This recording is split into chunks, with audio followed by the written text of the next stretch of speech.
I'm relatively new, so you haven't missed much. Well, I've seen the forums you do, and you're always great. You're doing great work. So I'll call you and set a time to talk. Okay, sounds good. I look forward to it. And I can come to your place. I mean, you want me to come down? I've actually We're like right there. So. Yeah, I'm very familiar. I was actually going to stop in because I have, after the November elections, I have of the metal sign holders. And I was just going to say, we do.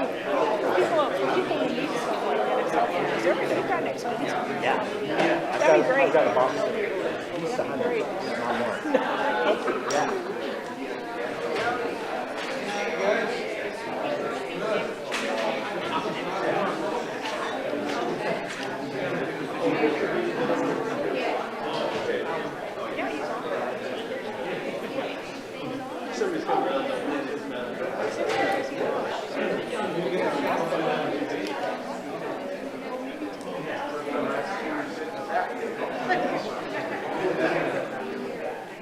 He's on the end now.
See, somebody talked about you. I just like it.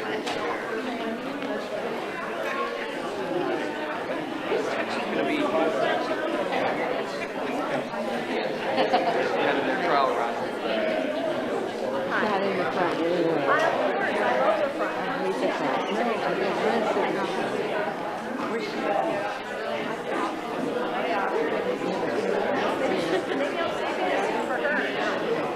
I'm going to sit over there.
As you come in, we'll be asking you to please take a seat. There's no standing or congregating in the back due to fire codes.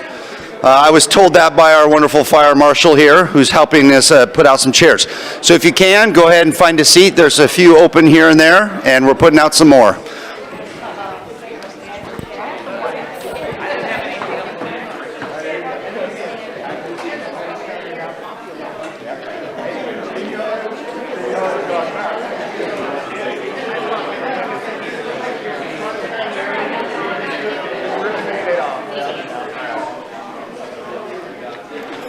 I found a seed. I don't know.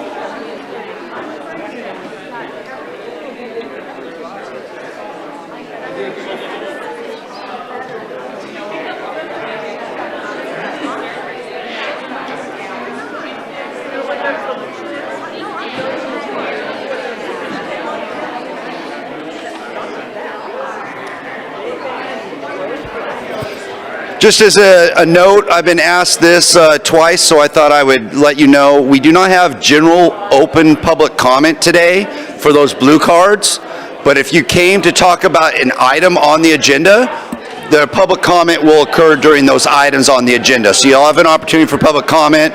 We just don't have general public comment tonight. So there's no need for you to fill out the blue cards.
How you doing?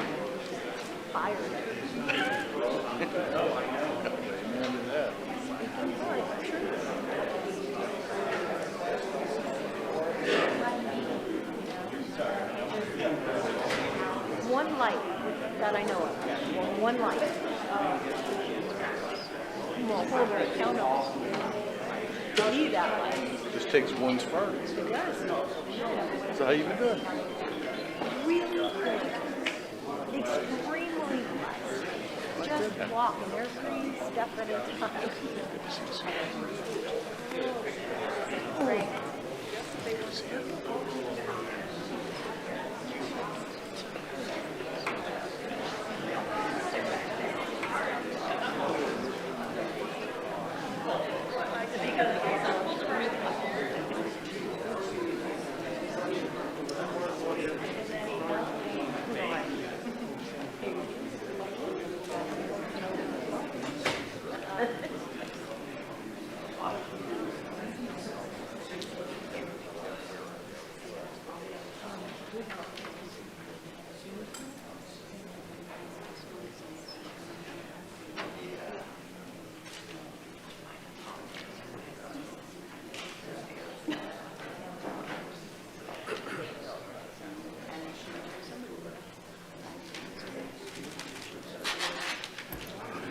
Okay, we're going to get ready here. We're just about a minute out, less than that. I'm watching the clock up on the wall, and we just hit 3 o'clock. So we're going to bring this meeting to order. In order to do that, I'm going to say a few things. I was informed by fire that we are at capacity for this building, or for this specific room. The speakers are on outside, so there are people outside, so hopefully you can still hear us.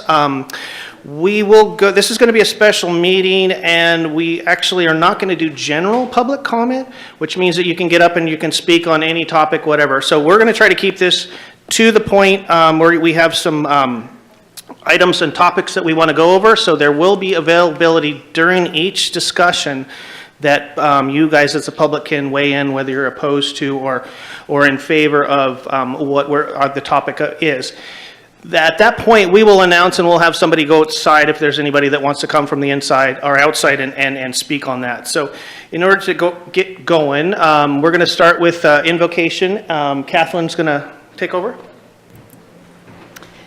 So I just thank you, Lord, that there's so much participation here today. And I just pray that you would just fill us with your unity today and that you would preserve peace in this building, your peace that surpasses all understanding. And we just ask your blessing on this meeting and the outcome. In Jesus' name, amen. Thank you. Please rise for the flag salute and remove your covers, please. I pledge allegiance to the flag of the United States of America and to the republic for which it stands, one nation, under God, indivisible, with liberty and justice for all. Okay, from the agenda, we're going to switch up the order a little bit because we do have staff that has some hard other obligations to get off to. So we're going to start with B on the council agenda there, resolution to revoke grant agreement between the City of Grants Pass and Mobile Integration Navigation Team for a navigation center and shelter at 220 Redwood Highway. And I'm going to hand it over to Aaron, City Manager. Good afternoon, Mayor, Council, members of the public. Here to introduce the subject matter of Council's discussion to financially support the development of unhoused shelter services through a grant agreement with the Mobile Integrative Navigation Team, commonly known as MINT. This supports your goals of leadership by ensuring proper policy development occurs in compliance with state law. So just start with just some general background for your information. Mint did request some support securing current site location at Parker Place. They currently use Parker Place as a warming shelter or a cooling shelter. Their lease ends February 2025. They came to council and asked if council would be willing to support their opportunity to stay there. They are looking at trying to provide low barrier shelter and navigation services. Council did express interest in discussing Mint's request, and on December 4th, council did grant Mint 2 grants for the purchase of 2 pieces of property addressed at 220 Redwood Highway and 210 Redwood Highway. Just for an overall aerial, those are the 2 pieces of property that we're discussing that the grant was awarded for, the 2 grants. One grant was for $460,000. That is the one in orange, which is 0.55 acres. It has 2 structures on it.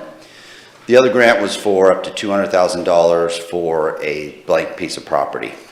Both of those were slated for future unhoused navigation type services. The services that were provided and applied for was to provide a low barrier congregate shelter in one of the existing buildings to serve up to 40 people, to serve up to about 20 pallet shelters, to have an urban campground to serve up to 40 people, and to provide a navigation center for the unhoused. Moving forward with the grant, the motion did provide the city manager the authority to move forward with the approval of the grant and the distribution of the funds. However, there was a clause in the grant agreement, clause number 5, conditions precedent to disbursement of award. It does state that awards should not be disbursed without the city's written approval of the conditions of the property, status of title, and the purchase agreement. We recently received a property inspection of the report, and staff recommendation was that council review and approve the property inspections. The reason for that is there are some deficiencies in the infrastructure of those buildings to such that staff was somewhat uncomfortable providing the grant dollars and wants council's approval and direction moving forward. We were looking at this from a lender perspective. Ultimately, the way the agreement is set up is if there was any kind of default, the city would ultimately, the property would revert back to the city, and as any lender would look at structures like this, they would determine whether or not this was a good risk or not. So from a financial perspective, we just wanted to bring this to council for their final approval of the grant.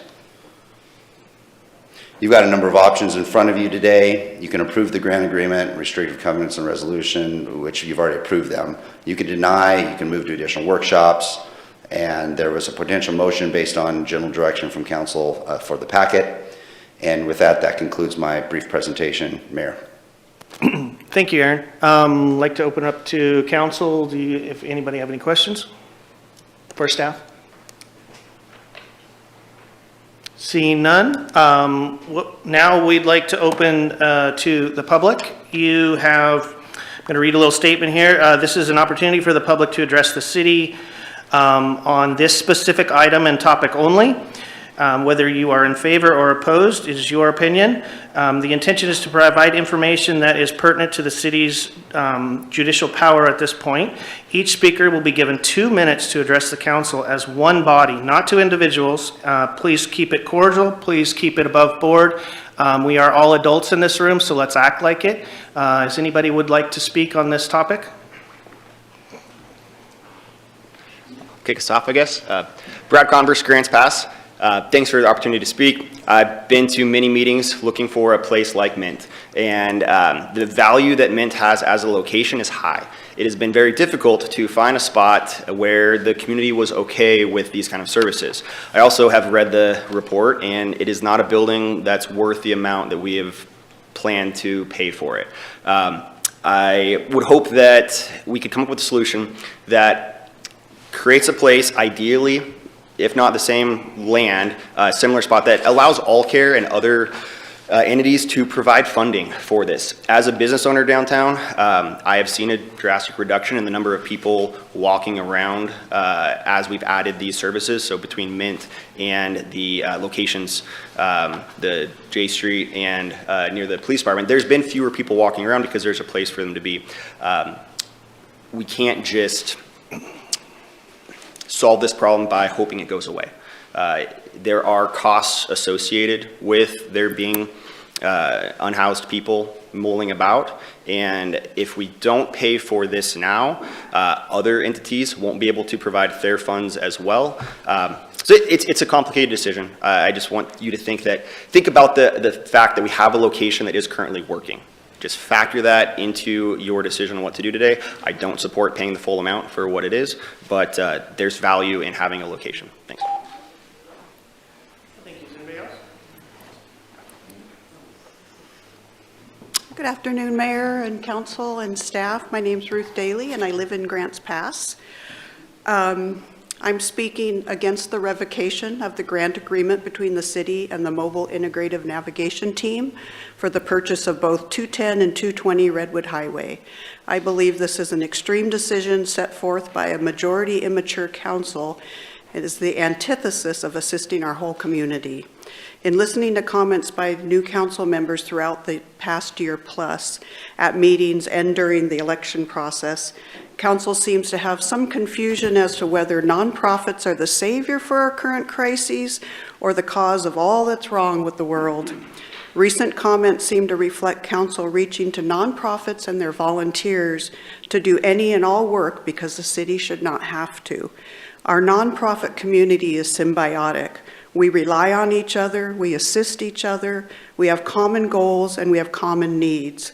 Helping the community and its individual members meet their needs is always at the top of our goals, and funding is always at the top of our needs. You can't expect nonprofits to do the work with no help from the city. By revoking this grant, you're placing barriers in Mint's ability to access funds, as well as restricting an important avenue for our fellow nonprofits to assist individuals, and thus prolonging the crisis of our unhoused neighbors.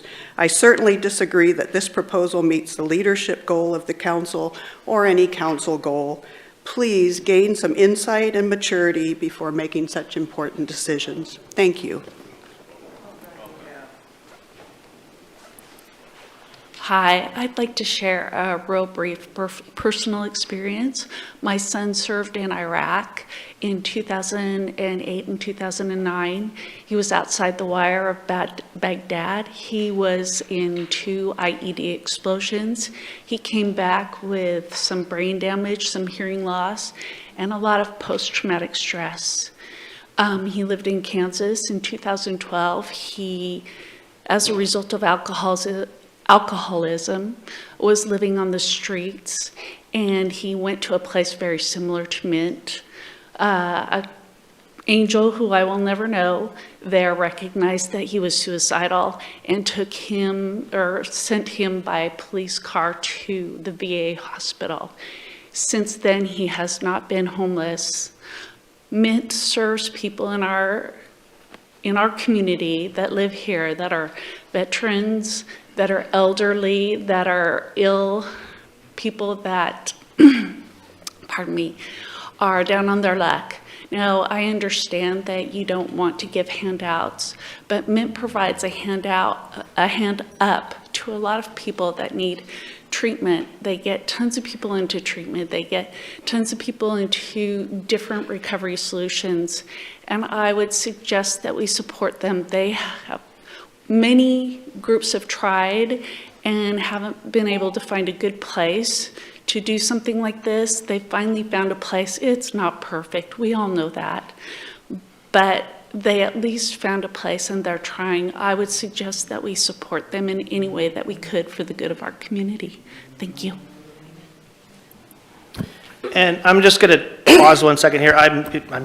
As you know, this is my first meeting that we're going to be doing here, so I might bumble and stumble. You know, I got big shoes to fill, so bear with me. If you could please, as during public comment, address the council here with your name, where you live, and go forward. Thank you. My name is Mike Pelfrey. I'm a city resident, and I like what Mint is trying to do in our community. I just think that the location that was chosen is one of the worst locations I've ever seen.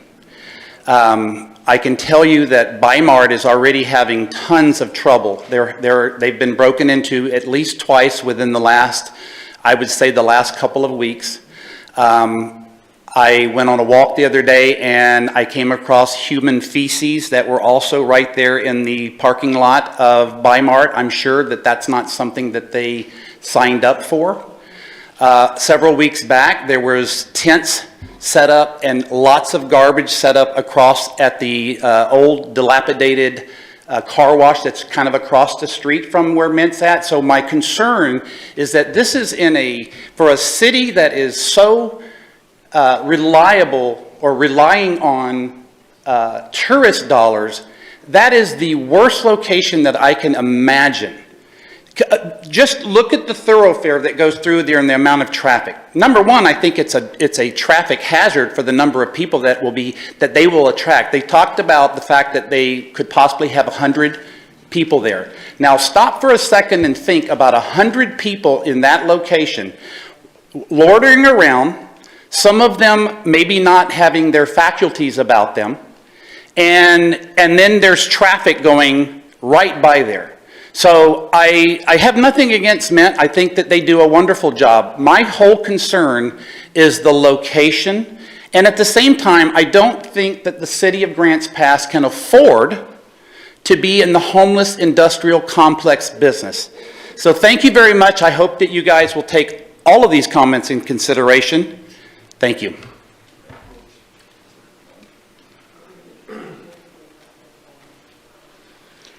I'm Brian Wilden. I live in the county.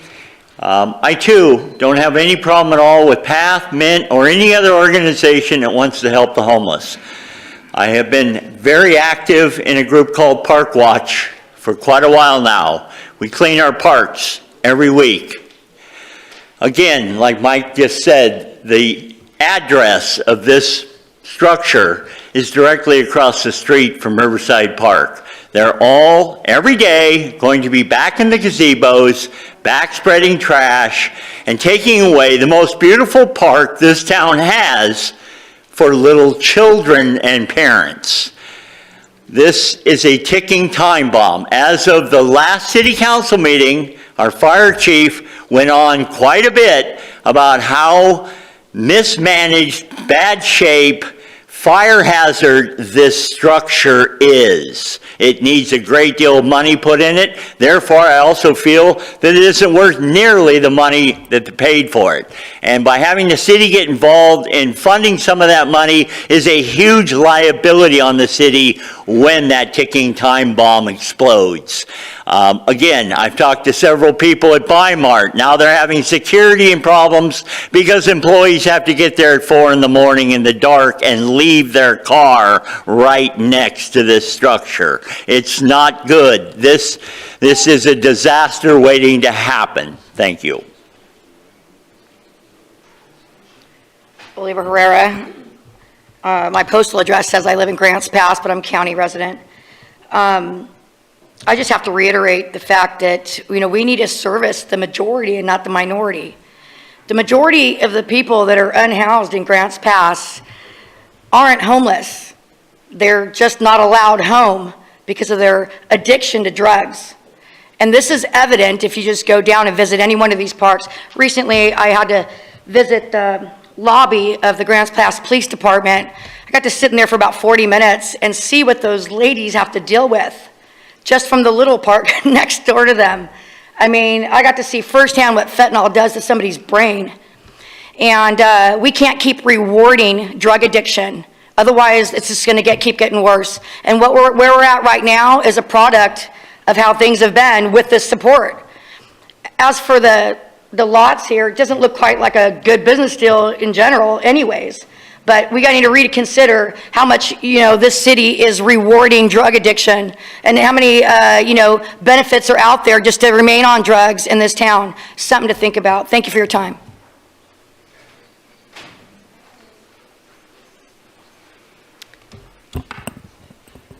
Hello, Council.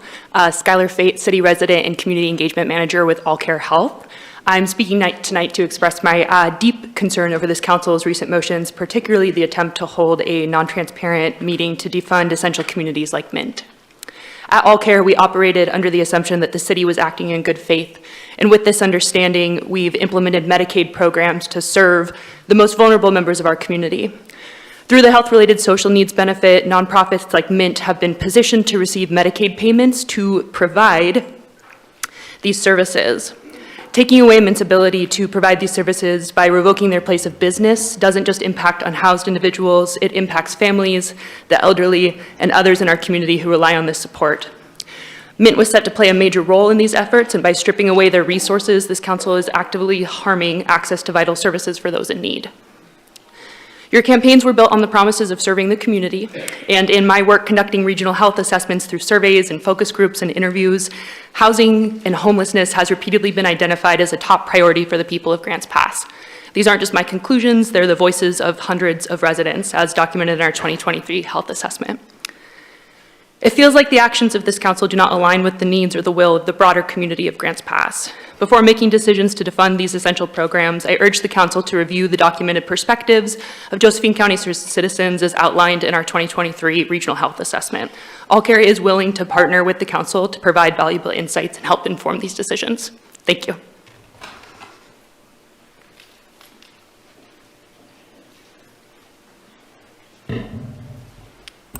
Hi, my name's Amanda.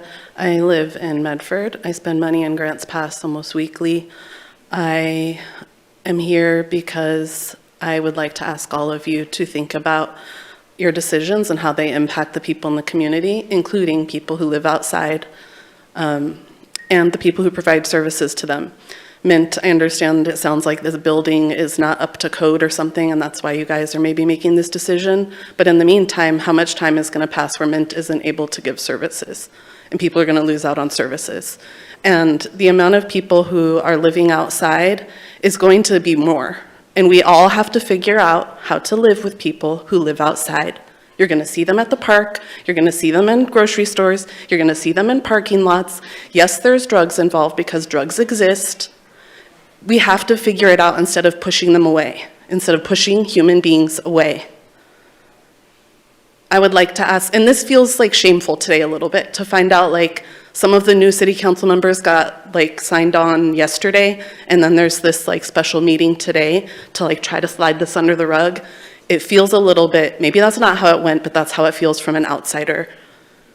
And I just would ask all of you to think about like people in your life that you care about, that you look up to.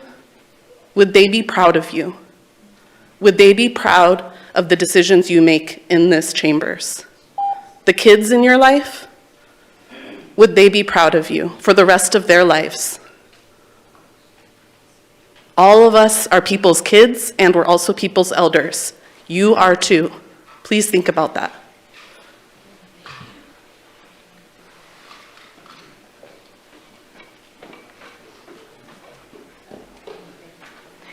I'm Christina Underwood. I live in this city. I'm from this city, and I believe that Mint creates upward mobility for the people that are houseless. Around 90% of the people that are homeless in this town are from this town. And I want to remind you, because it's probably been a while since you've made the amount of money that us plebs are making, but rent is $2,000 a month for a 2-bedroom house. That's right in the middle. Utilities are $277. Food, if you're making everything from scratch, is $700. Daycare for one child for 40 hours a week. If you want us to breed to replace the workforce, we need to have kids. $2,353 a month. Gas, $250. Car insurance, $165. That's $54.95. $65,940 a month. A year, sorry. I'm very nervous. The average median income for this city is $50,000. Do you see the discrepancy there? How is this not going to cause more homelessness? We need upward mobility. Do you enjoy going to Dutch Brothers? Do you enjoy getting McMuffins in the morning? Those are people that are making this income. Please stop taking away the only ability we have for upward mobility and then saying you're going to ship people that are from here away from here. We need to build our community, not break it apart.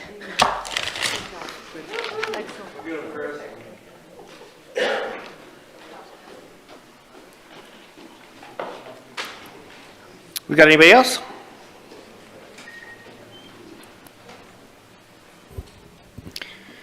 My name is Torrin McKnight.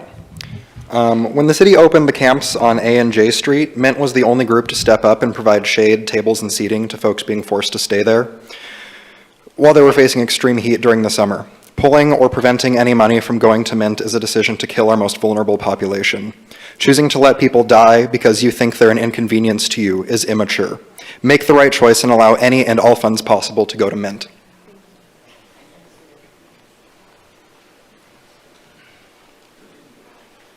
Hello, Council. My name is Michael Franklin. I'm a resident of Cave Junction, and I work in Grants Pass. I've worked with these populations for a long time. As one of your fellow council members knows, we used to work together. I'm here today to express maybe something that's not being understood, is that as a person who is trying to support someone in recovery, to do that with a person who has no safety, who has no place to wake up each morning, who has nobody to care for them, is extremely impossible. You can look away if you'd like, but looking away doesn't make it go away.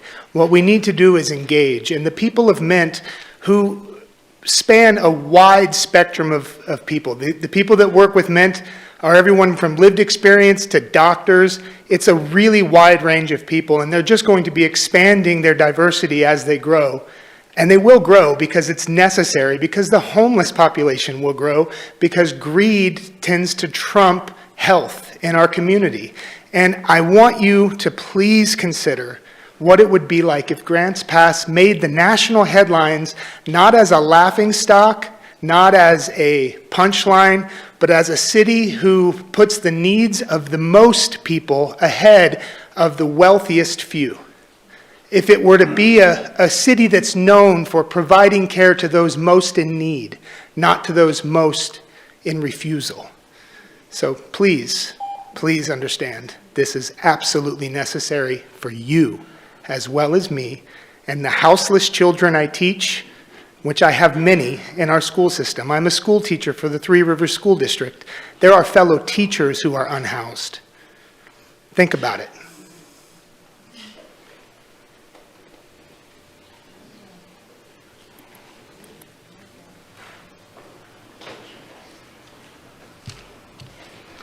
My name is Dee Mahana. I live in the county. Shelter is a basic human need. We all need to be warm and dry. Since this council's stated goal is leadership, I am strongly requesting you lead with compassion for the most vulnerable in our community, persons who are unhoused. I want my town to be known for how it welcomes and treats all people, not just the tourists who have money to spend. Mint has been doing an excellent job of providing many needed services to our unhoused community. I strongly recommend that the agreement between the city and Mint not be revoked, and that the city appreciate and support the efforts of Mint in any way they can. I encourage this council to lead with eyes of compassion for those who struggle each day to survive the elements. It has been statistically proven that once people are sheltered, they can address their issues in order to become housed and healthy. The proposed property for which the grant was approved needs work, but this is a generous community, and I am confident that many will come forward to help improve the property. So I just beg you to make these decisions with compassion for the most vulnerable in our midst. Thank you.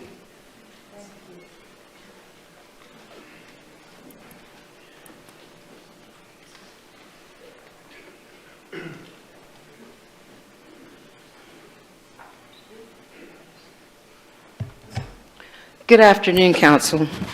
My name is Donna Wall, and I'm the Director of Deb Ministries. We've been serving the homeless community here in Grants Pass since 2019. Our project is a collaborative effort between churches and other community organizations aimed at addressing homelessness. Our initiatives focus on providing support and resources to individuals experiencing homelessness with the goal of helping them achieve self-sufficiency and stability. By working together with other organizations, we offer a comprehensive range of services, including case management and counseling. We team up with Southern Oregon Pathways to provide on-the-spot trauma-informed substance abuse assessments and counseling services. I support Mint, and we plan on providing these services at Mint.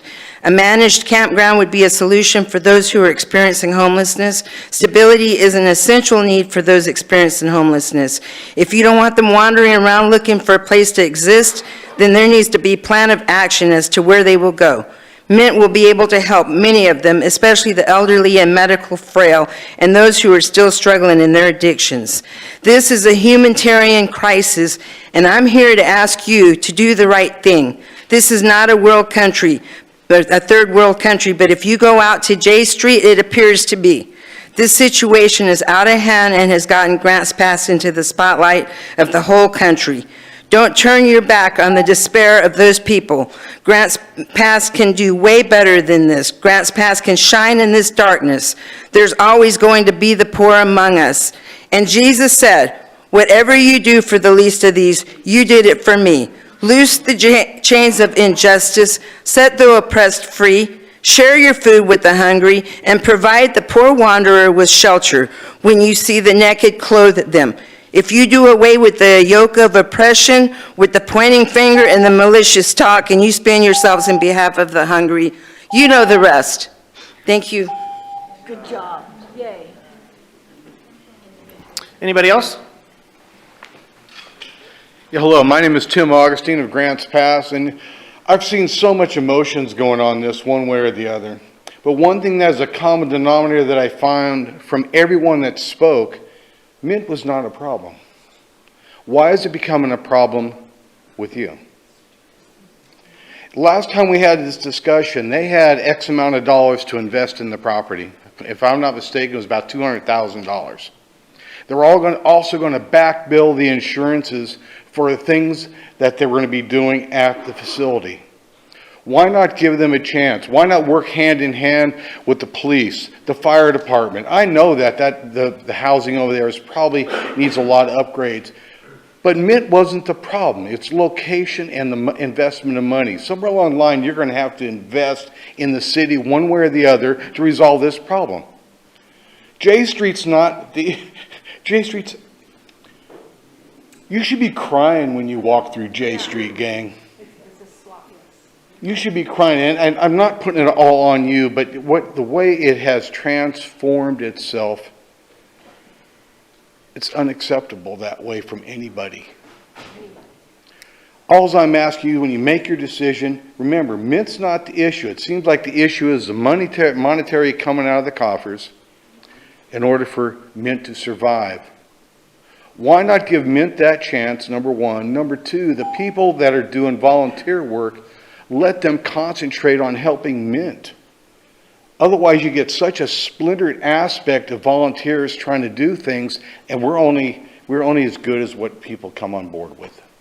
And we'd like to have you come on board with everyone here. It's not an island, gang. We're all in this together. Thank you.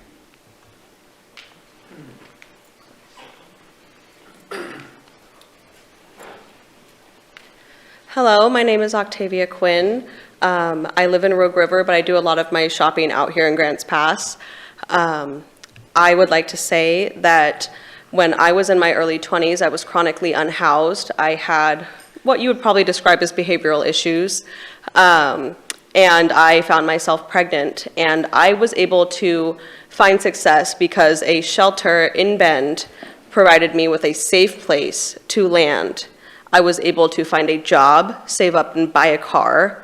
And because of my experiences there, being allowed to grow up in a safe environment, I was able to now I have lived in the stable home for 3 years. And to me, I never thought that was going to happen. I didn't think I would have the skills to do that or the support to do that. Programs like this are incredibly important. If your goal is to no longer see homeless people, you need to be doing things that will allow them to have that safe spot to land. You are all very intimidating to look up sitting in your chairs. However, I know at the end of the day, you get down and you go to your home where it is warm and safe, okay? So imagine that today you could not go back to your warm home. All of that is now gone. You don't have a car. All you have is the clothes on your back and maybe a bag of a few items. Would you want there to be no services for you to get back on your feet? Would you be, again, like someone else has mentioned, making these decisions if you decide to stop the grant from going forward? Would the people you love be proud of you? Because I am raising a very smart 6.5-year-old girl, and I just had a son as well, and I will be teaching my children that compassion for their human beings is one of the most important things we have. The relationships that we have with each other is all we have. Thank you.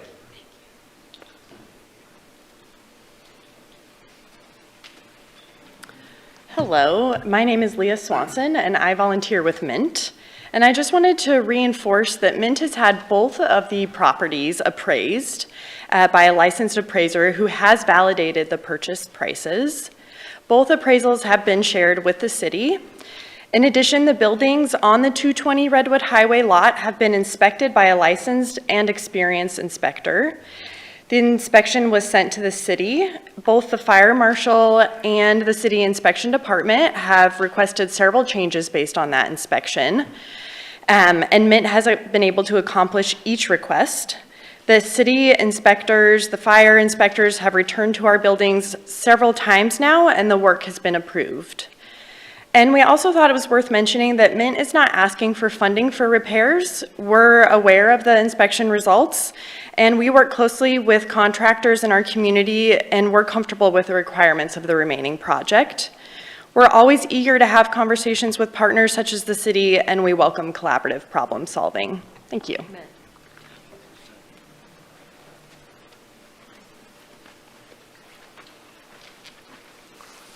Good afternoon, folks. My name is Dennis Dreyer. I live in the county. I'm a volunteer for Mint. I've sent you all this afternoon some more expansive comments than I might tonight, but I wanted to spend this time to remind you of another January surprise that happened 3 years ago. We had $1 million, and I think it was American Rescue Plan funds that were allocated to the city. We spent a little bit, $140,000 on shelter services. There was $860,000 given to On Track. They began construction of a new facility on Redwood Hwy. It'll be open probably late February. This will provide 12 beds. And I want you to note that took 3 years. We have a problem right now that Mint is working tirelessly to improve. We need the city's cooperation. We appreciate very much the cooperation and the collaboration that we've had from city staff. It's been wonderful. We appreciate the contractors who have come and spent their Christmas holidays working on the building to satisfy the problems that people have shown up with. However, Mint's here. We're ready to start right now. And we don't have to wait 3 years. We just need support in order to make the city proud of what we can do in this city. Thanks for your time. Thanks for your attention.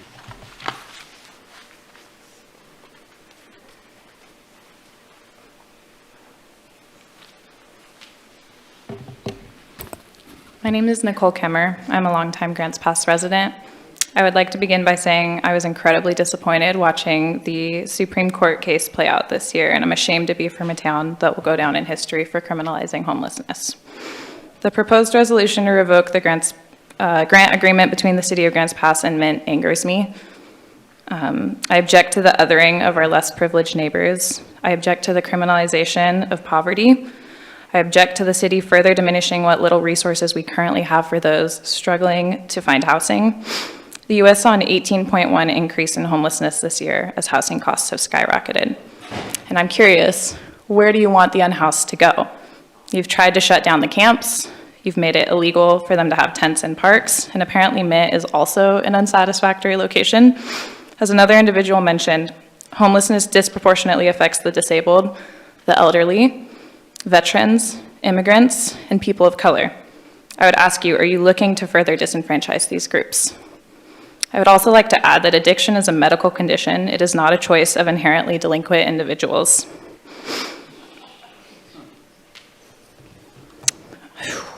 Ooh, I'm nervous. Resources and services do not reward addiction or drug use. They help people get on their feet so that they can recover.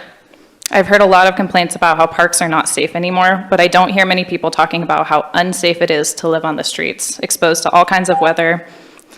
Thank you.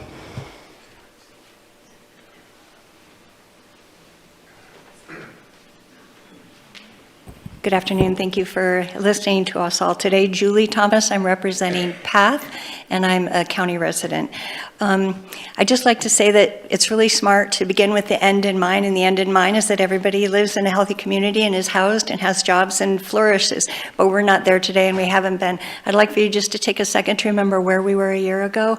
It was really ugly for everybody, whether you were living in the parks or you were housed. It was ugly, and the city has had to make really difficult decisions to move from that. So we did this, the temporary on J and 7th Street. We knew it was temporary, but then there was this huge gap left of now what, right? And nobody stepped up. We couldn't find a property. We couldn't find an organization. We worked tirelessly. Everybody here worked tirelessly.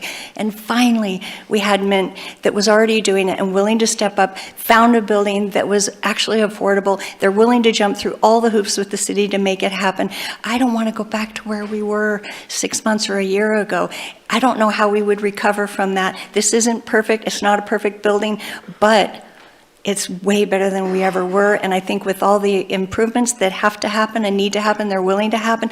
They have people with all kinds of resources to be able to assist them to do that. We're one step closer to that utopia that we're all hoping and praying for, right? So please look at the big picture and don't get caught up in that this is not perfect today. Thank you for your time.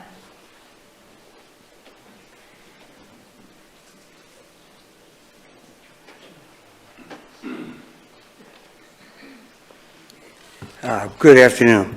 My name is Chip Dennerline, and I live opposite Lawn Ridge Park. Would you like to go back to those days? I would not. I would not like to go back to those days to see people struggle.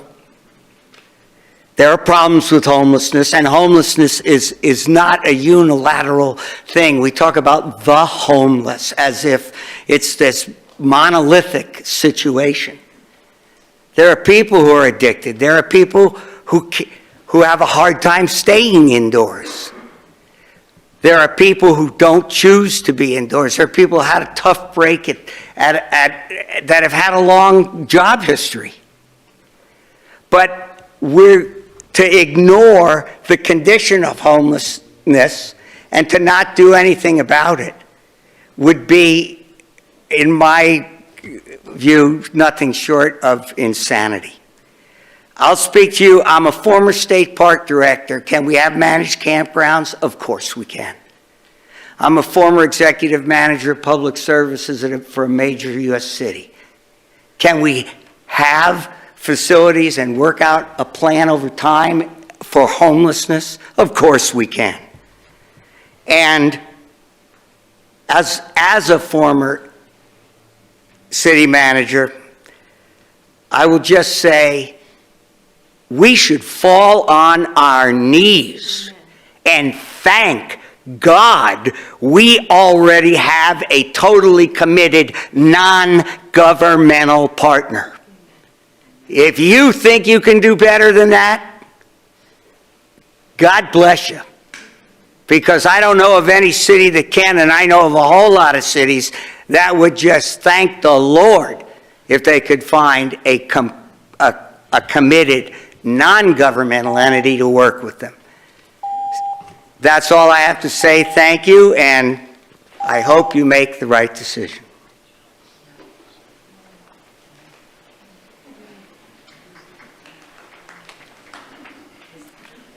Hello, I'm Catherine Meckling. I'm a semi-retired physician out of Selma, but I did work in the hospital for over 20-something years, and I do all my work and shopping here. First of all, I'd like to go on record as thanking the Park Watch people for finding drug paraphernalia. That proves that the homeless have been scapegoated for all the drugs in our city. Scapegoating doesn't help us solve our problems. Second, we do have a big problem with drug use, and we've got many people working in many directions to try to mitigate that. Just saying no to drugs has not worked. We want evidence-based, effective programs to manage drug use. Peer programs, the evidence is there. They seem to work really well. Kicking the can is inappropriate. Having emergency meetings to suddenly cut funds is probably not well thought out. Parker House is not an excellent place. I've been through the attics. I've worked there many times. But without owning the building, we can't make the improvements to make it a safe and effective place. The people who work there, I learn more from them than I learn from my colleagues in medicine. They are professionals. They are extraordinary. They are saving lives right and left, more lives than I've ever saved. And I'm so proud to be associated with Mint. I urge you, please, to not take the funding. That would be a rash decision. And they've been working years for this, and they've built an amazing program. Thank you.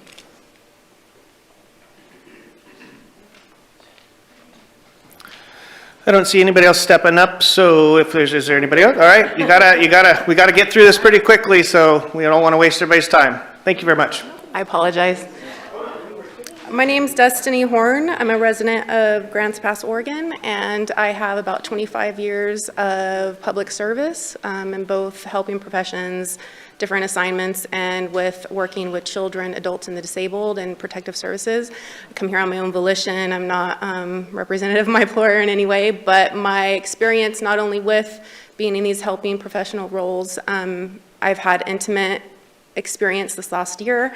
I have a family member experiencing homelessness. I apologize.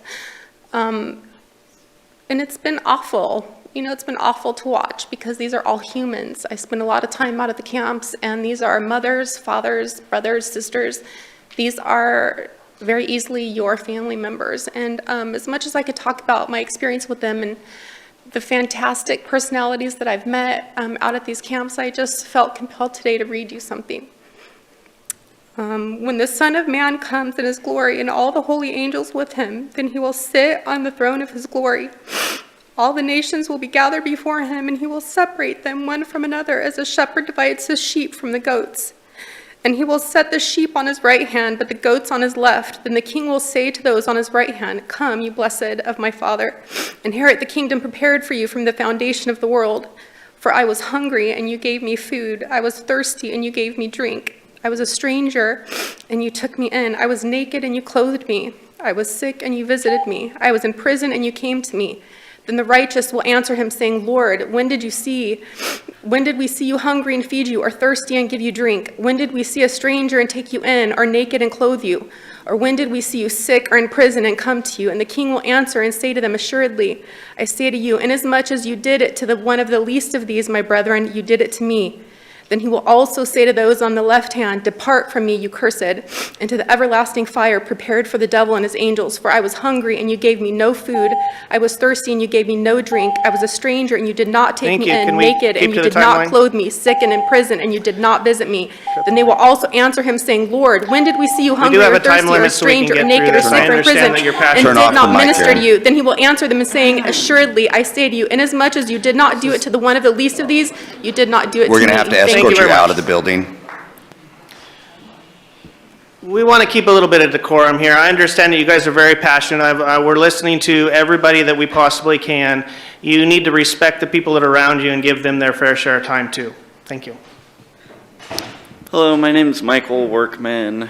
I'd rather not be here in front of all you guys right now, but I am a Josephine County resident, and I have been going to school here since kindergarten at Fruitdale. And I have lived experience being like homeless, living in a car, on couches and garages. I also almost killed myself being addicted to benzodiazepines, and I wouldn't be here without my friends and family who are there to support me. And I think for a lot of people, Mint is the only like family and friends that they have. So to even consider pulling their funding is like pretty shameful and depressing. Makes me not really want to like live in a world with people like this. But you know, here I am, thankful to have friends and family, and I just hope you guys can figure out a way to continue to support Mint. Thank you.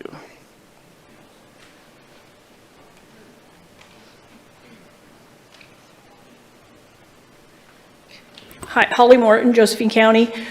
You know, we hear a lot about compassion, and we're being led to believe that only the people who are compassionate want this project. And the fact of the matter is, I feel that having worked with drug addicts in a drug program for years before, real compassion is leading people to sobriety. You cannot take people who are drug addicted and stick them in a box with a bunch of other people who are drug addicted and solve all the problems. Step one is get people off drugs. So if we're going to be investing significant amounts of money, over $500,000, we need to focus on getting people off drugs. You know, a good program, at least a sobriety center where a person can go and, you know, spend some time, you know, getting off drugs so they have a chance. They have no chance whatsoever as long as they continue to be on drugs. I mean, I think we all know people in their lives who have had drug problems. Until they get off the drugs, they don't have a chance, and it doesn't matter whether you put them in a tent or a fancy hotel or anything else. So let's refocus our efforts on a sobriety center of some sort where people can go and detox. We've got a mission that has 85 beds that are open. You know, help these people get detoxed, maybe get some of them into the mission. That's 85 people that we could get into the mission today. And we need to, you know, we need to focus on those. Those are resources that we already have that are not government supported, they're community supported.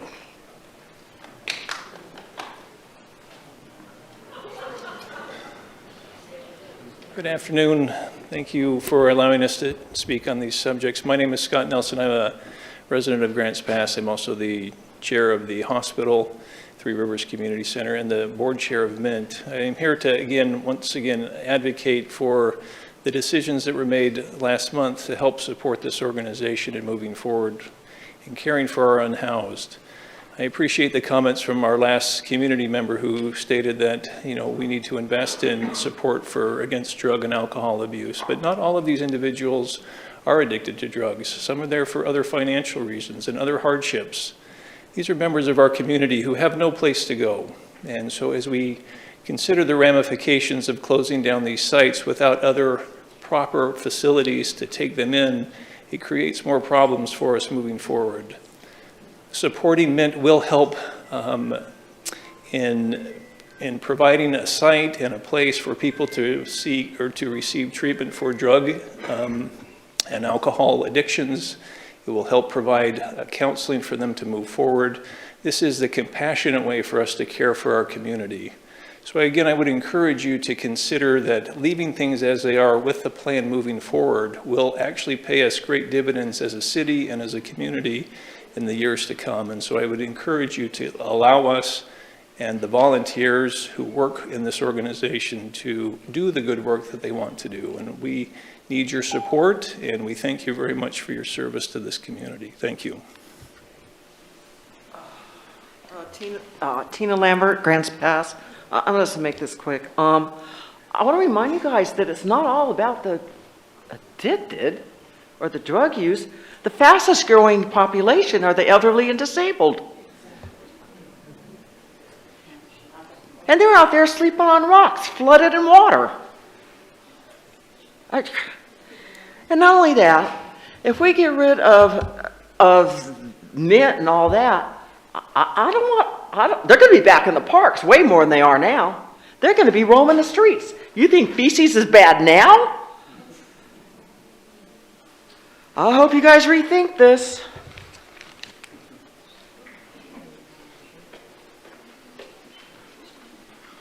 My name's Derek. I live in Grants Pass. I've heard a lot of people talk about drugs. I think if you actually look at the science and the connection between trauma and drug addiction, You will see that making the experience of being unhoused more traumatic isn't the answer. It is obvious to everybody you've heard speak today that this council has not thought this through. I know saying let's close the camps, let's get rid of the homeless sounds great on a campaign poster, but guess what? You're in the chairs now. It's your job to actually figure out a real solution, and you don't have it here. Fund Mint, figure it out. Sorry for wasting your times, but this is what you're signed up for.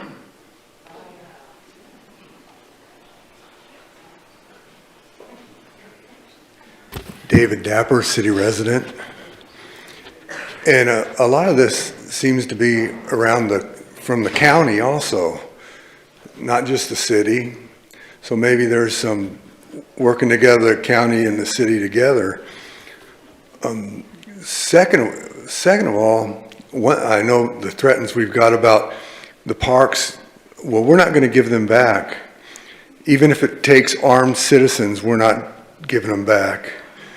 And you can trust me on that. I think that is understood. Thank you. And I hope Councilor King is okay. Okay, last call. Does anybody else want to speak on this topic? All right, okay. Hello, my name's Keith Osborne, Grants Pass resident, former firefighter EMT. My daughter is here to do a report from the high school. She, at some point at least, had the highest GPA at the high school. So what you decide here will probably be in her report. And I would like to see that you make a moral judgment, help the least of us. If it takes more taxes, I'm willing to pay more taxes. Whatever it takes. Help these people, not the wealthy people that don't need it. Thank you. All right, it does look like that was the last. Okay, all right. We're going to bring it back to the council here. Anybody have, let's open up deliberation. Councilor Yunker? Yeah, I got a motion, and I'd like to talk about the motion afterwards if possible, but I'd like to move to deny the grant agreement and restrict the covenant resolution for the Mint. Do you have a second? I'll second. Indra, second. Okay, Mark has chimed in, has a comment. Back to you, Dwayne. Yeah, I mean, if you want to do that per the terms of the grant agreement, the proper way to do that would be to disapprove of the building inspection. I'll change my motion, then I move to disapprove I'm just reading off what was in the paper, in the pamphlet here, so I move to disapprove the inspection agreement and revoke the grant agreement per the city agreement for 220 Redwood Highway and 210 Redwood Highway. Okay, with the new motion on the table, do we have a second? Second.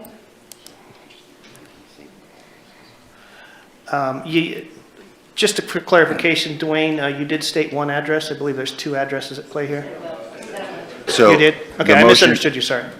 The motion should be two separate motions, so you deal with this one. The presentation, the public comment was for both 210 and 220, but there are two resolutions, so you'd be making a motion on, I think, 220 first, and then where that goes, and then you would make a motion on 210. Okay, we'll do 220 first.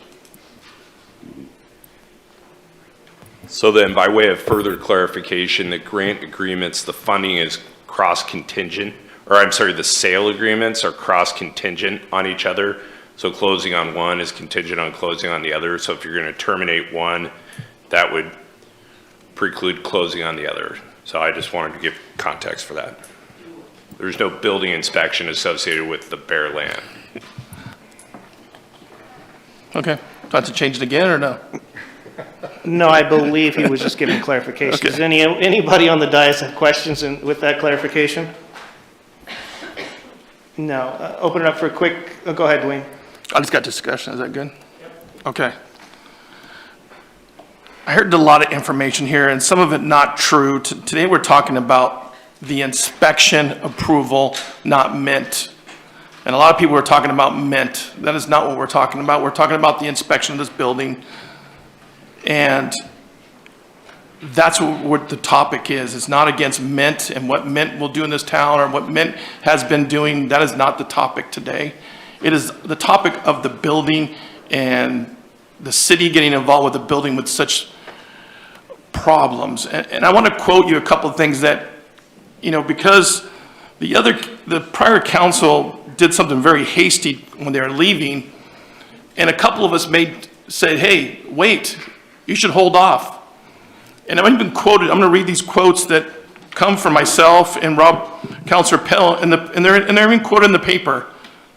I'm going to do mine first. It says, I vote against using the money for Parker's Place site. Yonkers said the buildings were old decades ago and they're still in bad condition today. Councilor Pell was quoted in the Daily Courier saying, after walking through the site, he just couldn't vote to saddle Mint with the costly and difficult task of bringing the buildings up to code.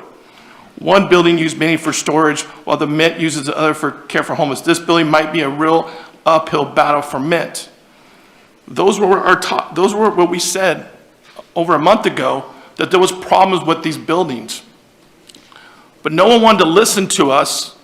They wanted to cram this down and get a shelter no matter what it took to do that. I'm speaking, not you right now. So it doesn't matter how bad you want a shelter, we should do it right. That is the problem here. We're not going to cram something down and use taxpayer dollars.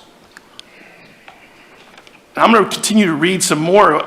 You know, this report, and I don't want to go through this report because I really think it's not good for the owner. And I'm not going to say the owner's name, I think we all know it. The report is horrible. I'm a real estate principal broker that deals with commercial properties, millions of dollars. I've done the on-track buildings, the $3.4 million buildings over in Medford. I would never recommend anybody to buy this building for putting homeless people in or drug-addicted people. This is horrible. And it's my job as a counselor to say, hey, this is not right. The people put me in office and say, hey, this inspection doesn't fit muster. But all you that said today came up and talked about Mint. That's not what we're talking about. We're talking about the building itself. It should not be bought with taxpayer dollars. And we have to be good stewards of taxpayer dollars. You guys need a building with concrete floors, probably concrete walls. That's probably what a building with homeless people would be inside. Not ones with wooden floor from 1940s with... You're full of shit, Governor! Go fuck yourself! No, with asbestos, electrical problems. Right now, one of the buildings can't even be, the power cannot be turned on because the power is so bad. It's in the fire marshal's thing. So that is why I'm voting to break this deal, is because of the inspection alone. Okay, let's get some order in here. This new council just took over myself. This is our house at this point. If we're not going to have cordial interactions with the public, then we will ask you to leave. If you guys can't act like adults inside, and I know you can hear me outside, if you can't act like adults, then we will ask you to leave. This is a cordial setting to do city business that has to do with taxpayers' dollars. You guys pay taxes. We're stewards of your money and decisions here. So we would ask that you all act with decorum and act like the adults that you are. If you can't, I will personally ask you to leave, and the chief of police will escort you out.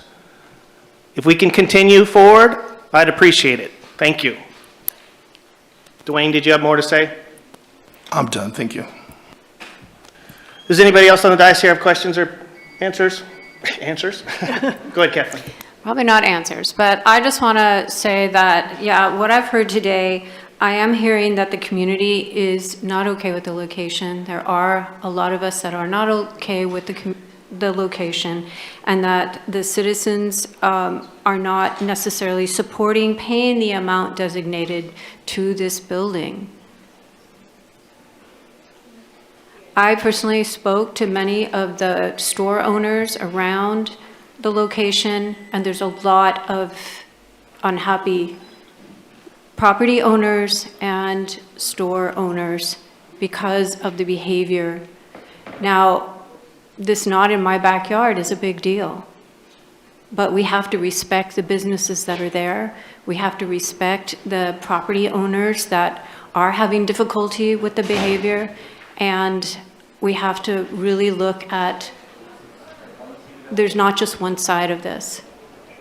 So I ask you all to have patience, that we figure this out, and that we are trying to do our best to sort this out as a new council, as you know, being new to this. We will work it out. So I hear what you're saying. I agree with what Dwayne just said. I think, you know, the inspection has a lot to do with it, and the amount of money. Thank you, Catherine. Is anybody else? Indra? I would just like to say that I do hear you, and I'm listening to what you're saying, and I think there's a consensus among all of us, or almost all of us, that Mint is a great organization, and no one is saying that, and no one is revoking Mint's ability to do good work in our community.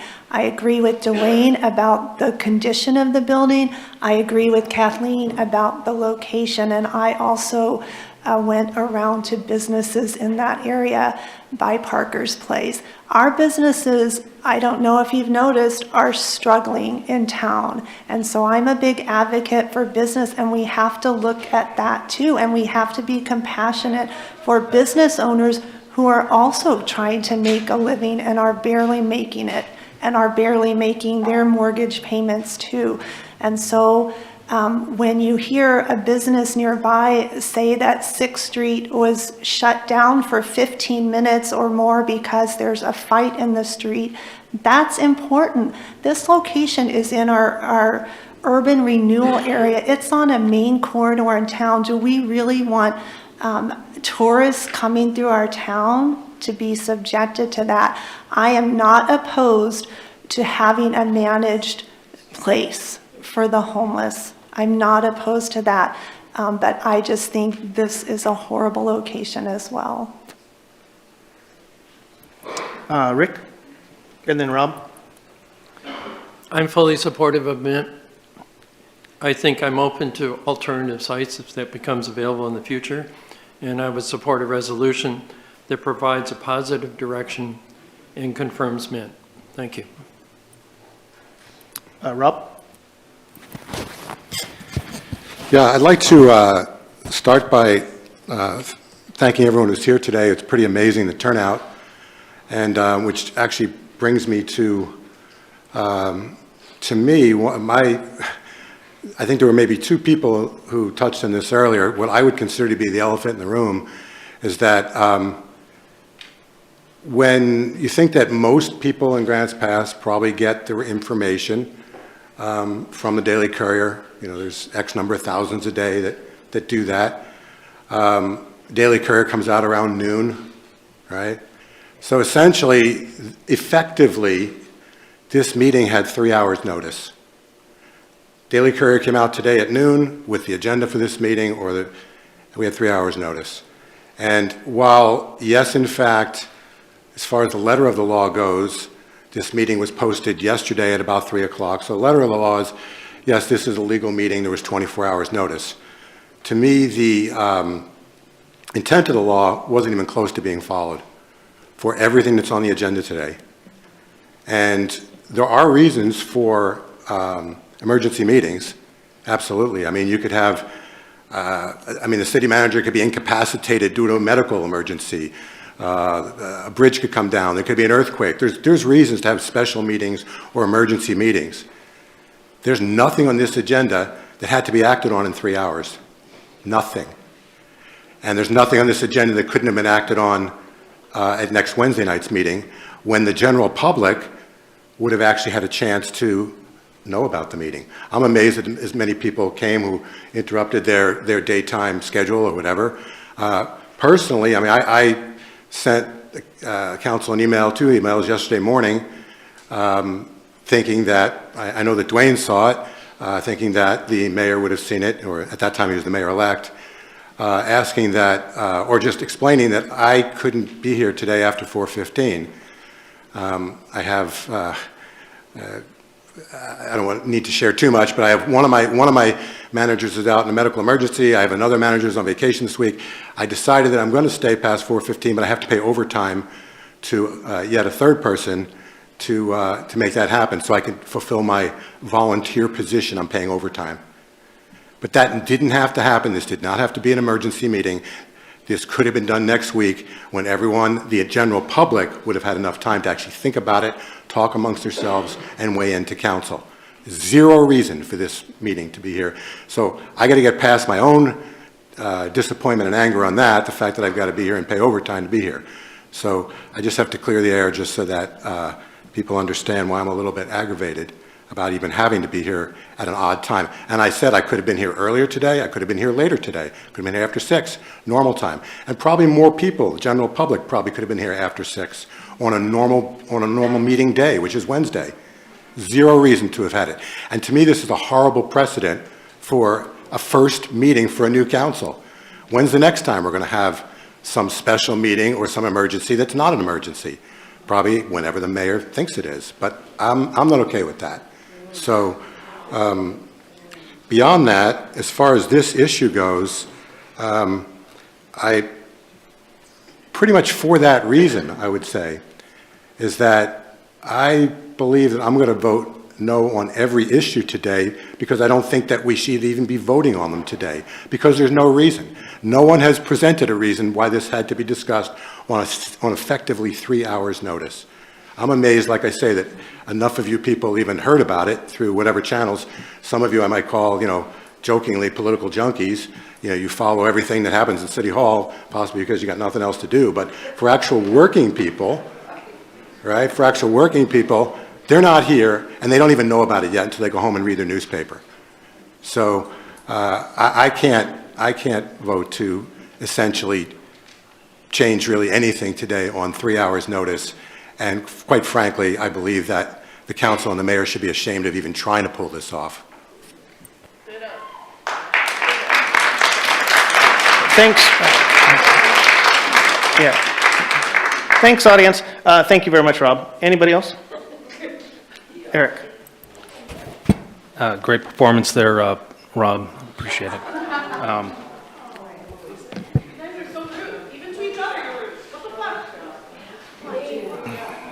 We need to keep some proper quorum here, okay?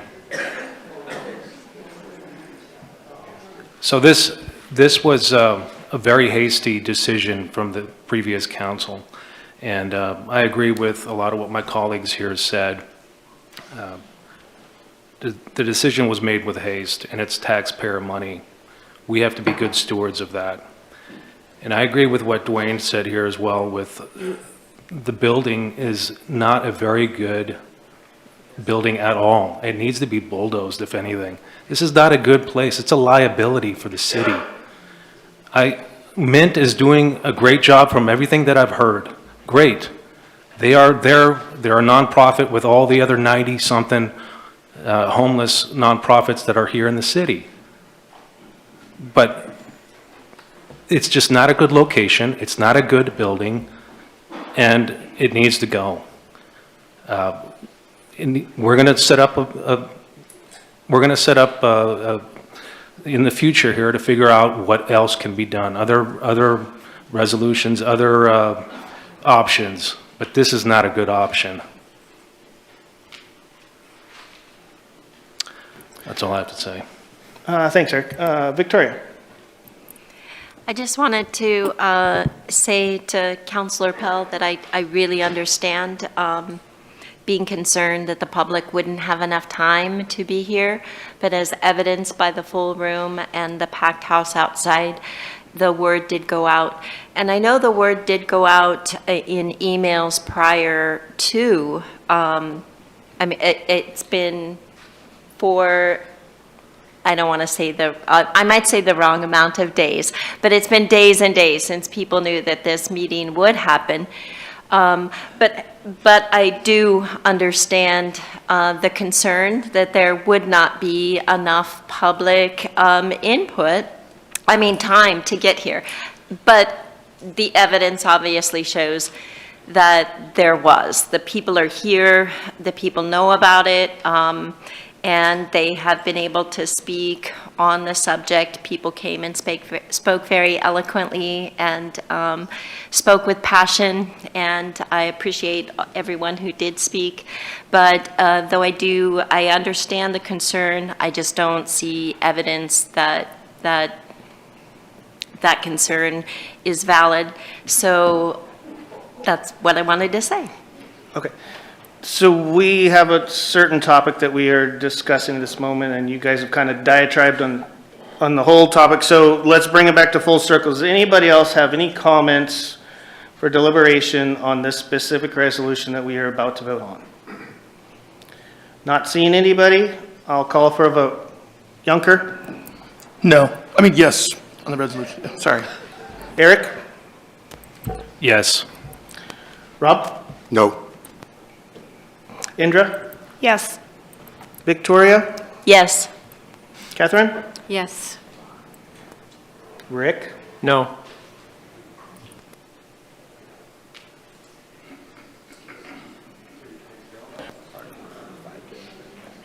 Okay, so we got 5-2. Motion passes. So just as a follow-up, the next motion, just to help whoever's going to make a motion, because that one did pass to not fund, the next one, if you can make a motion for the grant for 210 Rogue River Highway, would be not funded due to its contingency on the closing of 220. Dwayne? See if I got this right here. I move to not fund the grant for 210 Redwood Highway due to the contingencies of the funding of 220 Redwood Highway. Do you have a second? Second. Indra? I'm going to take it as not to elaborate on, expand the discussion because it's the same topic. The two pieces of property are contingent on each other, so we're going to go directly to a vote unless I have objection. Not seeing any. Dwayne? Yes. Eric? Yes. Rob? No. Indra? Yes. Victoria? Yes. Catherine? Yes. Rick? No. Okay. We have the same vote, so we have this motion passes. Moving on, we go into resolution to adopt allowable locations for camping in accordance with the ordinance number 24-5910. And I'm going to hand it over to staff. Aaron?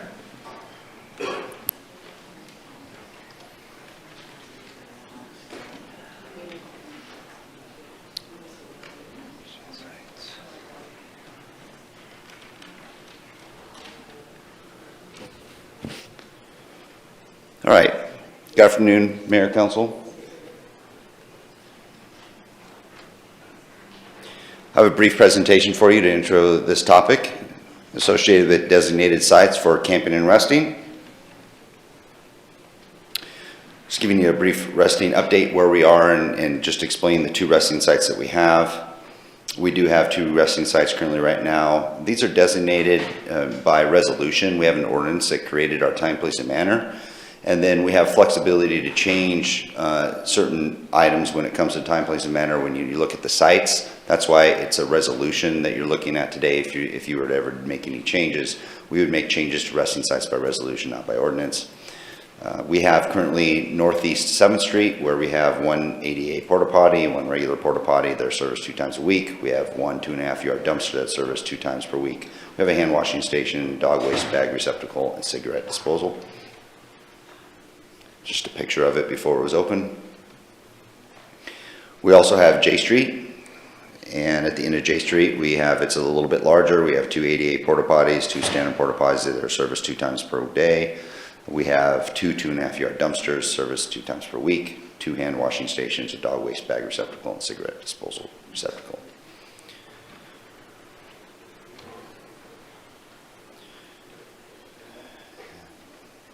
Just some activity that we've had around there that we had talked about in the past. We do have also some additional patrol and security that are occurring out there. We have a contract with concierge that is providing some extra patrol and some camera monitoring at both sites. As of the end of November, beginning of December, this is just a general cost of where we are right now with the 2 sites and managing those 2 sites.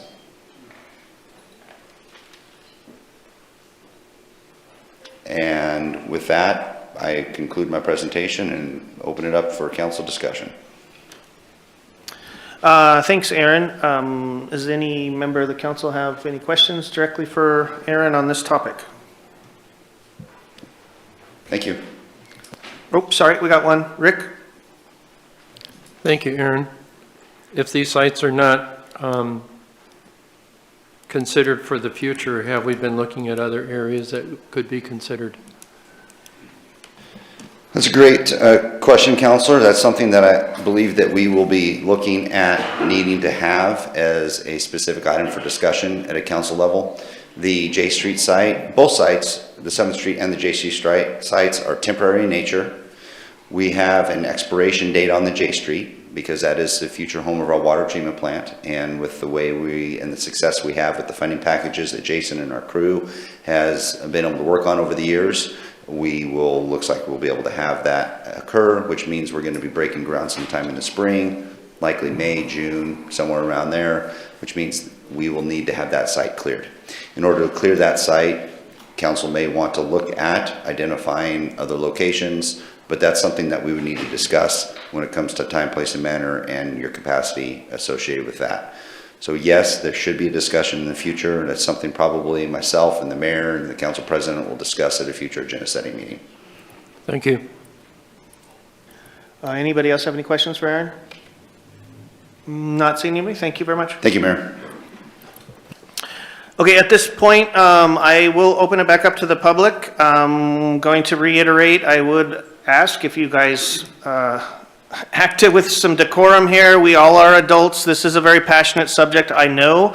I know you guys have a lot of passion, but please, let's kind of respect each other and give each other ample time and the respect that we want to be treated as.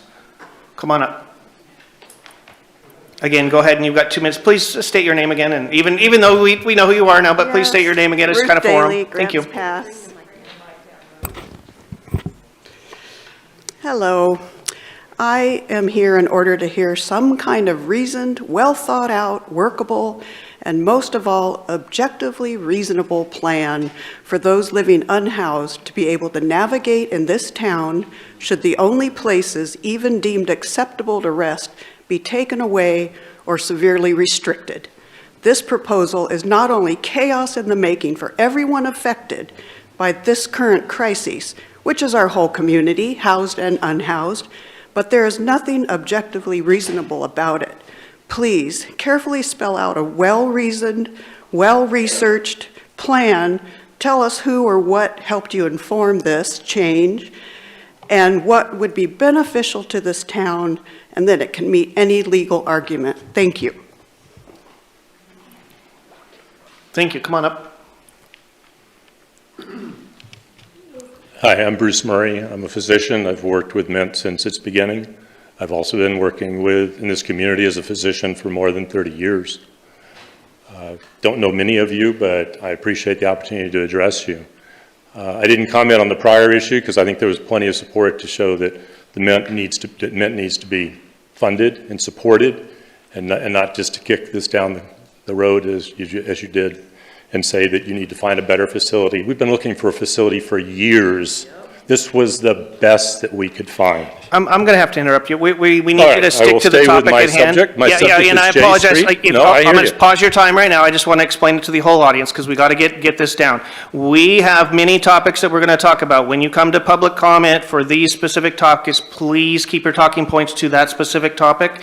That way we can get through this quickly. Everybody has ample time and we can be a little bit more efficient. I'm sorry to interrupt you, but you're going to have your full amount of time back to you. Thank you. Okay. J Street. Public health disaster, a catastrophe by any imagination that was even worse than was forecast when it was put together last August. It's only gotten worse. I went out there today, as I've been out there many days each week since it's opened. As of this morning, wading through open sewage and mud up to my ankles, I counted 121 tents at J Street, 41 tents at 7th Street. So that for J Street, approximately about 150 people at least, if not 200. At 7th Street, 41 tents, probably 70 to 80 people. Many of the tents are occupied by multiple occupants. I hope we can find some common ground to give the people that were there today 72 hours to move, which is what was done yesterday. That means that Thursday afternoon at 1 o'clock, they're supposed to leave. Where are they supposed to go? They aren't there because of the weather being good. They're there because they have nowhere else to go. It is not just drug use and mental illness. It is poverty. Poverty should not be a crime in this community. We want to work with you. I represent the medical team for Mint, and we want to meet with you to make this safer for everyone. Thank you, and I want to thank you again for your patience. Go ahead.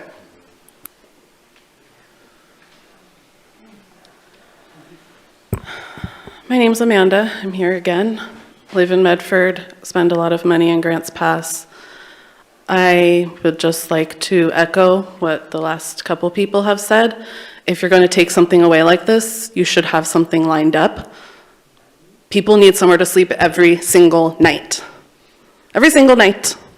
It's in the 30s outside. Have any of you had to try to sleep outside, not for fun? Maybe you have. It's not fun.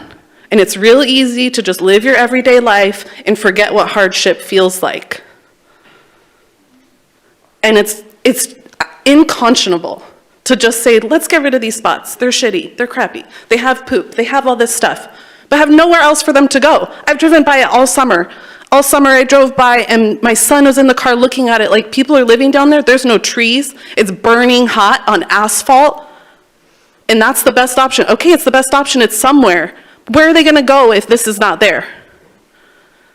And also, side note, still on topic, what was the point of doing this if you guys are just gonna do what you want anyways? The speed at which you were just ready to say, okay, I call this, blah, blah, blah, move on, I motion, done. Why did you even hear us? I don't think you actually wanna hear us. You don't want to hear us, so why give us the option? Because it's legal, I'm sure. Do you feel good about yourself? Do any of you feel good about yourselves?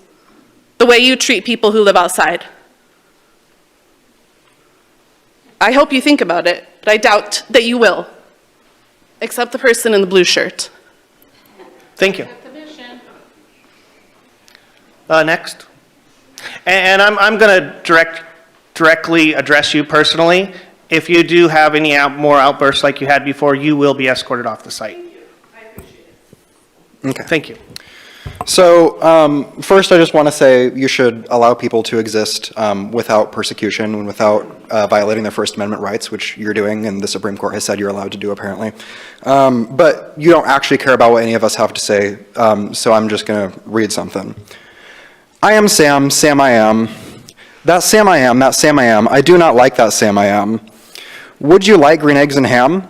I do not like them, Sam I am. I do not like green eggs and ham. Would you like them here or there? I would not like them here or there. I would not like them anywhere. I do not like green eggs and ham. I do not like them, Sam I am. Would you like them in a house? Would you like them with a mouse? You're actually taking I do time not away like from them in a the other house. people in the I do public, not like so them with a would you mouse. please leave? I do not like them here or there. I do not like them anywhere. You can I do escort not them. like green eggs and ham. This is my First Amendment right. I'm just expressing freedom Your of speech. First Amendment right is to be on the topic here. I do not like them here or there. I do not like them anywhere. I do not like green eggs and ham. I do not like them, Sam I am. Escorted out. Would you eat them Thank you. in a box? Would you eat them with a box? Not in a box, not with a box. Not in a house, not with a mouse. I mean, I hate to say it, guys, but that's just a waste of time. It's a waste of your guys' time. It's a waste of our time. If you want to come up here and talk to us specifically about this specific topic that we're talking about, we're affording you the opportunity, and we are asking you, we're pleading with you to give us that information. If you don't want to give us that information, you want to do a spectacle, please go ahead and leave, because it's not favorable to the rest of the people that are here.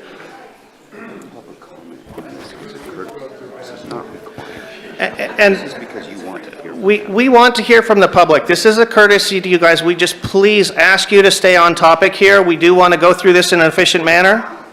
And thank you. Go ahead, come on up.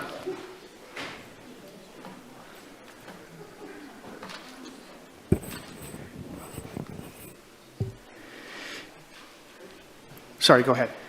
My name's Christina Underwood. I was the one with the whiteboard. And on the topic of the camps, I've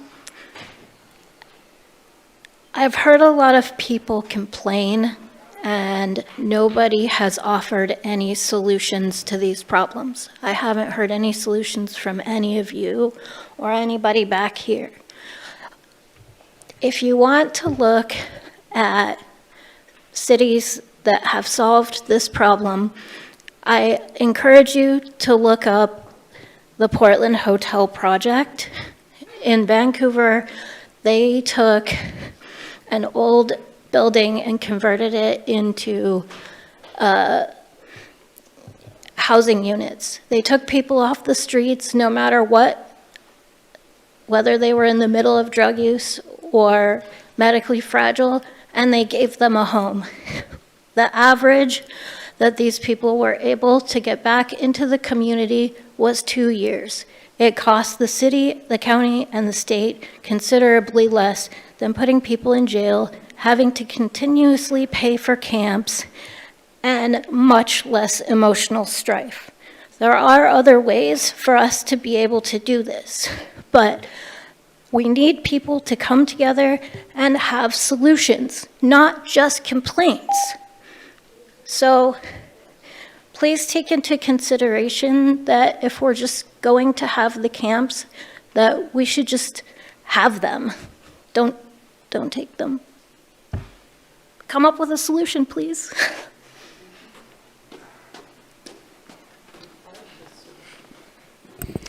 Hi there, I'm Alex Shapiro, resident in Grants Pass. First off, just thank you guys for what you do. I would like to appreciate the fact that, having the mantle of leadership over a whole town is kind of hard for people. It's a big responsibility, and a lot of you guys are newcomers to this, so thank you.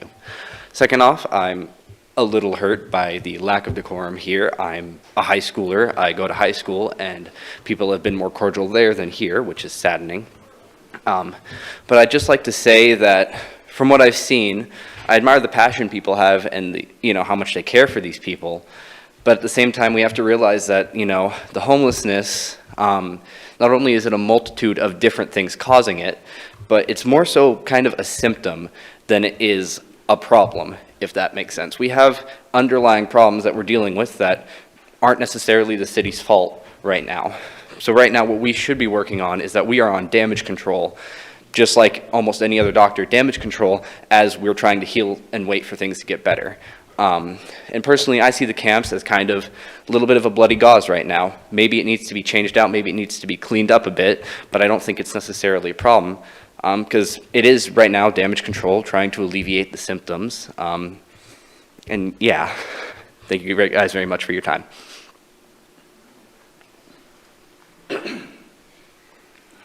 Mike Pelfrey, city resident. I hear a lot of people angry, and they're angry at these folks that are sitting up here that volunteered their time to serve their community. If you want to get angry at someone, how about getting angry at our government? I'm talking about Salem, and I'm talking about the United States government. We have allowed millions and millions of immigrants into our country. And guess what? Our government housed them. Our government housed them, and yes, it's relating to this topic. So the bottom line is, we wouldn't have these. Bring it full circle, Mike. We wouldn't have these camps if our government stepped up to the plate and did their job. If they treated our own citizens with as half the amount of respect as they treat an illegal immigrant that came into our country, and a lot of them are here to do harm. Now, I'm going to give you some, in regards to the camp. Now, I don't even want to talk about J Street because that's not even, I call that a human zoo. The one that next to the police department, I'm going to give you an idea how much respect some of these folks have for our community. I went down there to visit the camp because I wanted to see what the conditions look like. I've heard about the water and the rain, and of course it's been wet. And guess what? First thing that someone said to me when they popped their head out of their pup tent was if I had any fentanyl. That was what was asked to me. The other thing I observed is we have provided a dumpster to these folks to utilize. The doors on the dumpster were wide open, and where do you think the trash went? And I'm pretty sure the chief, if he would like to chime in on this, he will tell you, because I sent pictures, the trash went everywhere but the dumpster. There was trash around the porta potties that we as taxpayers are paying for these folks. Now, I am not pointing a finger at every one of them. I'm pointing a finger at the vagrants. Let's work on the vagrancy in our town. Thank you. Thank you, Mike. Thank you for bringing it full circle too.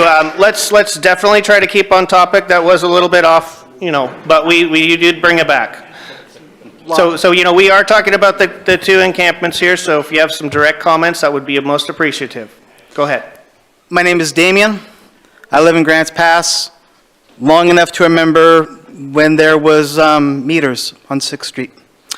So I glanced over what the agenda was for this, and one thing that popped out at me was essentially we're talking about closing down J Street, and then the camp over here by the police station only open between 5 p.m. and 7 a.m. My background is I have over 16 years helping people with barriers to employment. I don't do that anymore, but I was very good at helping people find jobs. Within 15 or 20 minute walk of that encampment is Winco, Fred Meyer, and Walmart. They all employ individuals on graveyard shifts. One of the best jobs you can get if you have a barrier to employment is throwing freight in graveyard. You can be a felon, you can be a murderer and get that job. There are a lot of houseless people that are going to be working swing shift, that are going to be working graveyard, and if they don't have somewhere to be, it takes one citation for one of those working stiffs that doesn't have a place to live to bring us back to being sued again. And that's why I think you should vote no on this, at least that addendum. If those folks don't have a place to go, we are going to be pouring money out of our pockets and playing with a media circus all over again. Thank you. Next. Holy River County resident. I live with the city address. I just want to reiterate that I keep hearing people come up here and saying that there's, kids on the streets and, homeless and the elderly homeless, and it's just not what I'm seeing in these camps. And I've gone to them. What I see is fentanyl addiction at its worst. And as somebody that is around Grants Pass, that is the city that I live around, and I'm here all the time, I only see this problem having gotten worse since all this started. It just keeps getting worse. Nothing looks better and nothing seems better. And having sat in that police station for 45 minutes and watching firsthand what is happening, I suggest you all, take a break in your life and go do that and see what you think. The second thing is the lie that there's no place to go. If you have not been to the Gospel Rescue Mission, then you're not part of Grants Pass. You don't know this town if you have never heard of the Gospel Rescue Mission. They have plenty of rooms open, and they would take in any elderly, any child at any time and help them back. The lady that's coming to speak next to me, she's been a proactive person in a group called PATH. Good on her. We support her. We support, the homeless and those things. What we do not support are people not willing to get help and not willing to do anything better with their lives. And it don't matter how many things that you build and how many resources that you put out there, how many camps you build. If they do not want to get off drugs, the problem will continue. Thank you for your time. Thank you. Next. Thank you very much. Thank you very much. Julie Thomas, representing PATH Leadership Team. The J Street and 7th Street city properties have provided a temporary space for individuals experiencing homelessness while longer-term solutions are being researched and developed. It was never intended to be permanent. It was never intended to be the end game. It just got us one step closer than where we were when they were on the streets and in the parks. By closing J Street without an alternative and limiting time on 7th Street to evening hours will only push people back into our parks, back onto the streets, back into their cars, which is exactly why we needed these locations in the first first place. Barring a more viable alternative, there is no good that can come from scattering people throughout our parks and community spaces again, particularly now that many are actually receiving case management that they couldn't before when they were out in our parks and scattered and moving all the time. And I hear from nonprofits that say, at least I know where our clients are now, we can provide them some better. So it's not perfect world scenario, we know that, it's only temporary. Thank you, city, for stepping up and even giving us this alternative, but we're not ready to kick them out until we have an alternative. So please look at the bigger picture. The end game, remember, is healthy community all the way around. Don't make it worse by going backwards. Thank you for your time. Thank you. Next.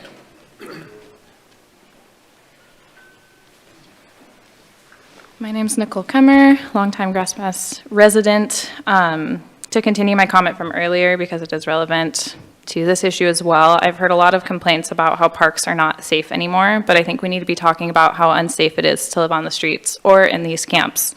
Exposed to all kinds of weather, to open sewage, as another person mentioned, with limits to access to hygiene materials and to bathroom facilities. I just want to ask, why is the solution to shut down the camp with no tenable alternative location in mind? Why does the safety of rich people matter more than the safety of our unhoused community? Why do resources for the financially stable matter more than resources for those most at risk? And I also want to address the reason that the Gospel Rescue Mission is not a tenable option for many is that it involves having shelter there. It involves a massive loss of agency in decisions like having a pet that maybe is an emotional support animal for someone. That's all. Thank you. Thank you. Next. Dee Mahana, county resident. The muddy, wet conditions at the J Street location result in campers waking up with their belongings drenched and sometimes in 3 inches of water. In spite of these conditions, I am not in favor of removing the J Street site. They have to have a place to be. I've gone and served meals there and stood in 4 inches of mud and rain. It's not a viable solution, but it's a space. I'm not in favor of changing the hours of the 7th Street site. It needs to be open the way it is. Thank you.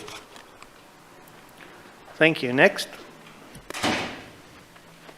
My name's Connie Segura. Thank you very much for listening to us.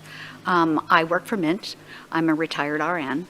I'm sorry.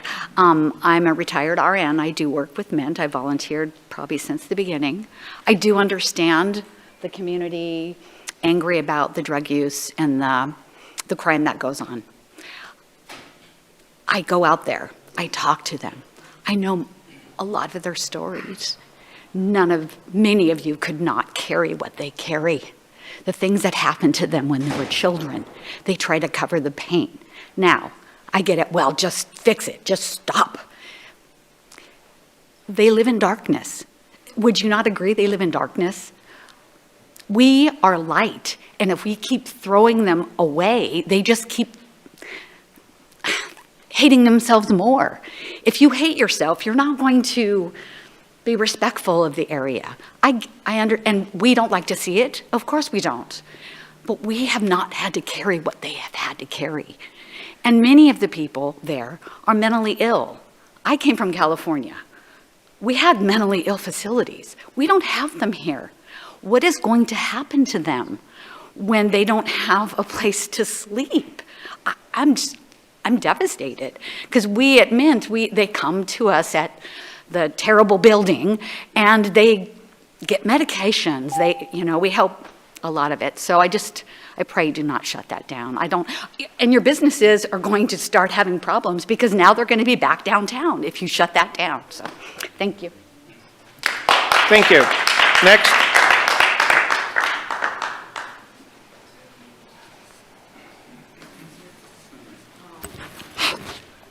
My name's Rick Flora. I live in the county.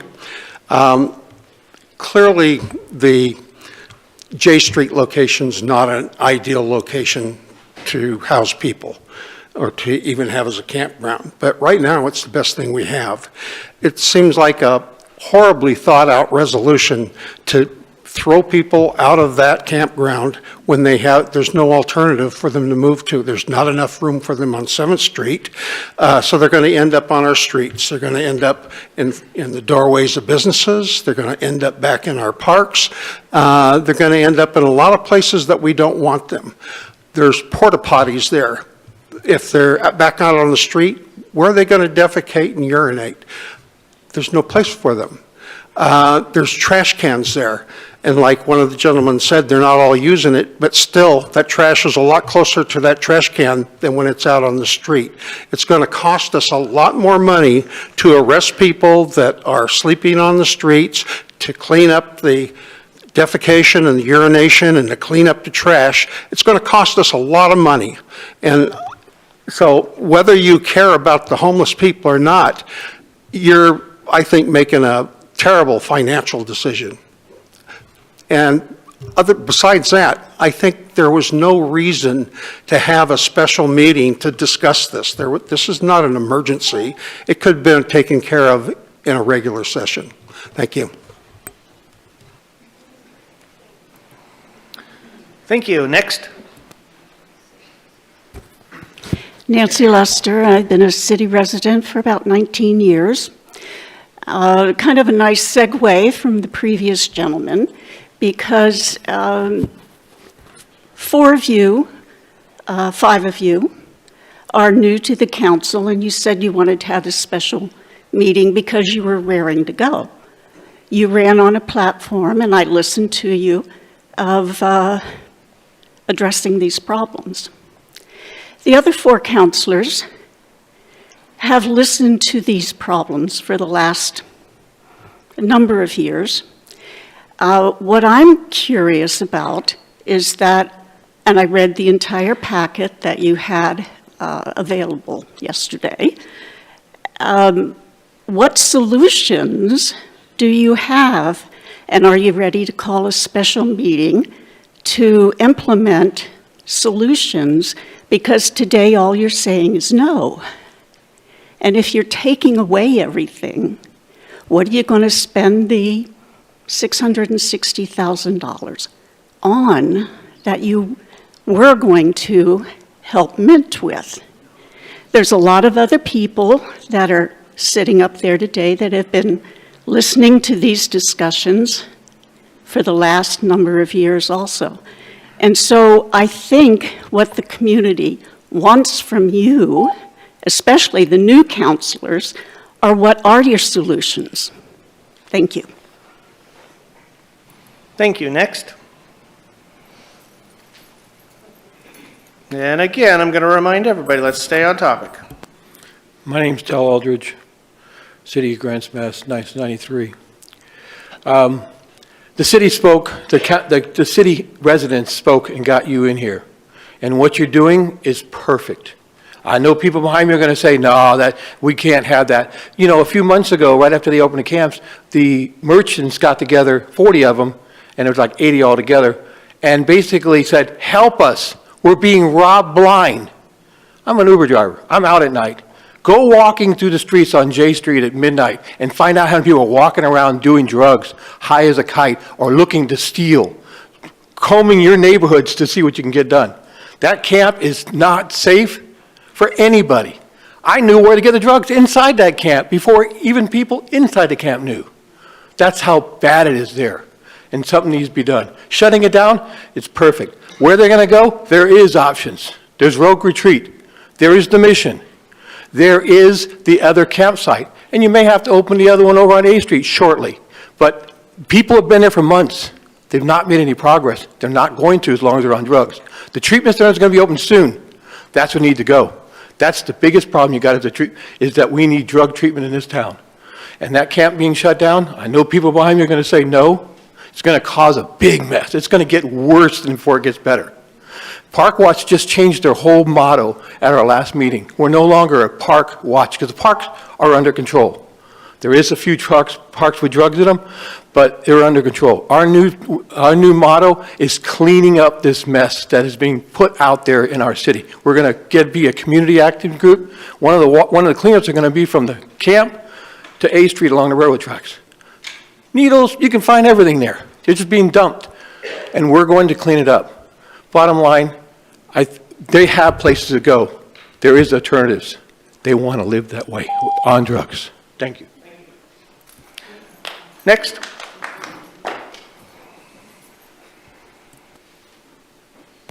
And just before you start, we're not really in a talent show either, so, you know, you can clap and cheer, it's just wasting our time. So, you know, let's just kind of keep the decorum down and keep her going. You know, my name's Donna Wall. I'm the director of Dove Ministries. We go out there every Wednesday. We do drug and alcohol counseling and get people into rehabilitation, and we really do help a lot of people. J Street is a nightmare. I say get the drug dealers out of there and leave the rest there, and let us help the ones who are wanting and willing to get help. The mission can help some people. However, there are many who do not meet the standards of their program. Mint should be able to help many of them, especially the elderly, the medically frail, and those who are still struggling in their addictions. But that door seems to be a difficult one for them to open now. I don't believe that closing the J Street camp would be a wise decision. Where will they go? Stability is an essential need for someone who is experiencing homelessness. Don't shut it down without a clear plan of where they are going to go. Thank you. Thank you. Next. All right, thanks. Brad Converse. I live about a long par 5 that way. I'm a local business owner. I have seen far fewer tents downtown. There were times where there were tents within feet of the door I would open every day to work. I'm currently the interim CEO at the YMCA, but I also still have a business downtown. I'm also a past Gospel Rescue board member, so I can speak pretty specifically about what the mission does. They do a really good job at helping a lot of people. As board member, we did not serve everyone. We knew we were not right place for a lot of people because we couldn't allow certain behaviors into the mission because that would hurt the people who are succeeding. We have to live in reality. There are people who are on drugs. We have to decide what to do with them. I've also been on the past Parks Committee member. If we are getting rid of these camps, they're kind of a hotbed, sure. Those problems will be going into the parks, and I believe, yes, we're trying to save money and give it to the police. Well, a lot of that money is then going to be going to citing and removing. I'll be calling, like I used to have to do often, I'd be calling the non-emergency line saying, hey, we need to remove these people, it's not working. And like I said, I live nearby. I'm very close to the 7th Street lot. Where are those people going to go during the day? I really appreciated the graveyard comment. People that work at night need a place to sleep. But my kids are playing right there. We use the school parking lot often to play football and stuff. Are those people just going to be wandering around? We can't solve problems by defunding solutions and only wishing those problems go away. I think we all agree J Street especially is a problem. There are problems here. We have solutions that may not be great, but they're kind of working right now. Just simply defunding them without special meetings to have solutions in place, I think is short-sighted. Thanks. Excuse me. Can you just take a 5-second?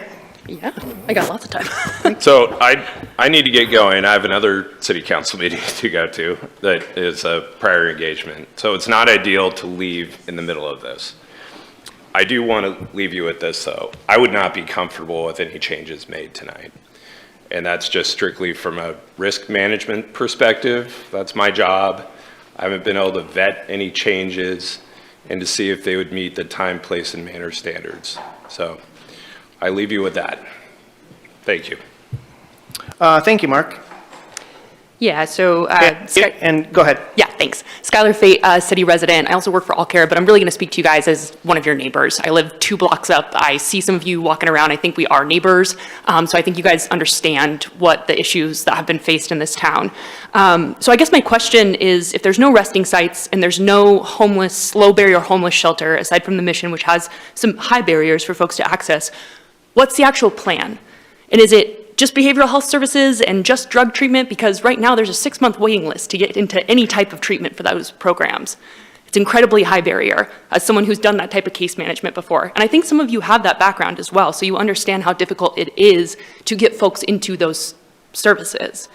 So what are your plans? None of you have any questions when this is going on? Council Riker asked, well, what are we gonna do if these sites aren't here? And the city manager said, well, we got to keep talking about that. So it sounds like we have to keep talking about it, right? Thank you.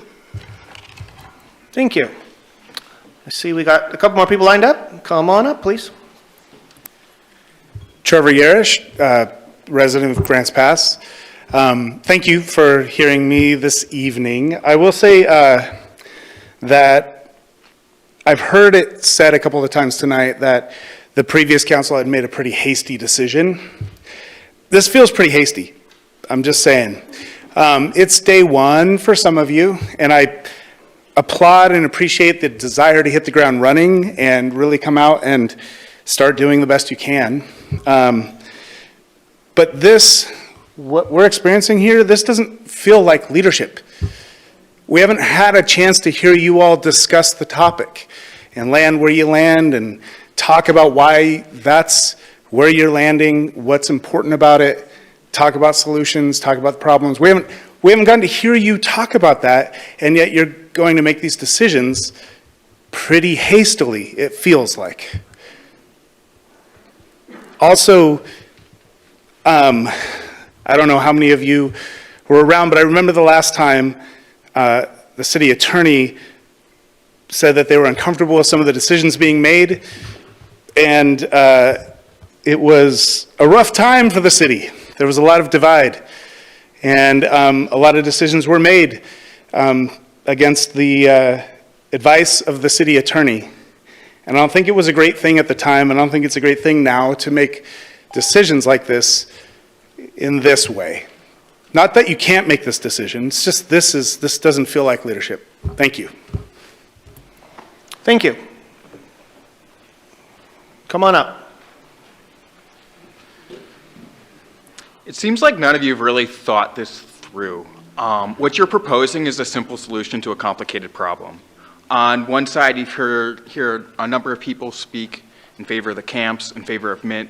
They are healthcare professionals, they are academics, they are people who have been working in the field for a very long time. And on the other side, you have people that want to not pay for the library. I would suggest you guys take the time to actually read about this problem and try and understand how complex it is. Everybody says it's just drugs, it's just drugs. It's not just drugs. You have people who are disabled. They can't go to the Gospel Rescue Mission. The Rescue Mission will not take them. They will not take them if they are queer. They will not take lots and lots of people. So I don't really know what you guys expect to happen by closing the camp, by closing the J Street camp, but it's not going to be good. Thank you. I don't see anybody else lined up. Okay, go ahead. Sorry, we got two. Oh, don't fight for it. Don't fight for it. I'm sorry about Everybody gets their turn. My name is Tim Augustine, resident of Grants Pass. And again, it's like I ask you and beseech you just to hold off on closing until you have a better idea of what your next move is going to be. It's easier to judge right now on what is happening. I'm part of the Dove Ministries with Donna Weld also. We go out there and serve every week, and it's beyond belief when you walk out there. And I'm not blaming anyone on that because there is no one to guide them. And if you don't have accountability in anything, things go awry. And it's been going that way for a long time. All I ask you is just hold on to your decision making until you find something a little bit more concrete that you can sink your teeth into and make it happen. Because closing it down is not the answer right now. It's a quick response to a lot of people. All right, we did this as council members. But I think you're going to find out it's going to start taxing your police system and everything else like that. And either way, the money that you would so-called, quote, save, you're not saving no money. You know, one thing about it, we talk about, I've heard a lot about this, about drug addictions and things like that. With Mint going on there, and I highly respect you, Mayor, on this one, but you do have an out. And I do like what you said, Rick, of holding on to monies and finding else another place for them. I'm all for that, and I hope the people that voted no on it, or yes to shut this down right now for the property, would reevaluate that. Is there something else in Grants Pass that they can go into and do it? They need something that's centralized. It'd be easier on everyone. please fire everyone. Accountability. They work hand in hand with you. Isn't that what you want? Thank you. Thank you. Kelly Dominguez, county resident, but I do shop in the city, and I volunteer, and I used to work in the city. I've heard a lot of people talking about how hasty this is, but I'm also, what I understand is that the first one that you were voting on was because of an inspection report. That doesn't seem that that's you being hasty. You're trying to, address the issue. Also, this one, to be on topic, if I'm not mistaken, is about renewing something that has already been put forth. Is that correct? I know you guys aren't supposed to answer me. But I did have a question. If we renew it, how long will it be renewed for? And do we have any statistics or anything on how many people have been utilizing the facility? And, just some information about what has been going on. I mean, we all see certain things that have been going on that we don't like. But I just would like to have a little bit more substance to what we're voting on and how long for. And can we maybe vote to continue it for a month so that we can dig a little deeper and get a little more information? I don't mean to sound ignorant on this stuff, but I am ignorant, and I'm just trying to ask questions because I hear a lot of mudslinging, but no one's really addressing what we're talking about. So anyways, thanks. Thank you, Kelly. We got some more? Come on up. Hello, everybody. Bob McGuire, city resident all my life. Glad to see you. So, all I can say is, it's doing a good job of what they're doing, I guess. But we need to, one thing we need to figure out, you guys are fixing what somebody shoved down our throats at the end of the year. And I applaud what we're doing. But that J Street site, when you guys go and find some new places, would you please try to let the landowners know before you go dropping it in their laps? Because I have my friend owns the trucking company over there, and they're cutting his curtains, cutting the brake lines, they're destroying his trailers. And when I was going to get some lumber on Sunday, there was 3 smoking bowls. I don't know what it was. I knew it was glass pipe, but they were smoking it right by his trailer. Just right there, right out in where everybody could see it. So, just please be careful where you guys go planting any of this stuff and let the people know, because everybody over there is just in a bad way. So I appreciate it. And what happened to the building up on Washington? Don't the city own that one? No? Sorry, we can't answer your questions. Oh. It's for comment only, my man. No, I just was curious because that one up there, that big building up there, I don't know what happened to it. So I'm just thinking that. Thank you, sir. Good. I don't see anybody standing, so is there anybody else? Last call? All right, thank you. I'm going to bring it back to council. Do you guys have any discussion that you want to proceed with? Mr. Yunker? Yeah, I just want to, a lot of people keep saying it's hasty, and I wanted to point to a couple council memos that were put out in October that were ignored by the old council. There's one from October 8th, and there's one from October 28th. And they're from the city manager, law enforcement, asking us to address these sites and the problems. And the previous council would not do it.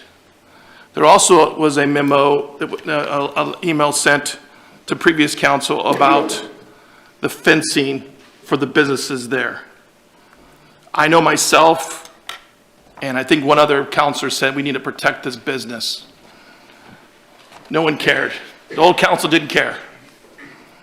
They didn't care that businesses around this site on J Street were getting robbed, theft.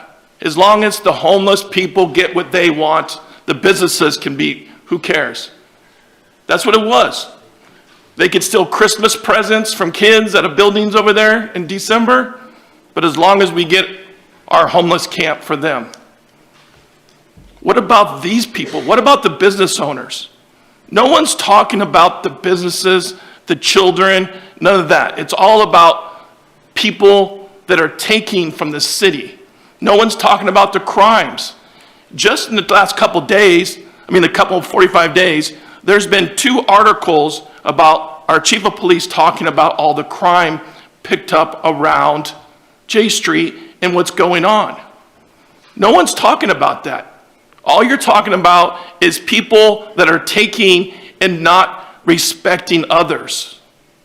No one wants to hurt a homeless person, but they get tired of the conduct that's happening to others and the disrespect to our community. No one talks about when you guys talk about what you're saying is okay, but when I go talk to law enforcement, they go, yeah, this guy's from Cave Junction, this guy didn't want to stay in Medford no more, this guy's from a different state, and these people are doing drugs. All your stats are different than law enforcement. And you tell me, well, we're not listening. I think they've been listening. They ran for office for a purpose. They said they were going to do something. And now you're telling them that the majority of people in this community don't want them to do what they said they're going to do. That's a hypocrite, is what you're telling them to be, is a hypocrite, that they haven't been listening. And you said they haven't been doing nothing. The mayor was on the council in the beginning. He was there for 2 years, so he knows. These people live in the community. They've been here over 5 years. This has been debated for 5+ years. So it's not a new thing or a hasty thing. I think that's just a cop-out. We've been debating this thing for 5+ years. And then to say the attorney. I'm going to go back to the attorney. Our attorney does risk. I travel some places because I do some other things there, talking to other lawyers and stuff like that. They have opposite opinions. Obviously, the lawyer was in charge in the beginning. Guess what? We won our lawsuit. They were wrong. We won our lawsuit.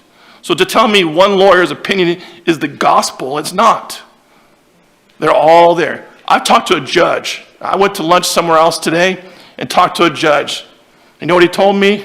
I'm not going to say his name because I don't think it's right. He goes, the people do not want to change their behavior. They do not want to change their behavior. And this is not, we don't have very really conservative judges around here. I'll be honest with you. He deals with them every day. Parole and probation, I know a lot of them. I work for child welfare, so to say we don't know anything. I work for child welfare for 25 months.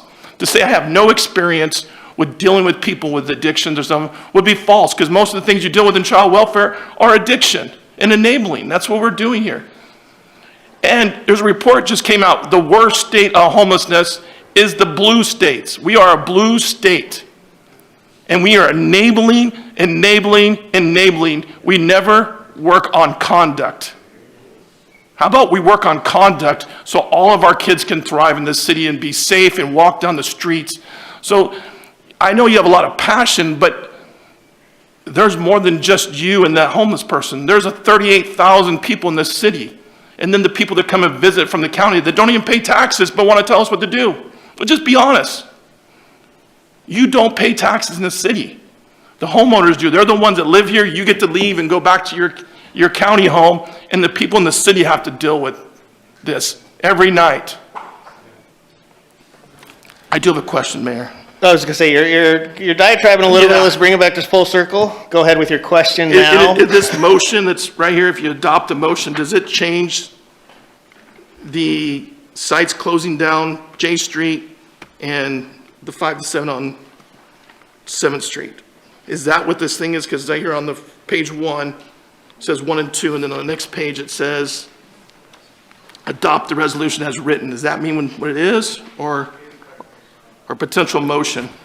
So that's all, this was all just put together based on potential council action. That's up to you to determine. But so if I say a motion to adopt it, it's going to do close down J Street and change the hours for 7th Street, or do I have to No, do I that? think you need to clarify what you want in your motion. And again, legal counsel has stated that we should take no action on the current status of both of our We heard resting that. sites. Yep. Until we can determine maybe what would be better is for council to provide direction to staff on, this is what we may want to consider. What are the ramifications? What are the legalities? How would that impact the city? And then we could get back to you on that. Yeah, I think you gave this to us in October. So I would have to say objectively, a part of objectively reasonable is too, how about objectively reasonable to the other people in this community? That's what we don't talk about again. So I'm going to throw a motion out there, but I want the motion to adopt removing the authorized site of J Street, closing it down within 72 hours, and moving 7th Street to 5 to 7. So my motion is to do those two things and change the resolution to resting only 5 to 7, within changing in 72 hours and closing J Street. Okay, so what you're going to have to do is Want me to do, I move? take a breath. Yep. And try to restate the motion in its full, clear. I'll do that again. Your thoughts were good, but I think I you've move got to close 755 Southeast J Street location within 72 hours after notification. And I moved also to change the hours of 712 Northeast 7th Street to 5 to 7 a.m., 5 p.m. to 7 a.m. only. Okay, before I call for a second, do all of you counselors understand the motion? Okay, your motion is on the table right now. Dwayne, do we have a second to Dwayne's motion? I second it. Yes. I think Eric raised his hand first, so Eric, second. I'm going to open it back up for a little bit more discussion because I felt that, Dwayne, you were the only one that got to chime in here. So anybody else have discussion? We do have a motion on the table. If it needs to be clarified, you can ask at this moment in time, but if not, Rick? Previous council, when they chose these sites, was not a permanent location, but a temporary location. We all want to resolve the situation we have. Are we happy with it? No, we're not happy with it. I cannot be supportive of this motion at the moment because I think there needs to be a transition, an opportunity to relocate these people to a different location. And I think consideration should be given for that. I think if the council were to move in an expeditious way, that would be appropriate. But I would not be supportive of the motion as it sits. Thank you. Okay, so I'm going to ask for any more comment. Rob? Yeah. So with regards to opening, or I should say, well, essentially throwing people out at 7 in the morning who are in these camps or in the 7th Street camp, I know that Dwayne meant well and means well, and I really believe that what he's saying is for the best of the community. But I'm going to explain why he's basically talking out of both sides of his mouth and doesn't even understand that, unfortunately. And I'm not being disrespectful. I'm just saying that there's a part of this that you're not understanding. And I think that if we go back to, Clint hopefully would remember back when he was on the council, when there was the warming shelter on at the old DMV building on F Street. When that got open, basically that was an overnight shelter and people had to go out. They were thrown out basically in the mornings. The surrounding businesses were dramatically impacted by that. Dwayne talks about what about the businesses, what about the rest of us, et cetera, et cetera. And the bottom line is making people leave the camps. They're going to be drifting out into the community. I mean, where does this council or anyone who might vote for Dwayne's motion, where do they think that people are going to engage in inevitable bodily functions during the day? It's going to happen. We haven't heard any ideas as to where that's going to happen. But the last time it happened, well, like I say, with the old DMV building, They were out walking around and they went to businesses and they caused problems in the neighborhood. That will happen again because the bodily functions are inevitable. And that, what does that mean? They're going to go to City Hall? Maybe. They're going to go downtown? Likely. I mean, where are they going to go? They go to the brand new Welcome Center, use the new bathrooms there? Possibly. But that is, all of that will happen.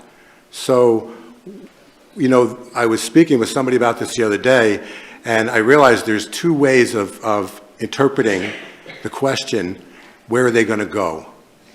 And tonight we heard from a lot of people, you know, who I think were most concerned, I think the majority of people were most concerned with the homeless people, you know, where are they going to go?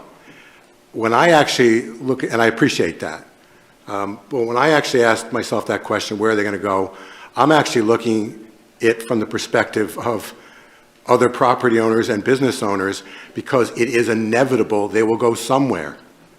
And until this council has any idea where they're going to go, or has any alternative or any solution as to what's going to happen to them during the day to disrupt this very imperfect apple cart, very imperfect, but to disrupt it is going to have other collateral effects and damage that none of them seem to be talking about.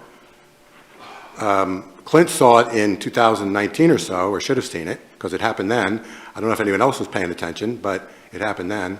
And it will happen again, unless someone can explain how that miraculously biology has changed since then. So they will be out for sure. And again, what's going to happen to them during the day could have two meanings. Humanitarian standpoint from the homeless side of the homeless advocate side, you feel bad for them. From the side that Dwayne was talking about, what's going to happen to the businesses and the neighborhoods and the rest of us? Will they walk over to Long Ridge Park again? On the way there, will they stop at the mayor's house? I don't know. But they're going to be in the neighborhoods. So if the council has a solution or an answer or any suggestion, you know, I'd love to hear it. But so far, we've just heard basically some, I would consider it, Dwayne doesn't, but I would consider it to be hasty. The city attorney in this particular case, I guess, considers it to be hasty, as did the city manager. And I'm not usually a big fan of city attorneys and city managers, quite frankly. But I do not see, as most of you might know. But the bottom line is that this brand new council hasn't offered any suggestions, and for anybody that owns property or businesses where these people are likely to go, you've got to answer that question before you just close the gates or throw them out during the day and say, good luck holding your bodily functions until you can get back to the camp at night. So I have to vote no, because this is very, very imperfect, very hasty, should never have been brought up today. And as one person mentioned, and I think it was pretty astute, the public has never heard any discussion from this council. Usually that happens at a workshop where people can ask questions, discuss amongst themselves, et cetera, and you get a feel for what the thinking process is. That didn't happen because we had to have an emergency meeting for some reason that could have been held after a workshop or could have been held at our next meeting. But tonight, this is really, really hasty. Thanks, Rob. One thing I do want to mention before I call for any more discussion is I would like you to respect the new council coming in. I do kind of feel like you're just kind of beating up on people a little bit, and that is your prerogative, but let's keep a little decorum here. They were voted in to do a job, and they were voted in by a majority of the population, so do give them a little bit of respect with that. Anybody else have any more comments? And with that, since you called my name, I will respond. With that, it's obvious, and I didn't disparage anyone. I pointed out it's their first night. Correct. I pointed out that we had no workshop. I pointed out that no one has heard from them. Perfect. That's what I said. And I'll clarify, Rob, I'm not disparaging you. I'm just trying to keep it above board. And we haven't heard any other solutions. Correct. That's all I said. Okay. I said nothing disparaging. I'm still hopeful. Well, I'm going to reiterate, I didn't want to disparage you whatsoever, Rob. I'm just trying to make sure that everybody's trying to keep above board here. And I respect your opinion. Thank you. Dwayne has more comments, but does anybody else want to chime in first? Indra? I would just like to say, this talk of a hasty decision, the last 5 years this has been happening. This is not a hasty decision. As Dwayne mentioned earlier, it's been developing and developing. And it makes me very sad to talk about where are they going to go? Let's put them back in the box in this horrible pit in J Street. So first we heard about how horrible J Street is and they can't be there. It is unconscionable to me to allow people to live there like that. So to me, wherever they go is better than where they are now. And we do have, is it bad enough yet? My son visited, he's visiting for Christmas, he's 21. He said today to me, Mom, what happened? Like, what happened to our town? It's a pit. And they're coming from all over. We are a magnet because we allow this. And if we don't do something, that J Street camp and the police camp will stay there for months and months and months and months. So we are taking action to actually do something, and maybe when it's bad enough, there will be, and we are working on solutions. They are out there. They are out there. At my business, they are there at the north end of town every single day. The graffiti, I drove through town, there's graffiti everywhere, there's trash everywhere, there's broken cars all over. So one, to put them in this box is sickening, and then two, to say that they're not everywhere is wrong because they are everywhere, and we are working to solve the problem. So we've heard for how many years, what's the solution? Well, there haven't been any, but there will be. There will be solutions coming. We will have solutions with your input. We are listening to you, and we want your ideas. And we will find a solution to make our town livable again. Anybody else? Dwayne? Yeah, since my name was brought up quite a few times, I would just say that the extended period that was put on by the previous council, which I voted no for, I negotiated 2 sites, but I did not approve the extended period, which has caused the problem. It went from a resting site to a long-term camping site. That's the problem that was put in by the last council. Now, I didn't vote for it, but there's someone here that still voted for it, so another person. Homelessness grew by I think it was 8.5%. I could be a little wrong, but it grew by 8% last year in Oregon. We spent millions of dollars on homelessness, and it still grows. California spent billions of dollars, and it still grows. So it's not a money issue of throwing money at something. That's not going to solve the problem. San Francisco, I saw the greatest article, I think it was yesterday. They're going to stop handing money out unless they get drug tested. That would be a solution. You know what, and I brought this up last time when they hastily put that shelter, and I said their time and point count went down last time. The time and point, if you don't know what the time and point count is the amount of homeless people in this city. Went down, and we don't have all the facilities everybody else has. In Medford, they have everything. And guess what? They grew. So I think we're doing better than them by not providing as much as they are. Thanks, Dwayne. Anybody else? Okay, so I'm going to throw a couple 2 cents in here just before we call for a vote. I do want you guys to take into consideration everything that you heard here tonight. We're here to listen to the public, which we've done. We're here to listen to the experts and the advice of our staff, which we've done. You've had one staff member make a pretty bold statement to you guys, so please take that into consideration. This is a vote for you guys to make, and I think there's a lot of things that we have done in the past, and there's a lot of things that we need to do in the future. I won't go into any more points on the homeless topic until later tonight, but I just wanted to put the 2 cents in before I call for a vote. Please take into consideration everything that's been said here tonight. And with that, I will call for a vote. We'll start with Rick. No. Okay, Catherine. Yes. Yes. Victoria. Yes. Indra. Yes. Rob. No. Eric. Yes. Dwayne. Yes.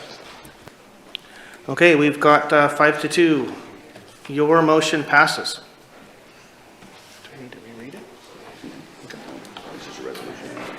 Okay, so with that, we're going to move down the agenda list. We are at D, which is resolution reallocating general funds resources for Caveman Pool to public safety. And I'm going to pass that along to... Yeah, that'd be me. It actually is a Bradley and me combination. This item D and item H really sort of are there's a close nexus to them. So it may be appropriate that, Mayor, if we could, maybe Bradley would start with the H item. I'll follow right up with the D item, and then you can have general discussion on. Okay, sounds good. I'll take that under advice, and I think we'll definitely go forward with that. So Bradley, if you would take over, please. And then you're going to be discussing, motion was H? Yeah, he's going to be discussing pool project and funding, and then I'll be talking about alternative funding to that if you so desire. And we do still have a meeting going. Can we get the back doors shut and get some quiet in the room?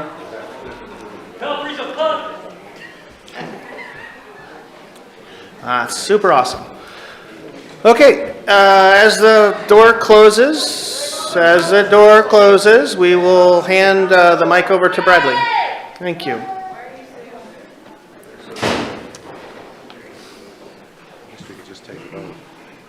Wasting time.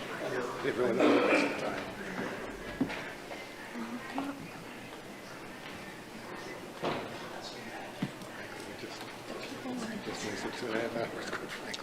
One thing I want to do on that is, because H is, are you going to fund it this way? If you're going to fund the pool, then my item is, this is what you can get recommended to do with the money. So after his presentation, and my presentation, maybe we go wasn't H meaning on to the agenda, insinuate make a that your decision on that. opinion was invalid. That's not what I meant at all.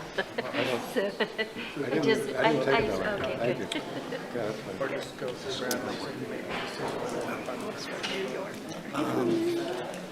You know what, maybe we just do this, see if they want to do, if there's defining it. If so, then there'll be purpose for mine. If they don't make any changes, no purpose for mine. Okay, yeah. So I just had to consult with Aaron a little bit because, again, this is my first rodeo here up in this actual specific seat, so I'm going underneath the expert advice of our town manager. So with that, we're actually going to go to through motion H, or through resolution H, which is a motion to suspend Caveman Pool project from moving forward. And I will hand the mic over to Bradley. Please take over. Thank you, Mayor.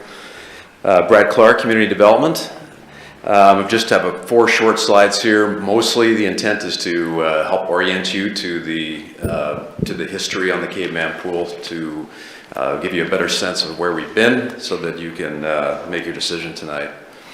So this motion, if adopted as put forward, would suspend the Caveman Pool renovation project from moving forward, relates to your council goal of leadership.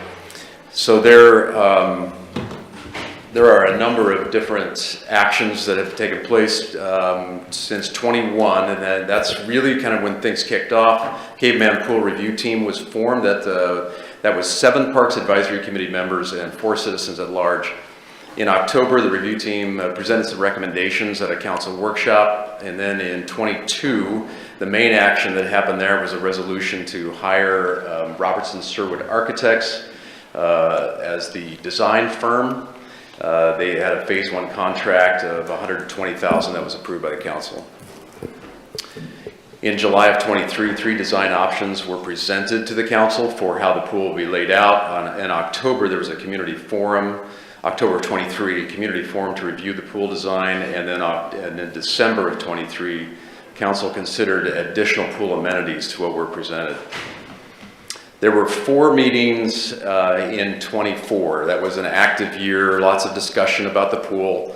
It kicked off in April, where the council reviewed next step options. There were two pool designs. There was the cost-saving measures, potential funding. And then in July of last year, council identified $11 million target and directed staff to look at some other funding resources. We did do that. We gave a memo to the council, and then the next month in August, the council directed staff to move forward with a $6.5 million budget. In September, we went back and pulled together what that modified pool would look like, presented that, and then council supported proceeding with the modified design. And then RSA has, for the last couple of months, been looking at amending those plans. So that's kind of where we're at right now. RSA, the design firm, is kind of on pause until a decision is made. There have been some activities that they've been doing. So I think the main question that's outstanding here is, well, other than your motion, would be the 25 pool season. I just wanted to give you a couple of pieces on that. So assuming that the YMCA does agree to operate the pool, they have done so for many years. We have no reason to think they would not, but we do that on a year-by-year basis. Assuming that they do agree, then the existing pool should be able to open for the 25 season. There are some minor repairs that need to happen, but nothing extravagant in terms of costs. We have, in the current fiscal year, aquatics budget allocated about $95,000 for pool operations and maintenance. Typically how those work, since the pool season splits the fiscal year, some of those monies go to fund from the one fiscal year, and some monies go to from another fiscal year to fund one season. So that's kind of where we're at right now. Some of that money that's in the current budget was spent for the last half of this 2024 season. So the cost implications to date, we have spent about $148,000 on the RSA contract. There's a balance of about $70,000 remaining. Since RSA, some services have been rendered in the past couple of months, we expect there would be some billing that would still take place as a result, but not the full 69. So this council is at the actions at your discretion, of course. The main alternative is suspend the Caveman Pool project. And again, with that action, I think we would ask for at least some direction. If nothing else, another workshop to talk about the current season. That would, if you suspend it, what would you like to see happen with the 25 season? And then another alternative would be continue with project with modifications. Thanks, Brad. With that, does anybody up here have a question for staff? Dwayne? My question is, are we going to talk about the other part too with this, or are we going to do it separately? The other part, which is the funding, alternative funding, would come into play if you decide to have the ability to have those funds available. I'll step in with my presentation next. If you want to continue with this project, then there's no reason to have my presentation. Okay, thank you. Go ahead, Rick. Rick? So, continue with the project with modifications. That would be as you stated in there, in the amount that's been spent on the RSA contract and moving forward with the new pool. So we still have the opportunity to do something to the pool, but maybe just completely different from what the previous direction has been. Council, that's correct. I mean, RSA is currently working on a $6.5 million product, if you will, that has the 2 diving boards, has the slides, with no bath halls renovations. So that if there was no changes, they would continue to work on that. Or if you wanted to take another look entirely, we'd have to have a workshop to reconsider what other changes you'd like to see. And if we were to express that reconsideration tonight, that would help staff in going forward.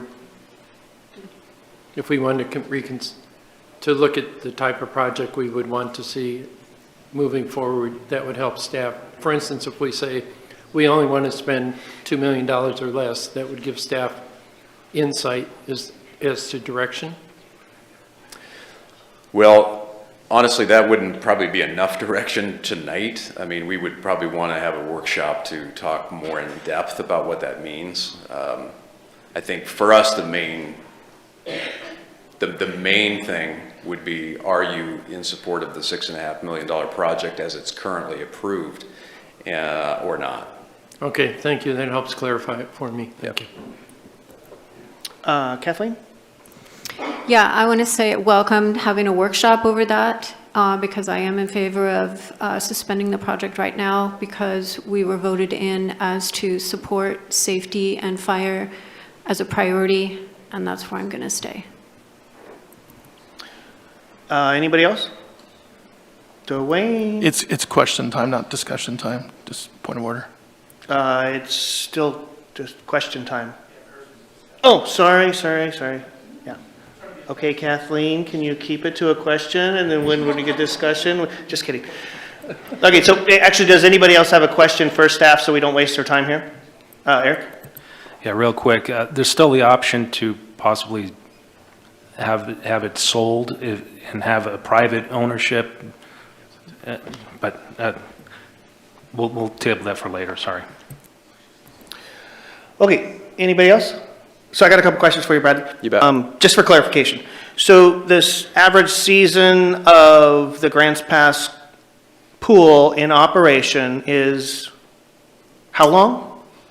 Well, we typically run from, that June to Labor Day. So I was speaking to other people, and then somebody quoted about 78 days. Does that sound about right? That's correct. So about 78 days out of the whole year with the Caveman Pool is able to be in operation because it's basically an outdoor pool without any covering, correct? And that was a clarification question. Correct. Okay, without going into an exploratory or anything, so the current, just for clarification, the current direction for the pool is funding for $6.5 million to refurbish that pool to allow for a seasonal operation of 78 days per year. Correct. Okay, thank you. From that point, is there any other questions from staff? I mean, for staff? Okay. So at this point, we will open to the public. So if anybody has any comments or questions, not questions, but comments either in favor or opposing this resolution, again, I'm going to reiterate, please keep it to the topic. We are talking about funding the Caveman Pool in the current capacity as it is, $6.5 million to refurbish the pool. I'll open it to the public. Thank you. Thanks. I'll talk fast. Brad Converse, I was first on the original pool committee. Then I was on the Parks Committee. If you look back at the most recent motion from Parks Committee, I was the one who authored it, saying we should not be spending $6.5 million. We should be spending about $1 million to refurbish it. Since then, I'm also the interim CEO at the YMCA, so we will be the ones administering. We've administered it in the past.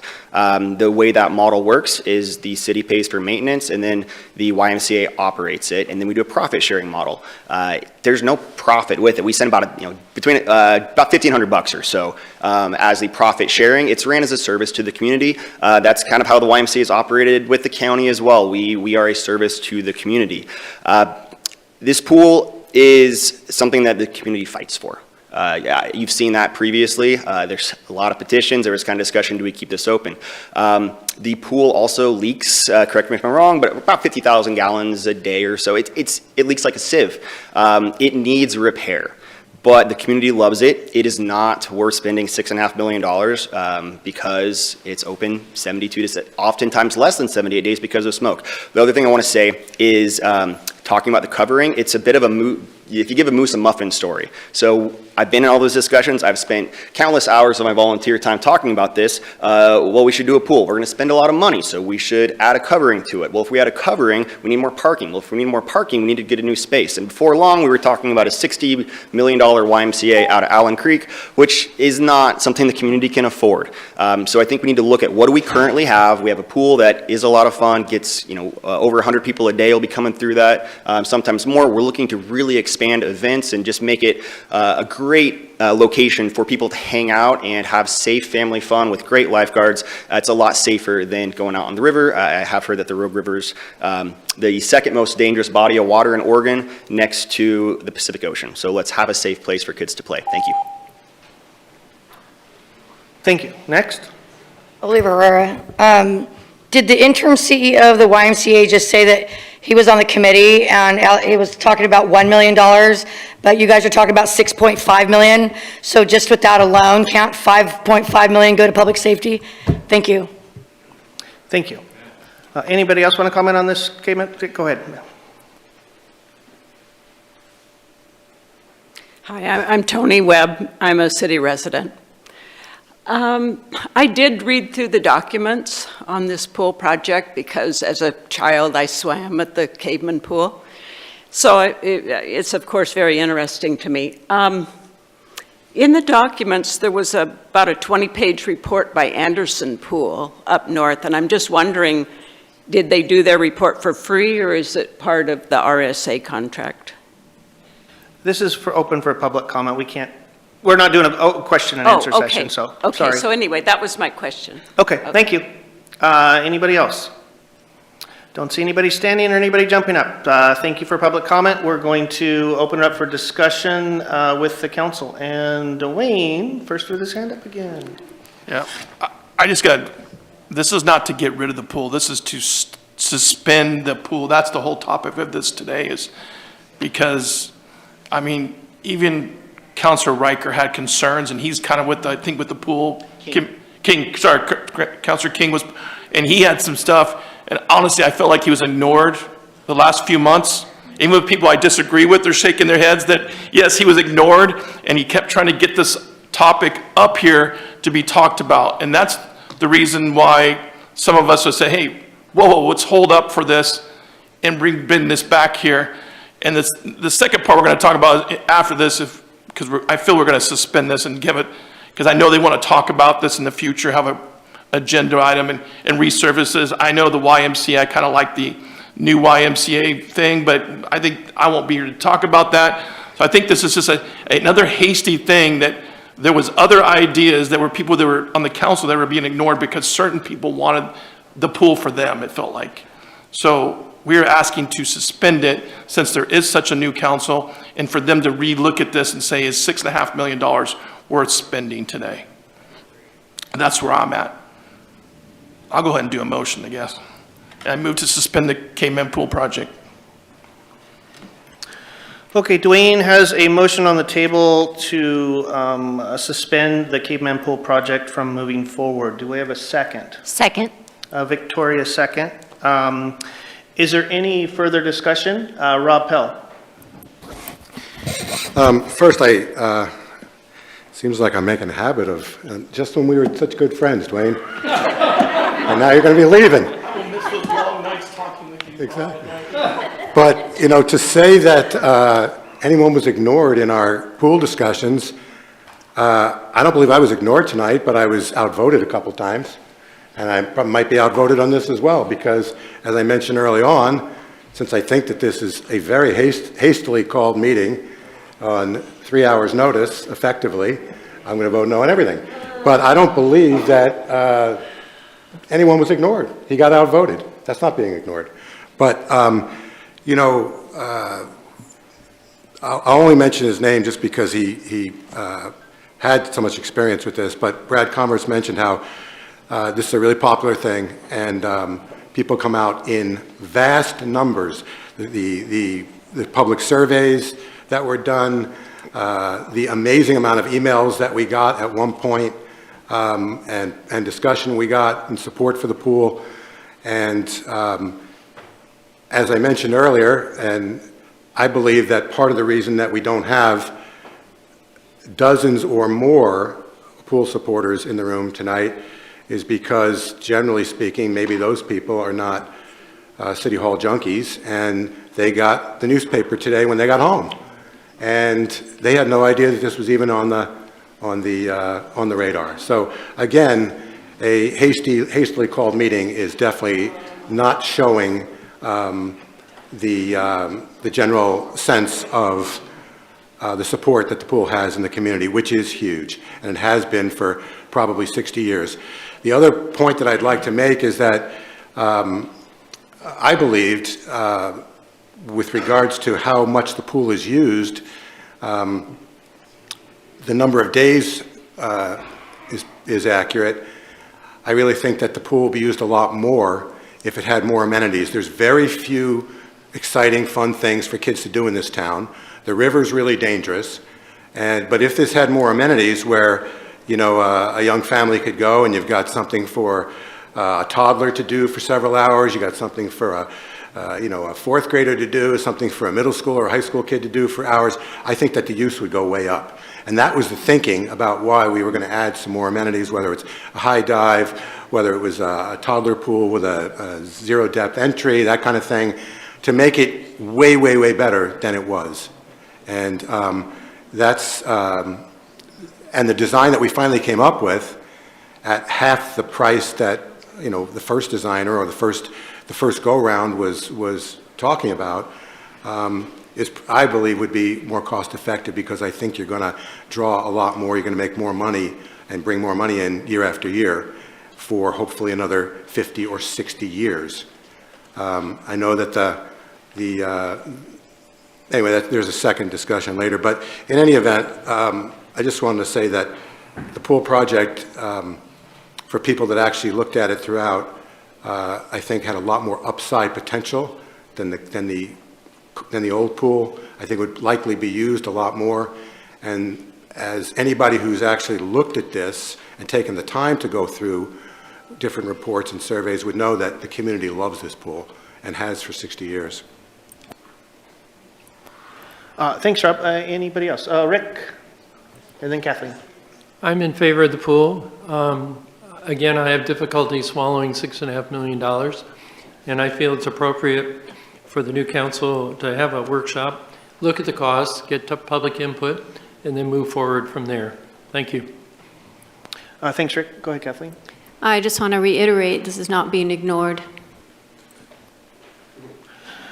Okay, Indra. I love the Caveman Pool. We will do something. I appreciate, Brad, your knowledge and expertise and hearing what you had to say. And I just ran on a we just have bigger fish to fry right now. And I think public safety, I ran on a campaign to prioritize public safety. And so I'm not for the $6 million, but a reduced amount would be fine. Thank you. Anybody else? Okay, I'll add a few 2 cents in here before I call for a vote. Yes, I am nostalgic about the Caveman Pool. I grew up in this area. I hit my head on the edge of the pool when I was 8 years old and got in the hospital because there was so much chlorine in the pool. Did all my swim lessons there. I actually have kids in high school that are swimmers there's 2 high schools in our area that utilize swim team and have it as a sport, an opportunity for these kids. Grants Pass High School has shy of 100 kids in their team. Murphy one out in Hidden Valley has about 60 kids in there right now. And they spend a lot of money at the YMCA, no offense, but that's the only pool that they can swim and they can actually practice in because it is open in the wintertime when the swim season is in the wintertime. Having a Caveman Pool, it is very nostalgic. It is awesome. It is great for the community. I do personally, I'm not voting on this, but I personally it's hard for me to stomach a $6.5 million refab on a pool that's not going to have a cover on it that can only be used for 70 some odd days during the year. I think there's better opportunities that we can spend that money on. But again, that was my little 2 cents. And if is anybody, last call for a discussion? If not, we'll call for a vote. Start with Rick. Yes, on the basis that we will have a workshop. Thank you. Okay. Catherine. Yes. Victoria. Yes. Indra. Yes. Rob. No. Eric. Yes. Dwayne. Yes. Okay, so we got 5-1. The resolution passes. And now that would bring up Aaron to go into... 6-1. Yeah? What? Oh, I did. I apologize, Rob. It is 6. I did my math wrong. I saw the 6 things and I didn't. Okay, so, yeah, I'll hand it over to Aaron, who will discuss the resources for the Caveman Pool funding. Yes. I think I'll call it good evening now, since we've moved to afternoon to evening. Mayor, Council, members of the public, here as a follow-up to your recent action with regards to the reallocating of funds for the pool. So you did express an interest in discussing reallocation of some unrestricted resources formerly known as the American Rescue Plan Act dollars. We had $1.2 million that went to the pool, and we had $5 million that went to Urban Renewal Agency. Later on in the meeting today, you have scheduled on your agenda, if you did take action, which you did just a minute ago, to take action as the Urban Renewal Agency to look at reallocating the $5 million from the pool to something else in the Urban Renewal Agency. So, Council has expressed interest in reallocating $1.2 million of unrestricted funds, formerly known as ARPA funds, from the Caveman Pool to public safety. As a council this evening, you've made it apparent and aware that public safety is a top priority for you, and you see that these dollars, which are unallocated dollars now, can go to public safety if so desired.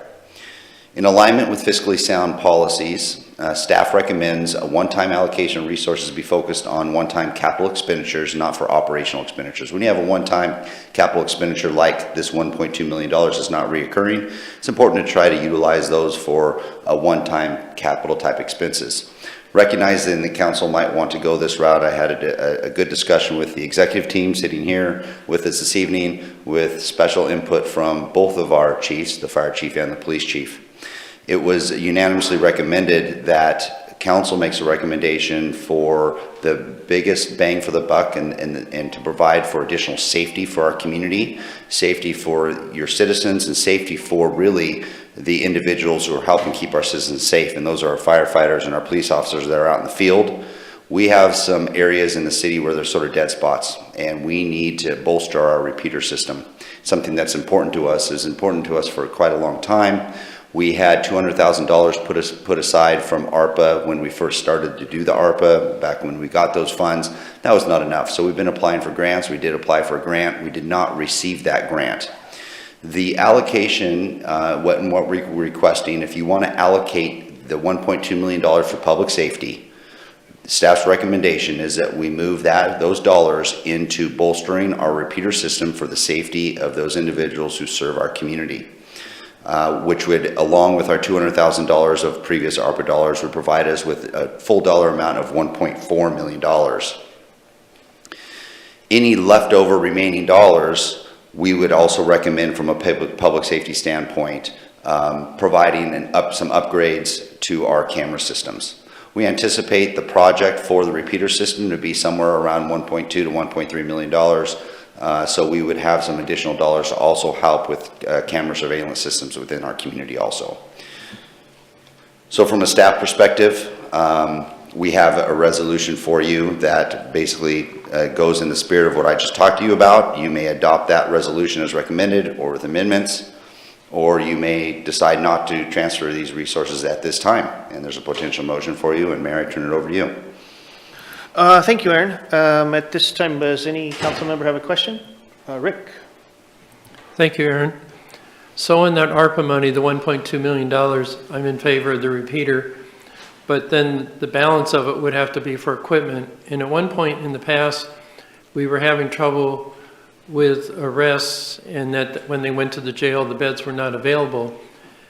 That money would not be, if we for some reason wanted to have more beds available for arrests, could that money be used for that? Or because it's that type of category, it wouldn't qualify?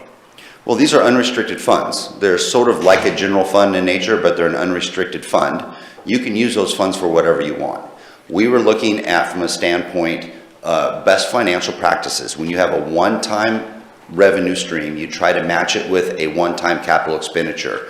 What you're talking about is additional beds. That is, I think, a bigger discussion on the full law enforcement program that we have, not just on public safety for our community.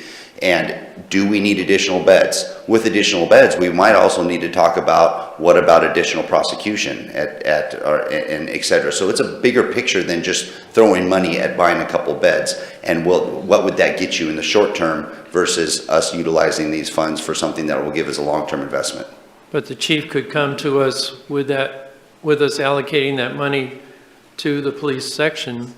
He could come to us and say he would rather see something else and still be able to present that to us. So this is a recommendation that both the police chief and the fire chief are in unison with, and we are unanimously recommending these dollars go to the repeater system for the safety of our workers. I'm in favor of the repeater. I'm just talking about there's additional monies that would be available. Oh, if there's any additional monies? Again, I think that's a larger discussion on other areas that we would like to see from a standpoint if we were provided with additional revenues and resources, where we would apply those. But I think that's a discussion that you're going to, which is more of an ongoing expense and an ongoing revenue that we need to have a discussion on. Okay, thank you. Any other questions for our staff? Okay. Thank you, Aaron. Thank you. I don't think we have any other questions. Great, appreciate it. Okay, at this time, we're doing a resolution, so we'll open this to the public. If anybody from the public wants to come and have a couple minutes to discuss with the council, they're for this or opposition to this topic, please stand up. Hey, why not? One more time. Brad Converse, City Grants Pass.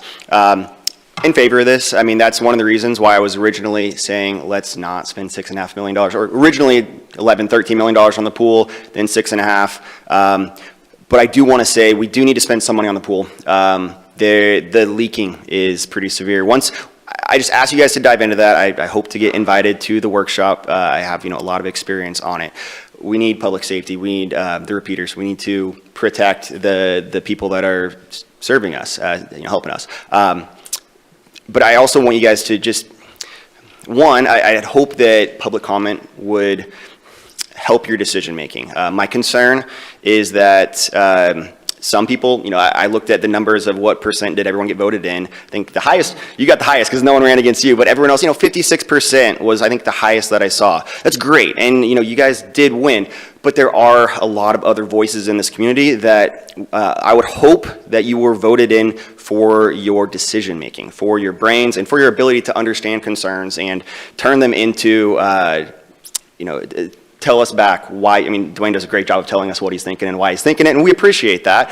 I don't think anyone doesn't know what, I'm sorry, I'm not supposed to, I appreciate when council lets us know what you're thinking. That's what we're hoping for. That's a bit of the concern with the rush of this is we haven't had a good chance to get to know you. There's a lot of people here that do know you well and love you, and that's fantastic. There's a lot of citizens.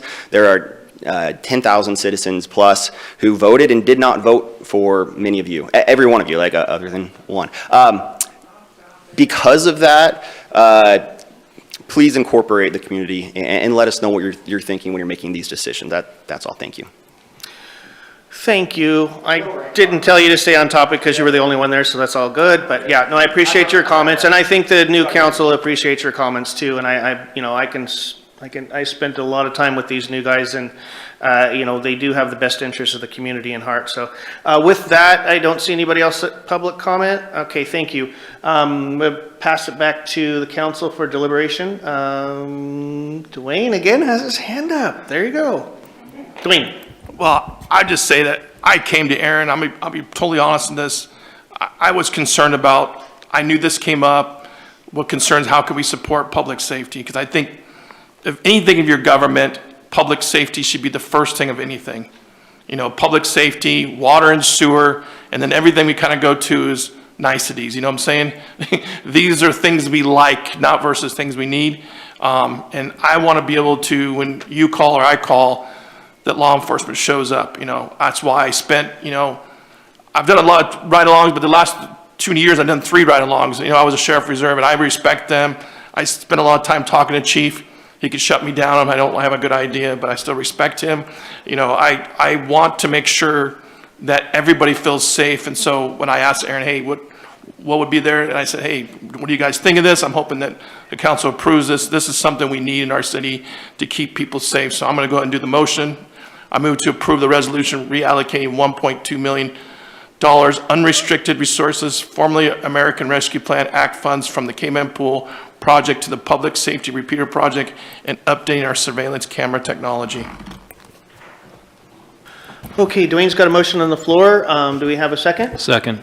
Eric seconds. Okay, I'm going to open it up for any other further discussion. Rob? Yeah, public safety, very important. Obviously, we want best public safety we can afford, et cetera, et cetera. I have to go back once again, even though I was corrected about a hasty meeting.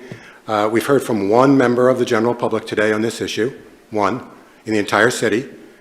That person quoted some figure that there was 10,000 people that didn't vote for anybody that was just recently elected, and we only heard from one person. Because this meeting, for no reason, was not an emergency in any way, and it was called on effectively 3 hours' notice, I will not vote yes after hearing from one single person. I need more input than that. Thank you, Rob. Anybody else have any discussion on this topic? Okay, if not, then we'll throw it to a vote. Dwayne? Yes. Eric? Yes. Rob? No. Indra? Yes. Victoria? Yes. Kathleen? Yes. Rick, sorry. Yes. Okay, 6-1, resolution passes. Okay, so we will continue down the list. We have a resolution sunsetting the Collaborative Economic Development Committee, and I will pass the floor back to Aaron, who's going to do a lot of walking tonight. Doing a lot of sitting too, so I'm trying to get it both in there. There you go. You got full core working out then. That's right.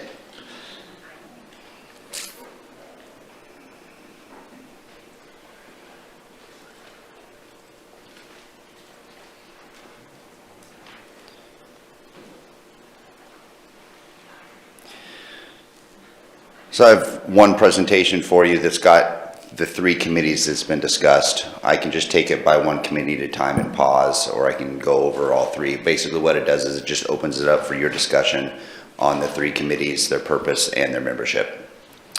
I'll pose that to, are you guys good with just going with all 3 together and then discussing? So let's just do that. Let's make it a little more efficient. Okay. Just hit on all 3 and then we can single them out if we need to discuss. Yeah, and then if you can do the same for public comment if you want, take them all 3, or you can take them individually. Just a sidebar, we're kind of going into 3 hours. Do you guys normally have a timeline on your meetings?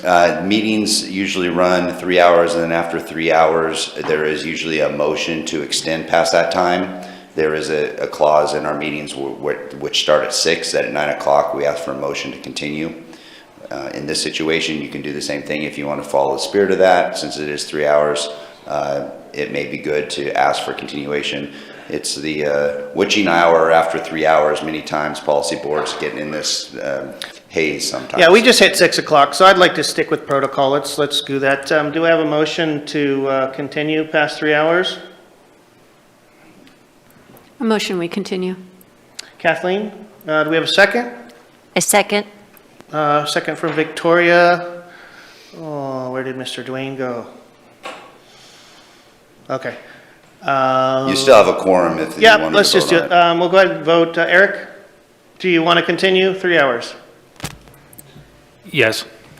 Rob? Yes. Yes. Victoria? Yes. Yes. Kathleen, yes.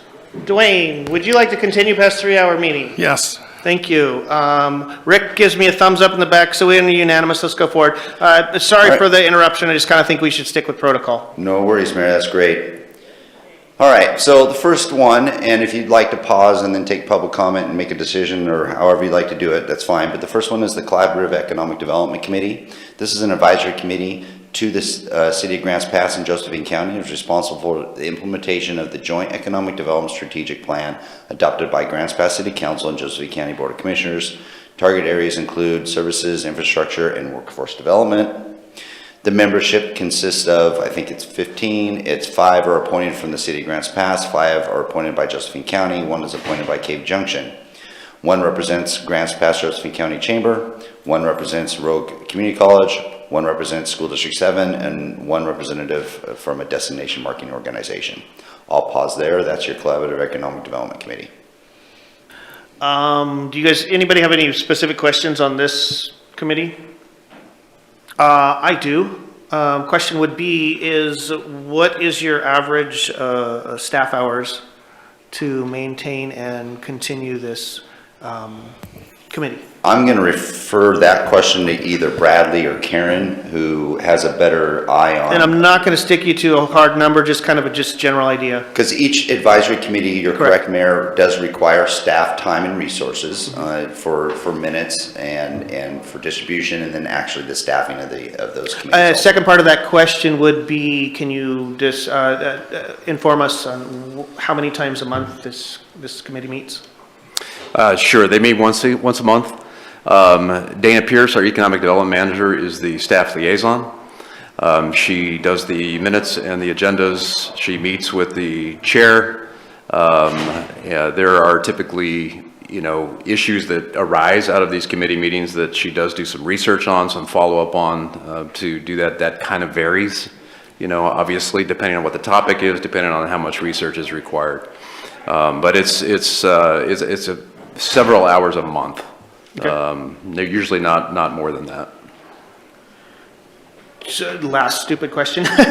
On average, do you know how long the meetings last? Like with 15 people, it seems like a lot that's going to take a lot of time. So just kind of get an idea. Yeah, well, CEDC is one of our larger committees. The average, and we actually have the chair here tonight, who could probably give us a lot better indication, but I think usually an hour and a half to 2 hours is right in there. Okay. All right. Thanks for the information. No more questions. Go ahead, Aaron. You want me to go ahead and just give updates on the rest of them? Or yeah, just because that's all I have for the economic development. Exactly. Continue to the next committee, please. Right. So the next committee that was going to be discussed is Housing Advisory Committee. The Housing Advisory Committee explores opportunities to facilitate the provisions of housing of all income levels, makes recommendations to City Council. They promote public awareness. They also may authorize Housing Advisory Committee to conduct certain public hearings or specific things when it comes to the community development block grant dollars associated with housing plans. So the membership of the Housing Advisory Committee consists of someone from Josephine County, Josephine Housing and Community Development Council, UCAN, a coordinated care organization, the Housing Authority of Jackson County, Grants Pass Area Habitat for Humanity, General Healthcare Community, active local builder or developer, representative from an organization that develops or operates housing, a representative from a financial institution or lender, representative of the owner of a rental property, and also who is a residential developer, and then a renter and a citizen at large. And those are your membership, that's your membership for the Housing Advisory Committee. Is there any specific questions from council for this committee? How many total members is that? 1, 2, 3, 4, 5, 6, 7, 8, 9, 10, 11, 12, 13. Looks like 13. 13. Again, same question, the staff, staff time and money, and then like when do they meet and how long? Same questions, I guess. Sure. This also is a monthly meeting. Okay. Amber Neek, our housing specialist, is the staff liaison. Historically, I would say that there are a few more hours committed to HAC than the other, primarily if you look at the last 3 to 4 years, because of the number of housing issues. As you well know, it's been a high priority for the City Council. So there have been the housing needs analysis, the housing production strategy. There has been a call for a number of different, outreaches to the community. So I would say, there's a few more hours committed from staff to supporting HAC than we have CEDC. Okay. This question is going to go for both the committees. When was the Housing Advisory Committee established? 2017. 2017. In the Collaborative Economic Development one? Do you remember? I'd have to look at Karen for that. It's 2017. Is that CEDC as well? Yeah. Okay, perfect. Thank you. Thank you for the information. Aaron, let's proceed to the next one. All right, last one for this evening here is the Sustainability and Energy Action Committee. The purpose of this committee is to monitor and report to City Council on the progress of our Sustainable Energy Action Plan and the implementation of that supports the city's long-term goals of reducing greenhouse gases. Membership includes an energy efficiency specialist, two citizens at large, a data analyst, someone with solar energy specialty, someone with solid waste and recycling specialty, a student, and a student. So those are the members of your Sustainable Energy Action Committee. Anyone have questions? Go ahead, Rob. So Aaron, I have a question. I believe I know the answer, but a couple of the first-year councils asked me this the other day, and I just want to ask this question for the benefit of the others who may not know the answer. So with regards to all of these committees, council has complete control over how many members, what the makeup is, et cetera, et cetera. They could all be modified or changed at council's discretion. Is that not correct? That's correct. The three that we're talking about they are fully at your disposal on what you'd like to do with them and what the membership looks like. Any other questions? Same questions. Basically, I want to get an idea of how many staff hours are entailed in this, when they meet, what's their average length of meeting, when was it established? This one was established in 2020, thank you, 3. It's your newest committee. And it meets quarterly, so it meets the least frequency of all of your advisory committees. And I would guess about 10 to 12 hours per quarter. Okay. But that might be low depending on what projects are being worked on. Because really what this does is it results into capital projects as we look at implementing some of the measures. Okay, perfect. Last question to Aaron, just to reiterate what Rob said, that these committees, just for everybody's sake, these committees serve at the pleasure of the council and are kind of more of a research board, is the way I would interpret it for the council? They are. The one that's a little more complicated out of the 3 is the Collaborative Economic Development one, which has multiple jurisdictional partners. The city was the one that did spearhead that. The city is the one that staffs it.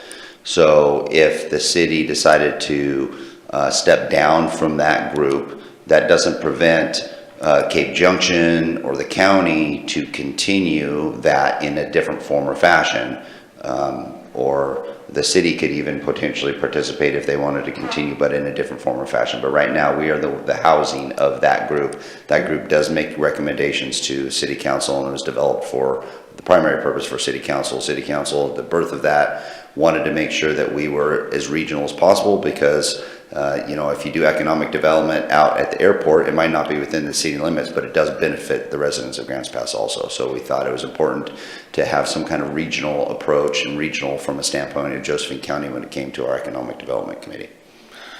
Perfect. And I'm sorry, I got another question because you just brought that up. So can you explain, I guess basically I want to get the premise of these committees. So the committees are actually looking at topics of the day, they're researching them, they're collaborating within, experts within the community, and then they're doing what to the council? Then they're making recommendations on things that may be coming up. Maybe there's a new field or a new push from the state. Say, for instance, whatever it may be, broadband improvements or whatever, and they may take on some of that as part of their challenge. It could be that council wants to look at something with regards to maybe recruitment or retention, and they might want to use the Collaborative Economic Development Group or workforce development or something to help study a project or a topic. So it goes both ways, but they are a little more independent, it seems like, from council direction than others, because it does also include the county and Cape Junction. So they also provide input a little bit in what direction they go. But primarily the advisory committees are doing one of two things. They're either getting direction from you on a certain topic that you want studied or explored, or they're bringing things to you that they're recommending from a policy development standpoint that they believe would be good for the community. Okay, so it's both are directing. Mm-hmm. So either us is asking for them to research a topic or give more insight, or there's something's coming down the pike from the state, or I'm just trying to get a full understanding. Yes. Okay, I appreciate the information. Thanks. Nope. I think we got Rick in a question too now. Go ahead, Rick. Thank you, Aaron. On the Collaborative Economic Development Committee, is it appropriate to say that the membership on there includes some experts in the field, and the information they provided in the previous presentations and studies was very informative? Well, in all three, and I think in all of your advisory committees, they have experts in the field. That's the whole concept and idea, whether it be parks, whether it be tree advisory, bike and ped. You have individuals on those that have specific interests or passions associated with those topics. And in some of those advisory committees, you have specific seats that need to be filled. Maybe it's a lender, maybe it's a realtor, maybe it's a data analyst or something along those lines, like I mentioned here. So they've been established, almost all of your advisory committees have established with specifics associated with a field of expertise. There's very few advisory committees where you just have 5 members that are at large and that's it. Okay, so has staff found that information? I realize it's presented to the council later, but has staff found that information that's been presented to be very informative? I think the question is, does council feel as though it's informative? Staff is the one that's working with the advisory committees and putting it together, and many times it's a collaborative effort between staff and some of the expertise on the advisory committee. So the question is, but really back to you, I think, Counselor, and the council as a whole, is are you finding that helpful and that information helpful? Okay, thank you. Thank you. Anybody else have any questions? Okay, with that, thank you, Aaron. Thank you, Mayor. We'll go ahead and we're still gonna, I think what I'm gonna do is I'm gonna keep this as kind of a lump where all 3 committees were being discussed, so let's kind of keep it in that. I'm gonna open it to public comment if there's anybody from the public that wants to give up 2 minutes. Please keep your decorum, respect everybody around. If you want to talk about an individual committee, definitely point that out in your, and let's try to keep it on topic. First, start out with name and sure. Thank you. Excuse me, my name's Ethan Lane. I'm City Council position number 1 for the City of Cave Junction. And I sit on the CEDC, and I think it's a really important committee for a lot of different reasons, but my main passion for that committee is the relationship that we have between the 3 municipalities. I don't think that we need to break that apart. I think staying intact and having this collaborative committee is really important to our county as a whole, including the 2 municipalities. That's all I have to say.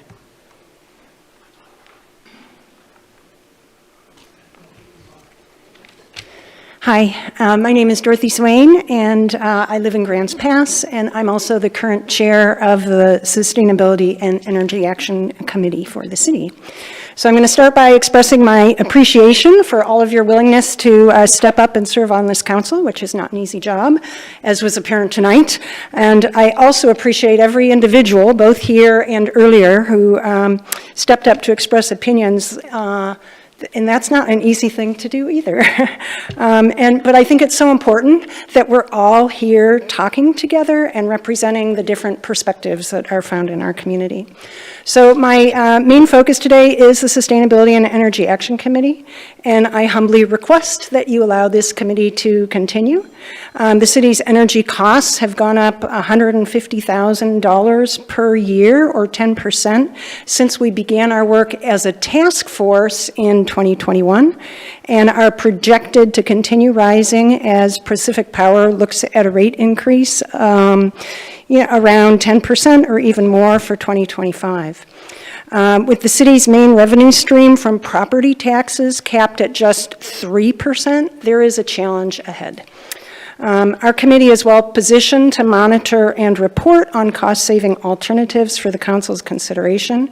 None of our recommendations is binding. We don't tie your hands in any way. What we are is a source of research and data analysis that can inform decisions, whatever direction you decide to go. And on a personal note, I just want to say that I've been an educator for 40 years, the past 12 of those here in Grants Pass. This is home. I care about what happens here and how we treat each other. And I've been really happy to hear, regardless of voting maybe not the way I would have sometimes, I've been really happy to hear the responsiveness and openness to what we have to say. Thank you. Thank you.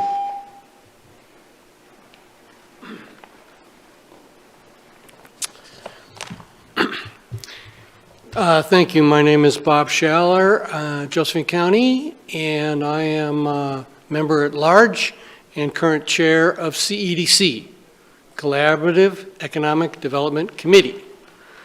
So I'd like to, I'm here to ask the council to consider alternative number 2 or 3 in your packet on page, I don't know, 97 or 98, where it says the council may choose to modify the purpose of this committee or may choose to not sunset the committee. And I'm advocating for you to not sunset us. Because if we look at our name, collaborative involves 2 or more people or organizations working together for a particular purpose. Economic development is the process in which the economy grows or changes and becomes more advanced, especially when both economic and social conditions are improved. And committee is a group of people. And I want to thank Aaron for accurately reflecting what we do at CEC. We typically run 90 minutes once a month, and they're the committee members, of which there are 1, 2, 3, 4, 5 CEDC members in this meeting. Okay, we're serious and committed to this project, and please don't throw us out with the bathwater. Thank you. Thank you. Next. Hi, my name's Matt Rosen. I'm a resident of Grants Pass, and I currently serve on the Sustainable Energy Action Committee as the data analyst. I was a member of the task force before the committee was formed. As Dorothy said, energy costs have been going up much higher than the revenue cap that's allowed. And our committee is really, unfortunately, we didn't get a chance to look at these slides. It's really focused not on greenhouse gas reductions. It's focused on reducing energy costs. The greenhouse gas reductions come along when you reduce energy costs anyway. So that's kind of a side benefit, if you will. So really, that's been our focus for quite some time, is how to reduce those costs. Our committees help to establish an ability to capture, record, and report energy utilization and cost for all the city operations for electricity, natural gas, vehicle fuel, and solid waste disposal. And that's allowed the city to monitor progress and assess the impact of past projects and initiatives. And that monitoring is critical, and it didn't happen before our committee was formed. The proposed action item that's in the packet shows that the cost impact to be a minor savings in staff time. And actually, the truth is that eliminating this committee has potential to be the most costly item that you had on your agenda today, when you look at over a period of years. The committee, through its hardworking members and their different areas of expertise, helps staff to identify, scope, and evaluate potential ideas or initiatives that can help the city hedge against ever higher energy costs and rate increases, and save staff hundreds of hours to do what would be the same thing. And I watched with interest the mayor's comments to the television news, local television news, about transparency, being good stewards of public funds, and encouraging community involvement. And I think this proposed action demonstrates none of those things, and I see no benefit to the community or the constituents in eliminating this committee. Thank you. Thank you. Next.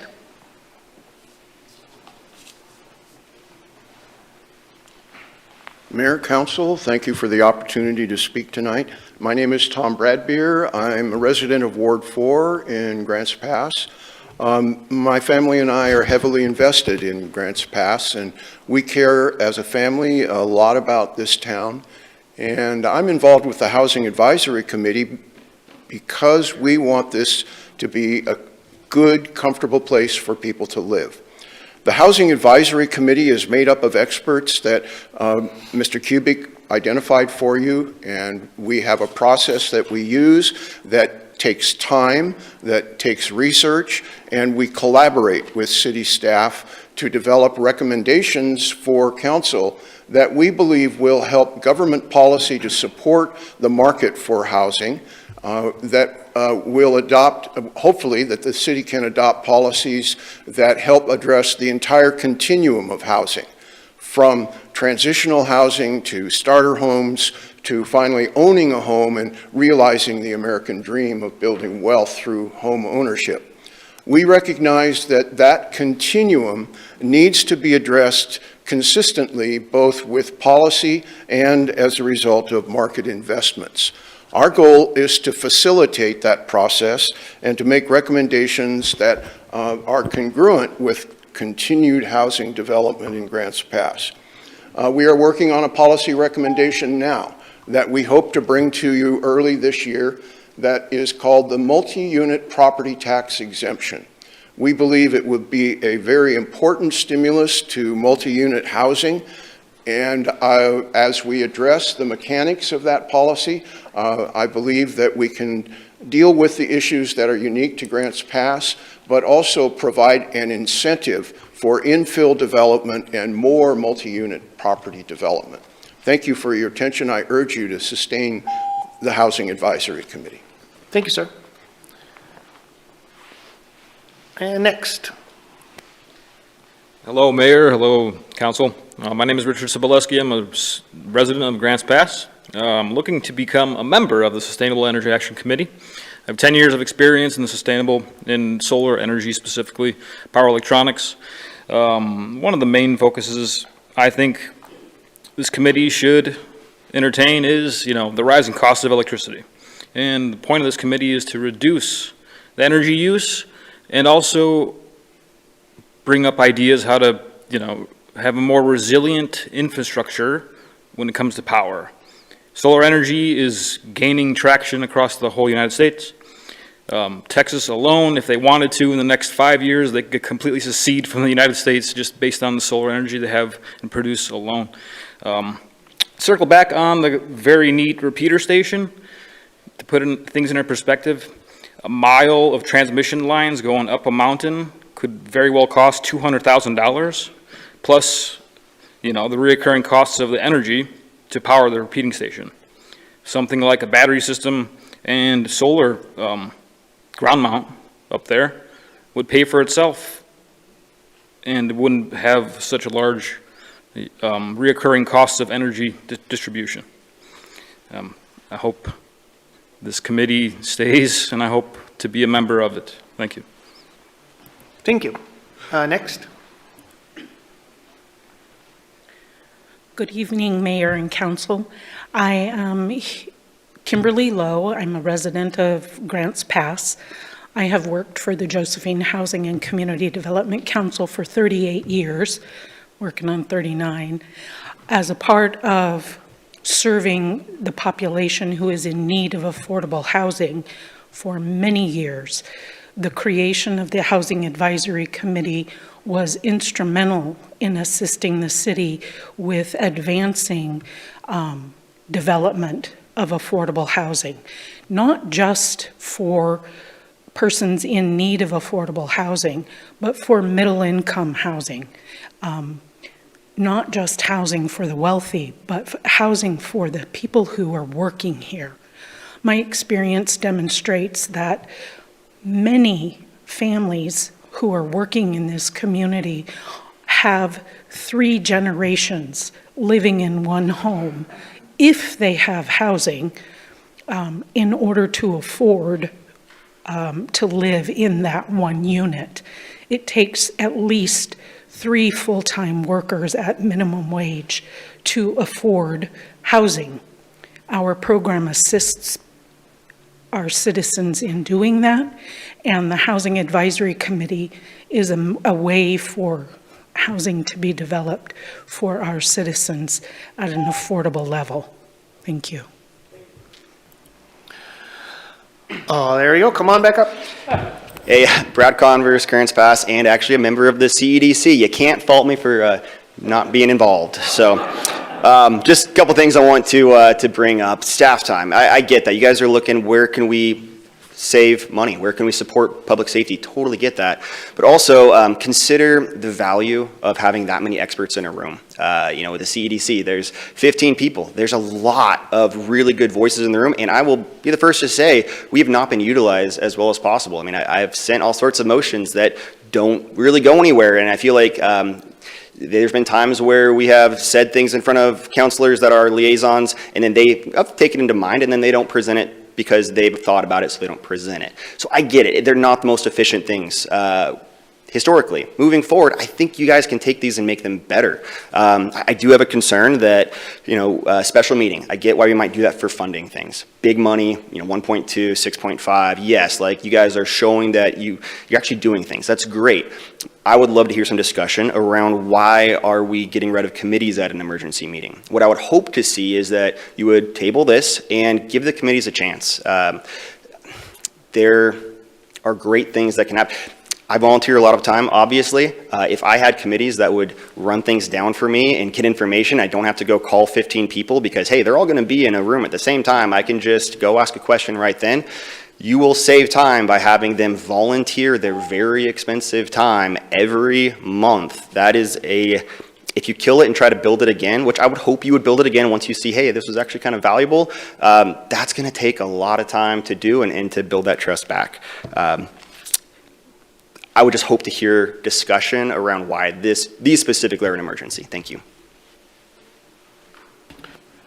Thank you. Next. I'm Jean Ann Miles. I'm council president for the city of Cave Junction. And I was one of the persons not thrilled about a 3-hour meeting because I have a long drive back home. But I want you to know that's how important this is. As a counselor, I appreciate the position you're in. I understand that your job is to do what's best for the taxpayers.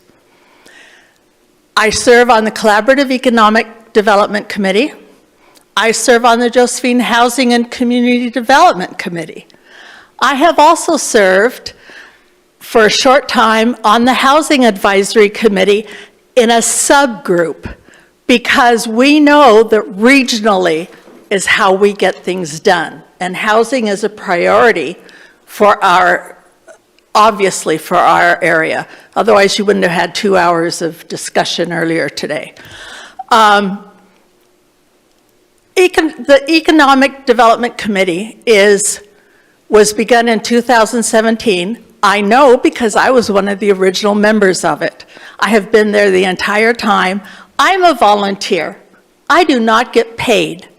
I travel all over the county and all over the state doing things to help benefit our community, and especially Cave Junction.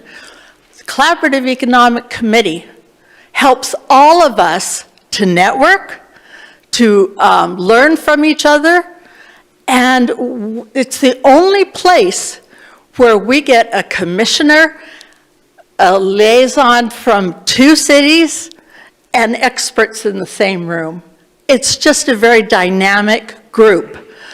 When it was first begun, it was suggested that there be a facilitator to help make the process go better. I wish that had been done, but that required income or money. So it wasn't done.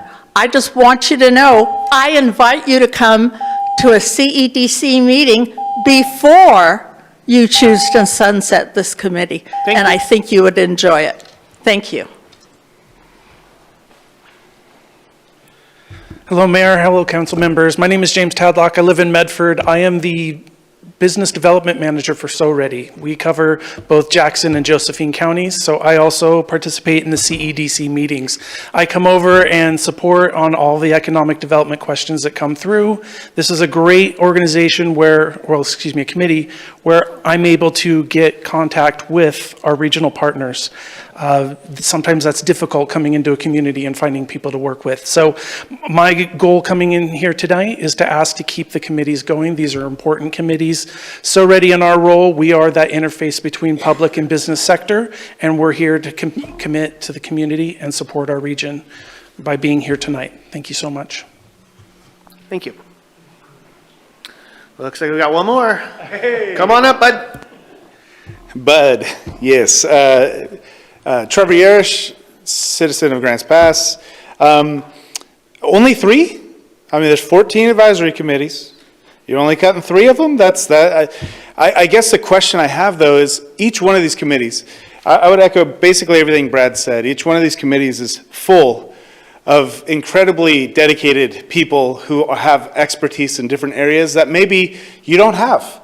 And they're spending a lot of their time coming together regularly to explore these topics, research, come up with some potential solutions, propose those potential solutions, so you don't have to spend all that time or gain that expertise to be able to make educated and informed decisions. And so the idea of cutting these, I was part of the task force that helped shape the strategic plan back in I don't know, it felt like it took forever, but it was like 2016, I think, is when it was formally adopted. And I just think, when I look at the list of the people and the expertise that's at the table, and the fact that, again, all of the agencies are at the table at the same time, I mean, it's invaluable. That communication and that collaboration potential is just invaluable. So if there are ways to cut costs without losing the committees and have some discussions about that, I would just request to table and have some discussion about how we can have these committees, maybe without them costing as much as they're costing, if that's the issue. Thank you. Thank you, Trevor. I apologize if I said something wrong to you there, buddy. You're good. I remember, you got to remember, the first time I met you, we were actually sitting in line with applications to become the mayor. 2018 or 2017, I think it was. Dan Fowler left. Oh, sorry, go ahead. I digress. Thank you. I digress a lot, too. My name is Dennis Dreyer. I live in the county. I only come to the city to enable homeless people and spend my own personal funds to take care of them. I have served on some of the citizen advisory committees, specifically the COPA committee, and I don't understand how sunsetting these committees rises to the level of a special meeting that is, as Councilor Pell has pointed out, poorly notified. You're wasting our time, you wasted the city's time. It's clear that you've all decided how you're going to vote anyway, so I don't think I can take any more drama. Thank you very much for your help, and please don't sunset the Housing Advisory Committee. Amber does such a wonderful job and has brought so much information to you folks. And is it better to maybe we should just sunset all the committees? That's a good idea, because then we wouldn't have any of this pesky, citizen advisory and, input and stuff. Thank you. Thank you. I don't see anybody else standing. Is anybody last chance to comment? I appreciate your comments. Thank you very much. At this point, we'll bring it back. Do you guys want to have some deliberation?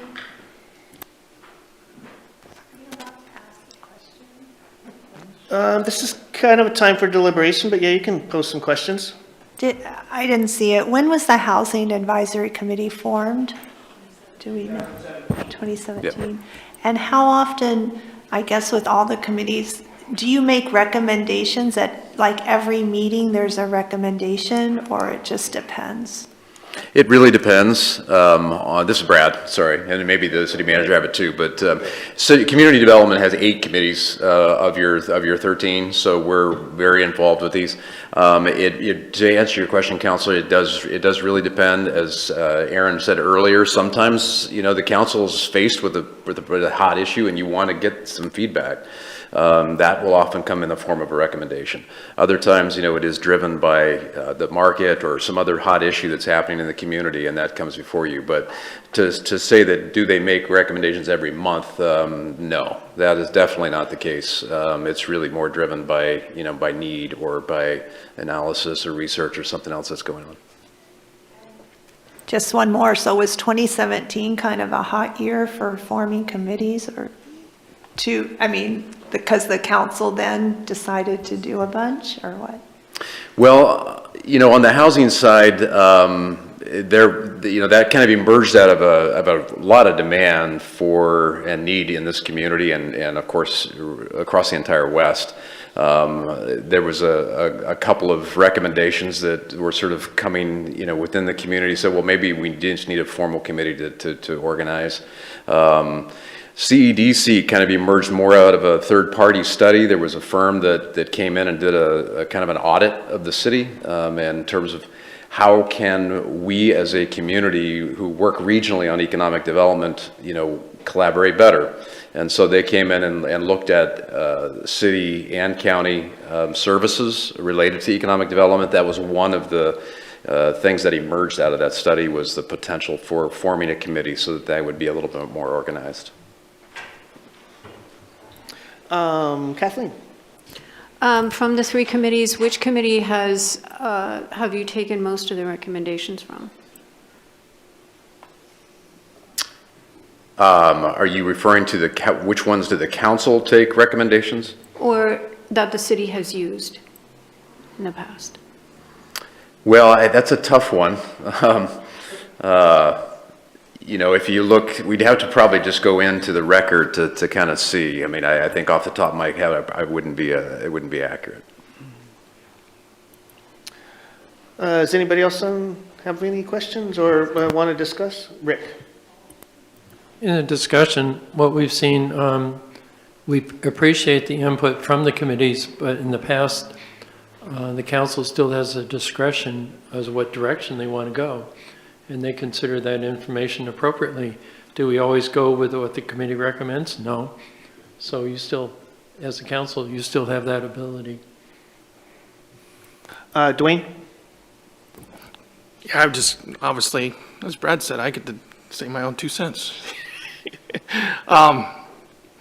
I talked to the commissioners about some of the committee that collaborated. What I've got from them that hasn't been going too well, what they told me. And so I asked them why, and I don't want to throw up the names out. I just don't think that's worth it at this point. But I think that's the CDC one. I think that's the one they don't come to our housing advisory. I know the housing advisory finished up on a big change of things, but I also think that was changed because the old council had a vision of max density, and that's what they wanted during those times. I think now that there's a new council, and I really think that we need to listen to our Home Builders Association. I feel that was not being used as much. We were supposed to be seeing them quarterly. That wasn't happening. I don't know why. I'm not a home builder. So I was, upset a little bit there because they're the guys that are making money. The problem I have with housing advisory, honestly, is builders build what they can make money off of. That's how it works. Not what the city max tells them to do. They're going to make money off of what they can make money for. And these changes from the state, we just started adopting them. We never pushed back. We just said, hey, we're going to do a bunch of this stuff that the state has. I think, from my personal opinion, I've been on the Housing Advisory Committee, is just watching us do policy after policy and listening to my very first meeting from the chair. That's not the chair, I don't think now. It's all about homeless. And that kind of irritated me because that's not what the Housing Advisory Committee was supposed to be about. It's about building and developing houses here. It's not a homeless, and I know I said that on the thing, it's not a homeless advisory committee. And so I have a problem with the influence of some of the people on the committees because they're influencing the way they want things, not the agenda of the council. I know that's funny to you, but the council was voted in for an agenda, just like we have a president is voted in and he's making changes to what he wants versus the old president. And that's how things work. When the new president comes in or the new council comes in, they run things the way they want, not the way the old council did or the old president or the old governor. So you need to understand that. If you want to run for office, you can do that and you can make your opinions on what things are. Or you can sit there and laugh and make snotty things about it. But till you get up here and you throw jabs at me every day or in the paper or whatever, I don't have any respect for you. You want to make those noises. Rob. Yeah, there's so much here to unpack, and I'd just like to, I just want to make sure that I've made notes, and I'd like to make sure I touch on everything if possible. The first thing that jumps out at me is that there's questions from the mayor and councilors that just indicate to me that they don't know that much about these committees or how they work or whatever, which would mean that it might not be a great move to take action on them until the council knows more about them. And I'm not trying to disparage anybody, but people ask questions that were pretty basic, and that's fine, better to ask them than to be ignorant. But by the same token, to make a decision on something you don't know much about is probably not smart. You know, I think Indra asked a question, or somebody, maybe Kathleen. It's been my observation, and I could be wrong, and you people have been watching meetings lately. How often at the end of a meeting do you hear there's a motion from a particular committee presented to the council? I mean, it's not very often.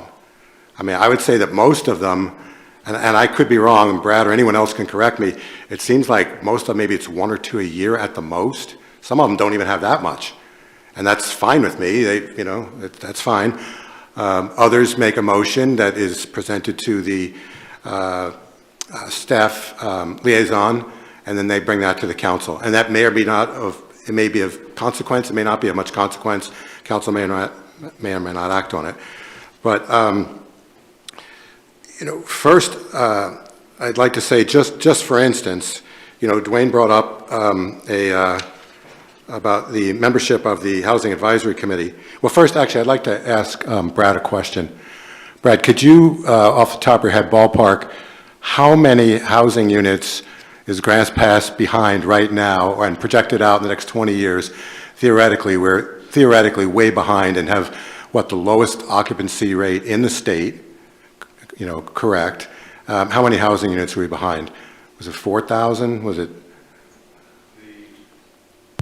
The 2021 housing needs analysis identified 4,055 for the next 20 years, but that did not cover the current deficit. Right. Current deficit was what? We're you know, ballparking, nobody knows for certain, but at least 1,000. Sure. So call it 5,000, call it around 5,000 to 6,000. Sure, thank you. So that actually was a pretty major reason why the past council, you know, made housing a priority, because like I've probably had at least 10 employees for the last 30 years. When one of their houses gets sold out from under them, and very few of them have ever owned a house, my employees, their house gets sold out from under them and they got to rent something, it's hard and they're in a panic. And there's just not enough workforce housing. There just isn't. Low income or whatever, low income is one thing, workforce is another. We don't have enough of either.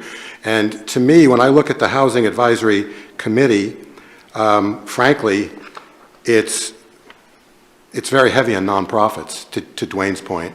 I don't think there needs to be that many nonprofits. And when we wanted to add, I think in 22 or 23, it was almost like a big deal to add another active local builder or developer. To me, that was a no-brainer. I mean, I just went out of my mind when some of the councilors were kind of debating that and leaving it up to the committee whether or not we were going to add one. I'm like, we need to add more than one. But I mean, more profit people, more for-profit people. If I was going to do anything to that committee, I would probably make it not as nonprofit heavy.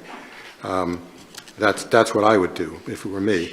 But you know, with regards to, you know, Dwayne saying we should work more with the home builders, I would say that, as I think Dwayne knows, I was probably the most vocal about, maybe me and DJ, about having meetings with the home builders regularly so that council could actually understand more from the home builders. But that doesn't necessarily mean that they're telling us the exact same things as the Housing Advisory Committee. There's two different functions. And I can tell you that I don't know if there's anybody else on the council that's, maybe Dwayne, but he's leaving, but who's actually, you know, built any housing or isn't landlord or anything like that. I mean, I am. But, and I can tell you that the expertise on the Housing Advisory Committee of the, we'll say the half a dozen for-profit people anyway, is 10 times what I know. And I know more than the average person. I know more than the average counselor about it. But I appreciate the Housing Advisory Committee, and I learned a lot from them. And quite frankly, I saw a couple times where I believe the Housing Advisory Committee was actually a good balance for staff. I think that we were getting some information from staff that I actually didn't particularly think was that realistic. And I thank some members of the Housing Advisory Committee. I thank them for actually being pretty steadfast in what they were suggesting. And so they can be a balance for staff. They can also essentially do some of staff's work for them when staff is overloaded. And that's the thing that people aren't looking at when they say, well, what are these things costing? The fact is you can't always expect staff to be able to do 10 or 20 or 50 extra hours of investigation on any subject. And it's been my experience, because I've been on committees and commissions before, there's often a member of a committee or commission who really has a passion for something. And they will take and do 5 hours a night for a few weeks until they get some answers. Or they'll look at different cities around the state in depth, way more than what we can expect staff to do, and they'll bring back information that we will not get from staff. So in a certain sense, they're actually saving staff time in that regard. And I think that balance needs to be considered. Again, I just also want to mention just an example. I just have to mention an example just because it stands out for me so vividly. When I was first on council, you know, they have that council coffee talk thing on Fridays or whatever it is, where a councilor sits with two members of the public or members of the public, two councilors. And I went to a couple of them, and for me, I decided it wasn't an efficient enough use of my time because I had to take off from work and so forth. But Tom Bradbeer, who's I guess the acting Housing Advisory Committee chairman now, he was at one of them, and just in that discussion, just sitting down with him across the table, I learned so much. And he was on the budget committee at that time. He's got a level of financial expertise that I'm pretty sure no one in the existing council can touch or come close to or will ever. And it was unfortunate when we lost him from the budget committee, but now he's actually willing to volunteer his time on the Housing Advisory Committee. And the fact is, I learn from that guy every time I talk to him. I don't always agree with him. I agree with him most of the time, but I learn with them. And the fact that he and other people like him are available to help council, you know, investigate things and do what council wants to, or put it this way, they're willing to educate us. And we can either ask intelligent questions back, we can ignore it, we can do whatever. But on that particular committee, like I say, I would, if it were me alone, I would just, I would change the makeup of that committee. To me, it's too nonprofit heavy, to Dwayne's point. But again, to have someone with that level of financial expertise and common sense who happens to also be a local landlord, I think that's just a gift, and I thank him for all his volunteering.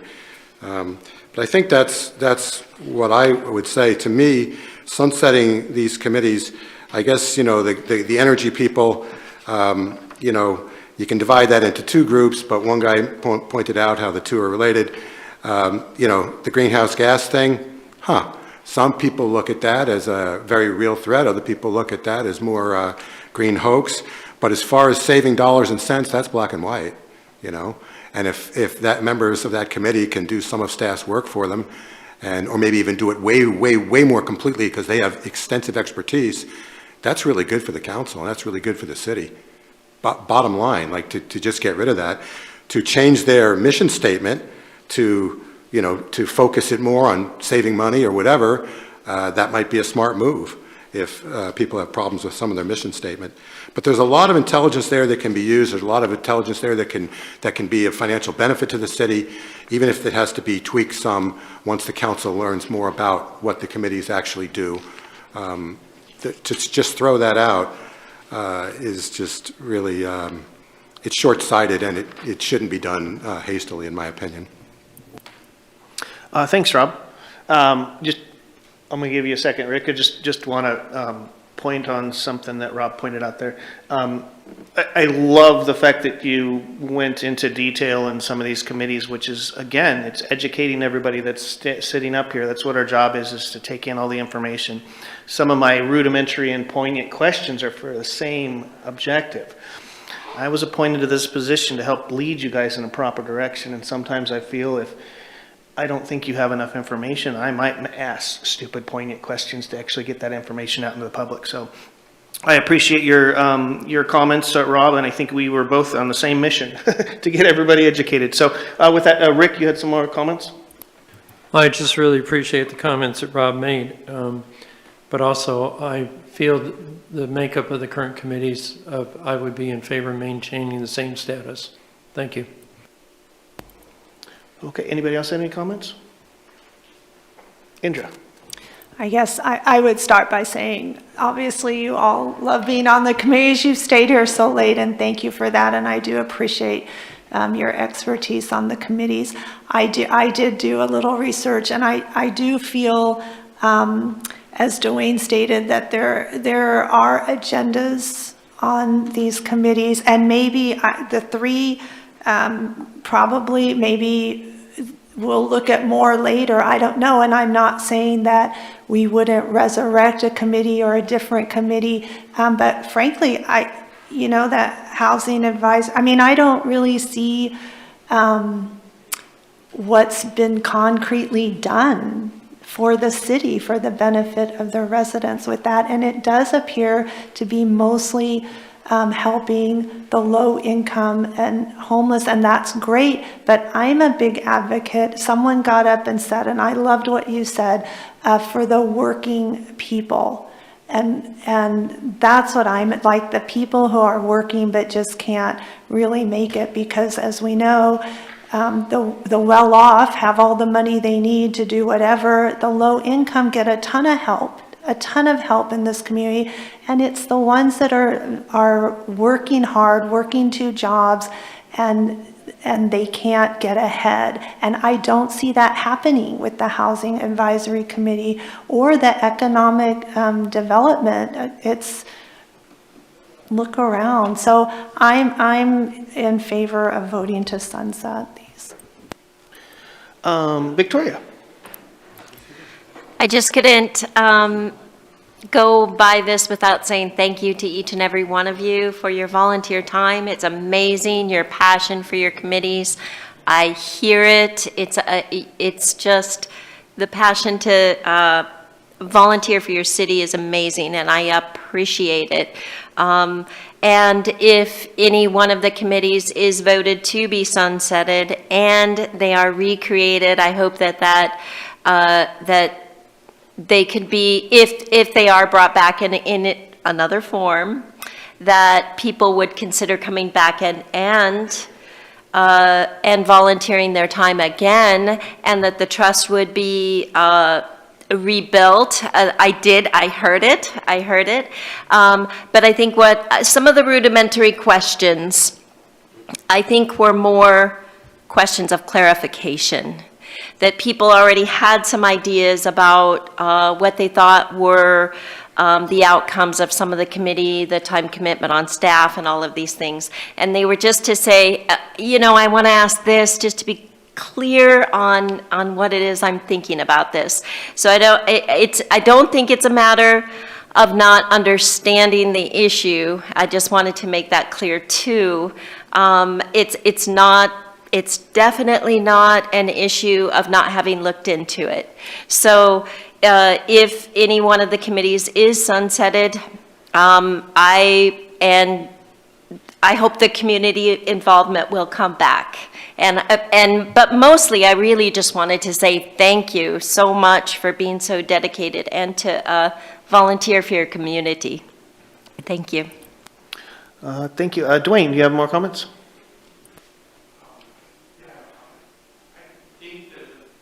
Sorry. Thank you, Eric, for pushing my buttons. I think that all the committees need to be looked at. There's some that you cannot get rid of. Obviously like waste, solid waste, and budget committee. There's a lot of them you can't get rid of. They have to have by statute.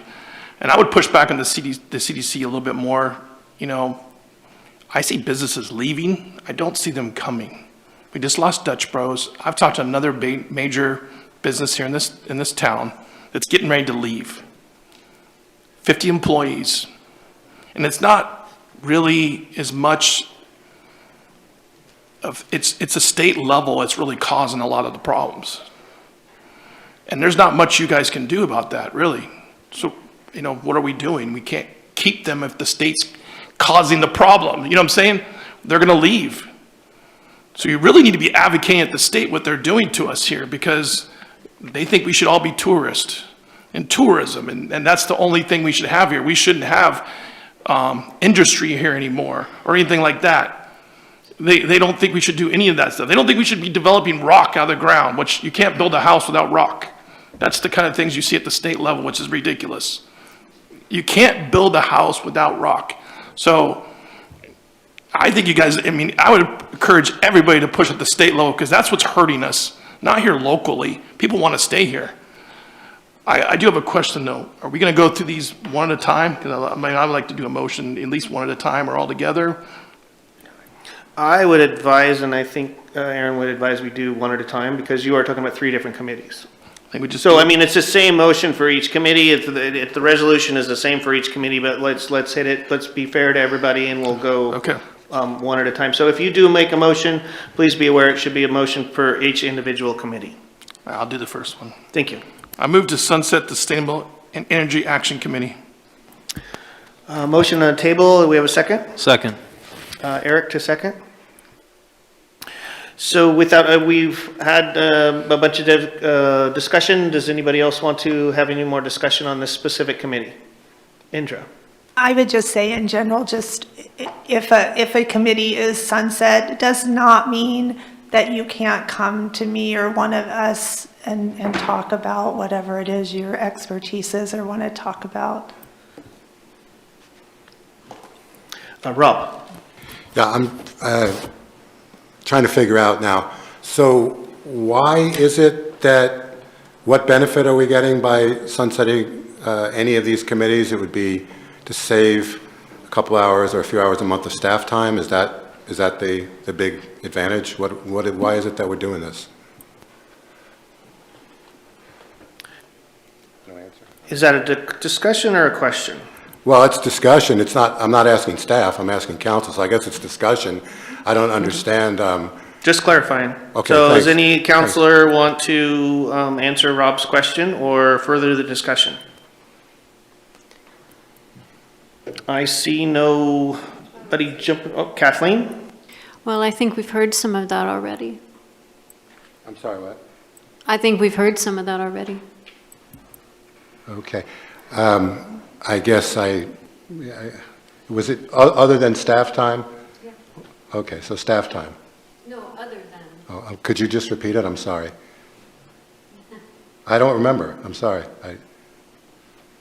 Okay, you can't. Or don't want to. I don't know. But so again, I would just want to make the point that if any of these, if council felt that any of these had the wrong makeup, had too much of a certain agenda or this or that, it's well within council's ability to change the makeup, change the different criteria of who the members are, et cetera, et cetera.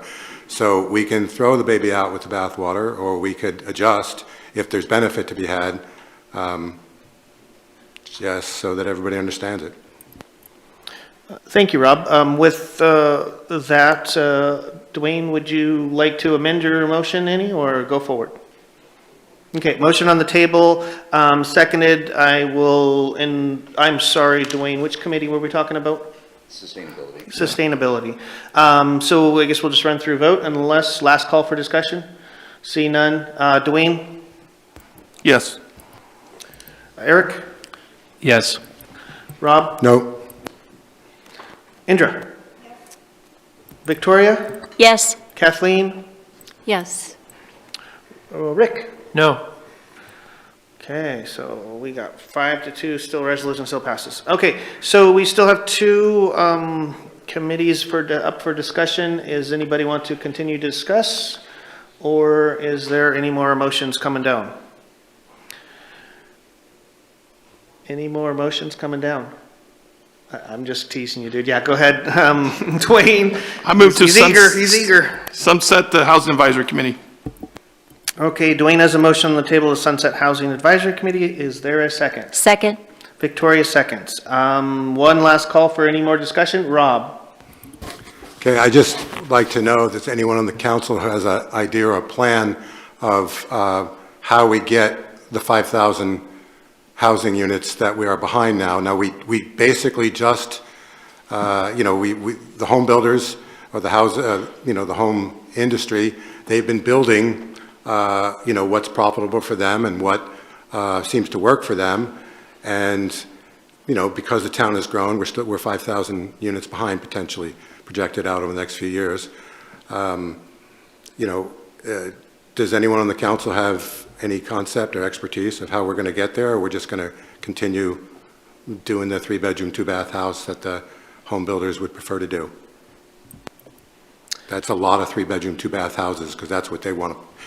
And there's ways to incentivize, of course, which is a matter of fact, one of the incentivizations that was just recently used this summer came out of a suggestion from the Housing Advisory Committee. And actually, we ended up with a fairly major project, and it came directly out of a Housing Advisory Committee suggestion. I'm not sure if any of you followed that, but that's reality. With Rob's further discussion, does anybody else have anything else? Okay, since I don't see any, we will vote on this. Rick? No. Kathleen? Yes. Victoria? Yes. Indra? Yes. Rob? Nope. Eric? Yes. Dwayne? Yes. 5-2, resolution passes. One last committee on the table. Any further discussion for this committee? Dwayne? I move to sunset the Collaborative Economic Development Committee. Do we have a second? I second it. Kathleen, seconds. Motion on the table is to sunset committee with a second. Any further discussion? Okay. Rick? No. Kathleen? Yes. Victoria? Yes. Indra? Yes. Rob? No. Eric? Yes. Dwayne? Yes. Okay, same vote. That's motion passes. With that, we are finished with real business for this meeting. We will be adjourning to convene the Urban Renewal Agency meeting. Do I need a motion to adjourn? Yeah, motion to adjourn. Yeah. Does anybody have? And convene as the. So for protocol, we'll need a motion to adjourn the regular meeting and reconvene as Urban Renewal Agency meeting. I so motion. Victoria motions, is there a second? Rick? It has been motioned and seconded, so we will adjourn the regular meeting, and I need to use the restroom, so. Oh, sorry. Sorry, I do need a vote on that, so Dwayne? Well, so we're voting to end the regular meeting and re-adjourn. Yes. Eric? Yes. Rob? Yes. Indra? Yes. Victoria? Yes. Kathleen? Yes. Rick? Yes. And I do apologize for the bumbling. I am going to do a recess because I definitely need to use the restroom, and then we will 5-minute recess will be good? Thank you.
Well, love the discussions, but Indra and Kathleen, you got to get back up here. We got to finish up.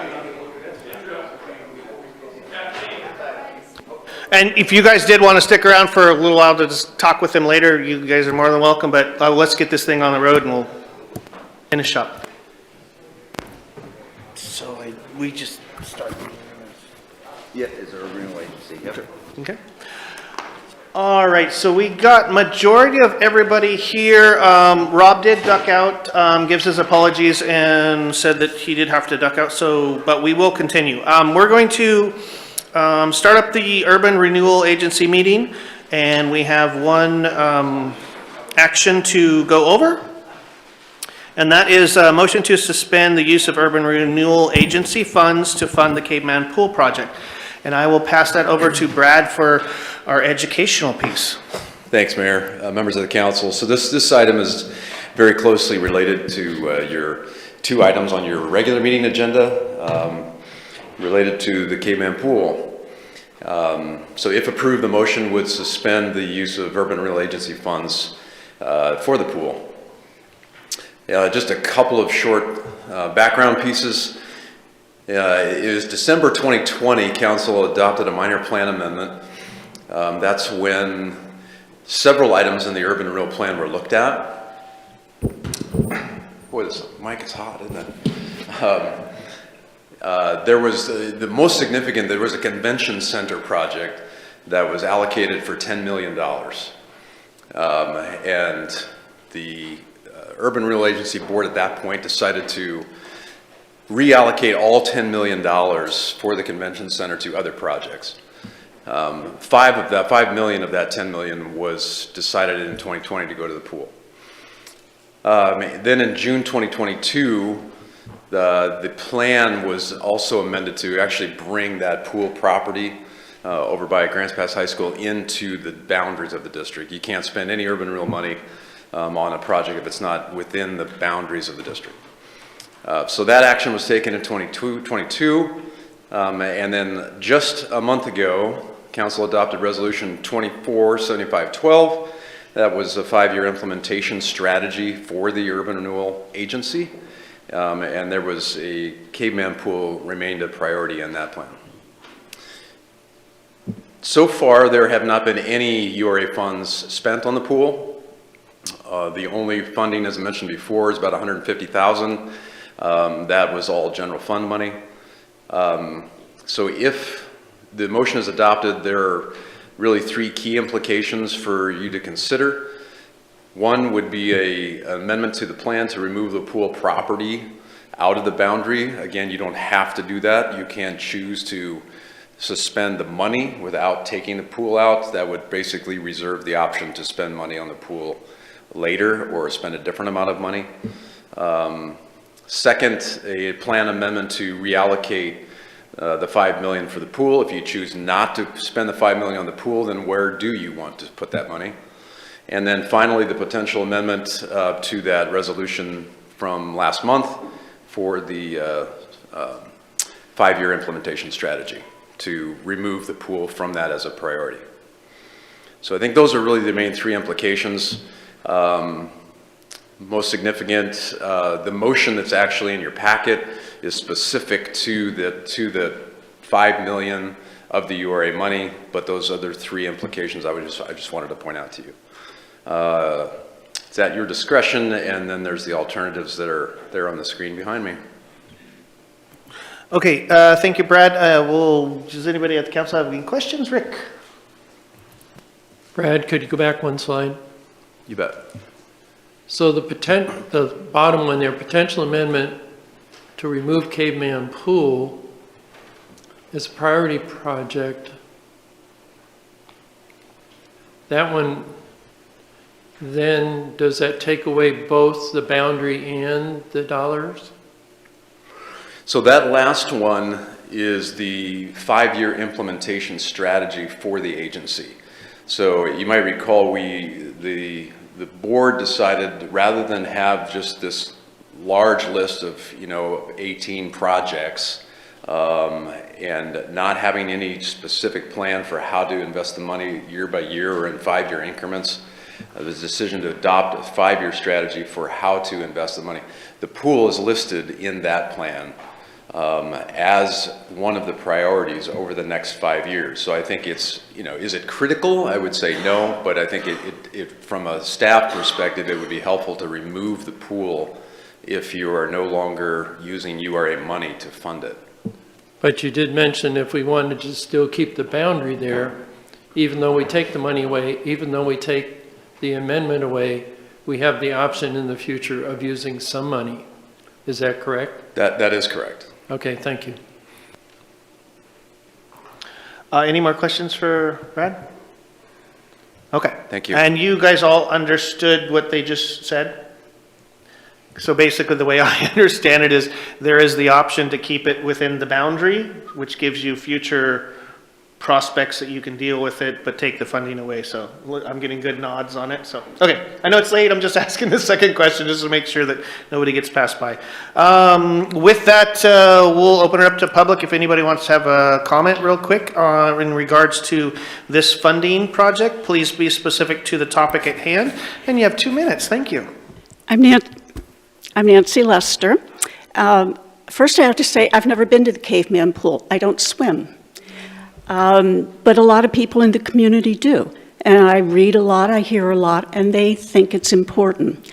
From what I understand, having been in the meeting in December where the council made some decisions on the urban renewal boundaries, that keeping it in the urban renewal doesn't mean you spend any money necessarily. It just means that it's there as a priority item. And if that's correct, then removing it really doesn't do anything. It's like a paperwork shuffle. So, in my opinion, again, I probably won't use the pool, but if there's some potential in the future that you don't have to come back and revisit it again, to put it into the Urban Renewal Agency, then leave it there. Thank you. Thank you. There you go. Come on up. Brad Converse, Grants Pass. There's been a kind of a theme tonight. It feels kind of like maybe we're getting a lot done. There's been some comments about, maybe we'll bring people back for committees, and this ties in. My concern is that it is really easy to kill something. Really easy. It feels almost as equal as building it in the first place, or even critiquing something. If someone spends 10 years making this amazing sculpture and then I walk in like, that's junk, is that the same level of quality? So my concern here is the pool does need work. I'm an expert on it. The pool needs work. We're going to need funding for it at some point if we're going to continue it, okay? So I've been the first to say, and there's motion saying we don't need to spend a ton of money on it, but we do need to spend some money on it. So I just ask that you think very carefully, are we going to need these funds at some point for the pool? If so, if you kill it tonight, it is going to be very difficult to claw it back. Now, it may be the right decision. I'm sure you guys have talked about it for a long time before this, and you feel really set in your ways this is how it's going to happen. I would just hope that it's not hey, we're doing this as to set a precedent, or we're really going to be financially savvy and we're going to make lots of good decisions that hopefully are great and hopefully work out well. But if you're going to take time to kill something, spend at least a little bit more time with public comment where people are here to talk, and everyone left after a 3-hour thing. I got kids at home that my wife's having to do bedtime, but I care about this community. Please make really good decisions about killing things. It took a lot of time to build these. Thanks. Thanks. I don't see anybody else standing there, so we'll just move on to discussion. Anybody have some discussions? And Dwayne. My concerns with the URA is the original concept of the URA, what it's for. And the URA is not for, it's for bringing more into the community totally, bringing more revenue, more tax-based stuff in there. And I feel that as a city, we've been abusing the URA. That's the problem I have with the URA. It's to bring more tax dollars in. And if you continue to use URA and not replenish it because you're only using it at things that are a nonprofit or a pool or things like that, you will soon you will have no URA because nothing's going to be put into the fund. So I think that is where the old council is like, oh, we'll just use it for this, we'll use it for that. But those funds don't continue to keep generating funds to continue to use this. I think we need to I would urge the council today is to pull the money back, maybe not kill everything drastically, but pull it back, the money back, and have some real economic development workshops of how you use URA dollars in the future to bring more revenue, not to invest it in nonprofit things that do nothing for you. It's to revitalize the downtown area or bring things that's going to be tax dollar based. That's where I'm at in this one right here. That's it. Thank you. Victoria. I agree with Dwayne.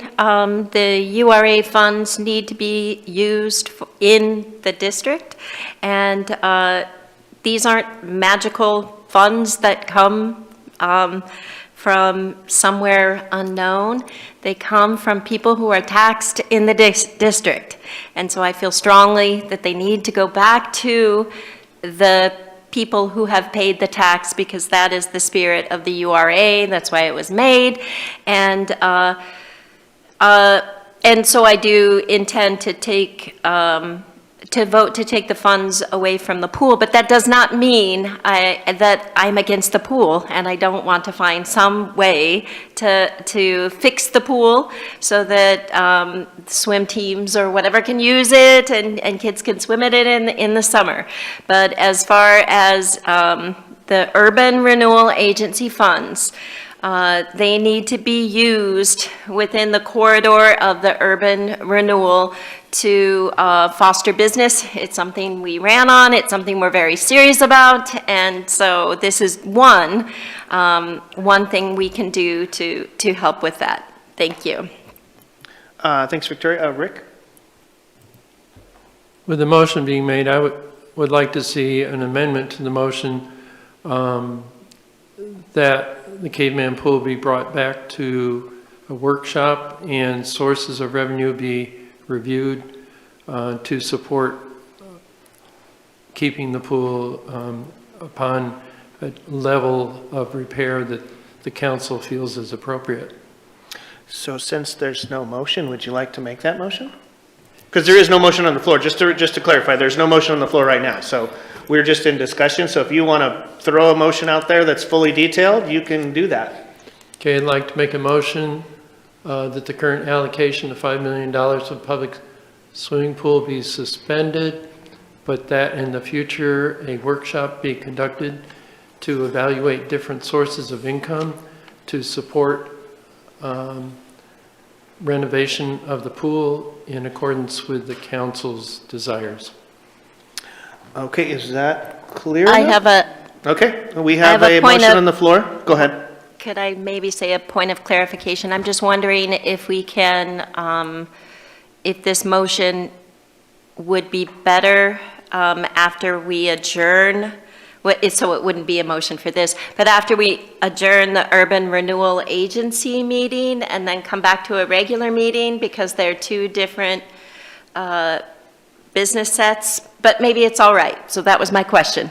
I would default that it's still within the parameters of, correct? It's still within the parameters of this meeting. So I think it might be a little bit more complicated to do as you were thinking. Your mindset is very well, because you're trying to cover all the bases, kind of make sure that we're not doing something out of turn or out of order, which is very great. But I believe we are still in the proper format, and his motion would carry through for everything properly. We wouldn't have to do it twice. Yeah, and his motion says as council deemed appropriate, so technically the Urban Renewal Agency shouldn't be the one determining what the pool looks like and how it operates. That was the problem with the intermixing of the two motions, and I appreciate what you're trying to bring up there. It's cleaner if you just left it separate, and you said that you're making a motion to suspend funding for the pool. And then council, when you come back come back here to the meeting under matters from council staff, can say, I'd like to have a workshop on the future pool operations. And then we would put that on the agenda at some point. That would be the cleaner way to do it. So if you wanted to, I don't know if there's a second to that motion. I don't think there No, is. we don't have a second just yet. So I would recommend, Councilor Riker, to just keep it simple to the subject at hand on this one, and make, if you want to suspend funding, then just make a motion to suspend funding to the Caveman Pool. Bring back the council action item for council responsibility. So move as amended. Okay, so we have a motion on the table to suspend the funding for the Caveman Pool. Do we have a second? Dwayne? Dwayne seconded. Any further discussion on this? Or are you guys burnt? I'm pretty burnt, so. I'm just gonna go into a vote. Rick? Yes. Catherine? Yes. Victoria? Yes. Indra? Yes. Rob has exited the building for the night, so Eric? Yes. And Dwayne? Yes. That one's hard to count up, so resolution passed. So at this point, that resolution is passed, and if there is no further business within the Urban Renewal Agency, which I don't think there is, we will adjourn the meeting. Can I ask a question? Whoa, sorry, go ahead. Sorry. So, talking about taking it out of the urban renewal or leaving it in, is that part of this meeting? Or? At this point, you've given direction to suspend it. I think because of the time of the hour and the staff preparation for your total options of what you do, it'd be better just we'll tackle that at a later date on what to do with the remaining $5 million and where you want to put it. But to clarification, the motion was just to deal with the funding, so it wasn't to deal with anything else but the funding, so we're still pinpointed. Okay, so we are at the end of this meeting. So a motion to adjourn from the Urban Renewal Agency and enter back into the city council meeting. So does somebody have So a moved. motion? So moved, Rick says second. To adjourn and Second. Dwayne says second. Sorry, he got his hand up first. So at this point, we are adjourned of the Urban Renewal Agency, and we will reconvene a regular council meeting. Rick? I'd like to make a motion.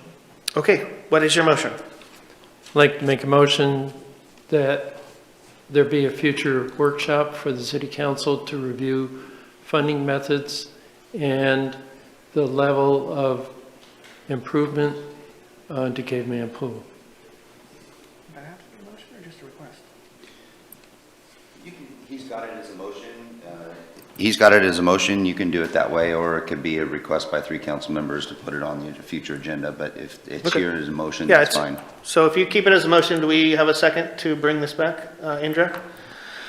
With motion on the table and second, how do you vote? Yunker? Yes. Eric?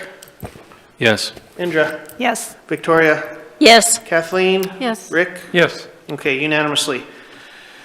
And at this point, there is no more items on the agenda, so we will finish up with matters for mayor and council. Oh my God, everybody's got their hands up. Dwayne's over there, pick me. Go ahead, Dwayne. I got 2 motions, actually. The first motion is I move to direct the city manager to not hire the prior Josephine County Assistant Legal Counsel, risk manager. Do you want me to say her name, Aaron, or no? To name names. Do you want me to name her name?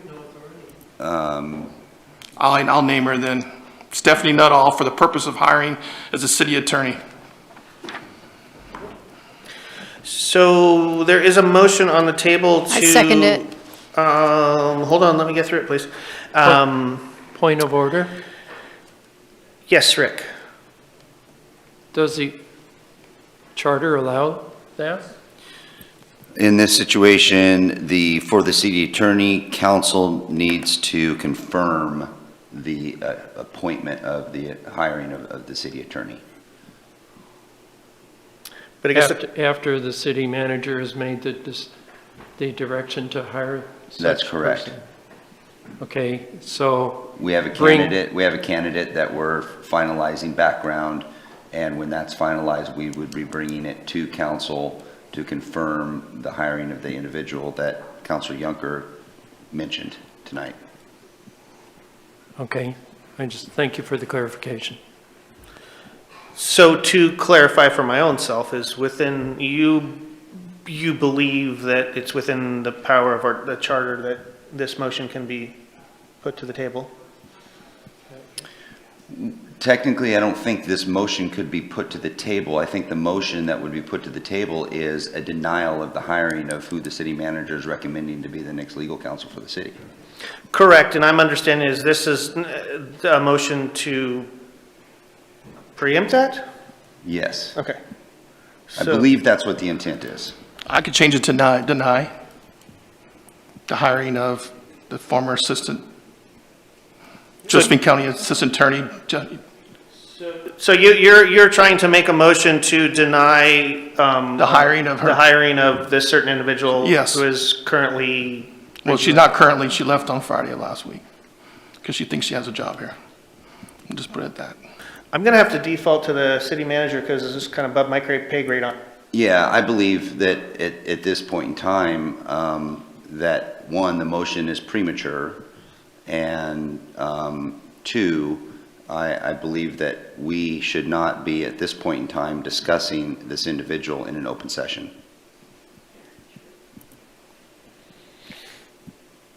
In this manner. I would still disagree. Because this person, You can disagree. I take it under the advisory of the city manager that this is not the time or place for such a motion. So I would. However, there was a motion and a second, so it probably needs to be followed through. Well, if you don't have legal precedent to make the motion, then that's what we're kind of discussing at this point. And basically, and I'm not trying to split hairs here, but I'm trying to make sure that we are doing the right, proper protocol. We're making sure it's just aligned within the charter. You are more an expert with that, so your professional opinion? Professional opinion is city council confirms or denies by action of the council at a council meeting the hiring of the city attorney. There is no hiring of the city attorney yet that has been brought forward to council, so this motion is premature from that perspective according to the charter. Rick? But that does not deprive the opportunity of a council member to go to the city manager and express their opinion. That's correct. So I'm going to put it this way. I believe that with the discussion so far that the motion doesn't have merit to stand on with the current charter, but this could be a topic of discussion at this moment in time. So if you would like to further the discussion, but I would say you would have to release your motion or retract your motion. Because I just don't think we got legs to stand on with is what I'm I'll getting. retract my motion then, and I'll discuss. Okay, continue. My opinion is this would be the second Josephine County attorney that this city has picked up. The first one did not work well. The second one is not working well with the county. And now we are wanting to hire someone that has caused lots of legal problems over at the county. And now we are wanting to hire this person, and I have really... Mayor, council, I do believe it's important for us to not be speaking about this individual at this time in a public session, especially when this individual has not been brought forward as a confirmation for council to approve. This is inappropriate at this time, and I would have to ask the mayor to not have any further discussion on this topic. I would concur with Aaron just for the fact that if this certain individual has not been tapped, if they are in the process interview whatsoever, it's still not a confirmation. So I will default to advice of the city manager and ask to continue with different discussion. I got another motion then, okay? Yes, sir. Different motion. But I'd also say that person should stop saying they have a job at the city. I move to direct the city manager that he focuses his main efforts towards public safety and the enforcement of keeping the city of Grants Pass safe for all who live and work and visit here. Motion on the table, just for clarification, is to direct main focus of the city manager as stated. That's a clarification question, Mr. Junker. Oh, yes. Okay. Put your hearing aids in. Well, I didn't understand it. I was a little bit old here. There is a motion on the table. I know we're going to have discussion on it. I guess, do you want a second? Indra does second the motion. So there is a motion on the table with a second to direct city manager to pinpoint focus, if not exactly the same verbiage, but on public safety for the community. Discussion? Is that a topic that really should be reserved for strategic planning when we get together as city councilors to discuss the coming year, rather than a separate motion?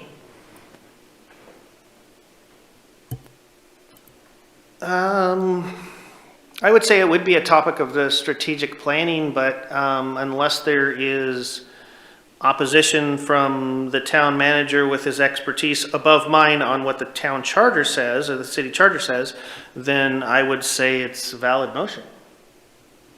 I don't see an issue with the motion. I think the motion can stand it as is. It's a statement by council wanting to focus on public safety. Now, what that would do is it would engage myself and the executive team, et cetera, to provide you with opportunities on how we can most bolster public safety with associated either current and or recommended future resources.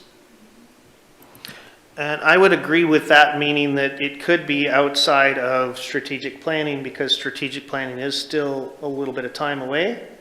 And you have new members here in the council that have a priority maybe different from the last agenda of the council. That's how I'd interpret it. Further discussion? Go ahead, Rick. I guess I would like to see a workshop on that, just to see how it would be, ideas of how it would be executed, and if we could give additional insight to the comments. I think it's such a broad topic. How, should it be focused better or explained better? That's my feeling. Thank you. I agree with what you're saying, but I do feel that the motion was descriptive enough that it might direct staff to maybe bring more opportunities, as was stated in Aaron's city manager's statement, to bring more opportunities and ideas to focus around public safety in future workshops. So I think I believe it's kind of built into the motion, but I guess you could further continue it by making a recommendation to, at a workshop in the future. Mayor, you're correct with your assessment. It would be requiring a number of workshops with council to get additional direction and potential policy change discussions or financial discussions associated with that. As a city of Grants Pass, I think all of our department heads here know and feel it, and you also do, I'm sure, with your tours and getting to know a little bit about the organization. We are a very lean and efficient and effective organization, whether it be our parks crews, our stormwater, streets, police, fire, community development, building. We do a wonderful job, and I'd put our crew up against anybody else with regards to how we do our jobs. So that's not the issue. The issue really comes down to resources and how we allocate the resources. So providing additional public safety funding focus, additional focus on public safety does have a relation with resources, whether they be internal staffing or they're more hard dollar requirements. And that's something that a workshop will do, and I think that would be a great time for us to have those discussions, and we'll be more than willing to bring those forward to get council support in providing opportunities for us to grow as an organization that will be able to succeed in getting your goals and achieve our goals of making sure the community is a safe place to be. So kind of the conversations pinging off of all of us here, Rick, do you feel satisfied with that explanation and so forth, or would you like to make another, I mean, at a later time, would you like to further it more? If not, I'll go into a vote. So I just want to confirm with a affirming vote that we'll be going to further workshops. Okay, thank you. Okay, any other discussion on the motion? Indra? Yes, I support the motion. I think it's just great I would like to make it known that public safety, everything in our city hinges on our citizens being safe. And so to me, that's number one. And I know we have to juggle other things as well that are very important. But for me, in my mind, as I vote on how to fund things, public safety is going to be at the top of the list. Eric? Yeah, I just want to point out, I really appreciate the staff, and I know we're going to rely heavily on every one of you. I really appreciate all the support that you have, that you're going to provide for us. One thing that I do want to say is when we ran the campaign, we were running on the public safety issue, and that is big, especially now with the way things are going to happen with the homeless camps, whatnot. It needs to be reiterated, and that's why I feel this is very important. The public safety, that's what the taxpayer wants. That's what we got voted in for, and so I just want to reiterate that again. Thank you. Okay, thanks, Eric. Anybody else? Victoria? Okay, perfect. Let's go into a vote on that unless somebody else is dying to talk more. I don't see your hand going up, Dwayne. We'll go into a vote, starting with Dwayne. Yes. Eric? Yes. Indra? Yes. Victoria? Yes. Kathleen? Yes. Rick? Yes. Okay, perfect. Unanimous, it passed. Sorry. My tongue's a little fat right now. Okay, so do you need further direction on that? I don't think so. Thank you very much. At that point, we're still going, we're still in the same session. Go ahead, Victoria. I would like to make a request to convene a workshop for City Council on homelessness solutions. I sent an email earlier to Mayor and to Aaron, to our city manager. And this request was also requested by Councilors Yunker and Schlogel. This request aims to leverage local expertise to craft effective community-based solutions to homelessness. I request the city manager organize a workshop for the city council to be held at a suitable date and time within the next 30 days. The purpose of this workshop is to facilitate presentations on the topic, and then the rest I won't go ahead and read the whole email, but I did send it to both Mayor and to you, Aaron. And so yes, I would like to so make that request. Perfect, and then I will give latitude to the city manager. If he has more clarification, can reach directly out to Victoria to make sure that we check off all the boxes. Sounds good. Any further matters? You go ahead. Okay, I just wanted to request a workshop on getting the funds in motion for the water treatment plant. Okay, Aaron, any further clarification on that request? Would you like a memo or a workshop? We give you a memo that gives you an update on all of our funding, where we are, or do you want a workshop to have that discussion? I think a workshop, because I wasn't clear on December 2nd's outcome. So if I could, December 15th, it's scheduled to be in front of you at the council meeting to potentially approve the final price, which we now have, in addition to laying out the entire funding scheme. January, sorry, I'm a month behind. Your very next meeting.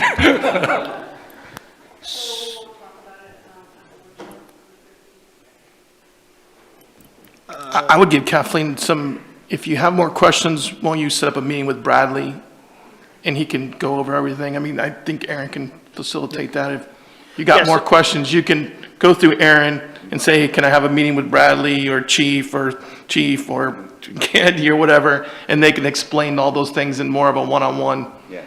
I think that would work. Okay, anybody else want to chime in? Nope.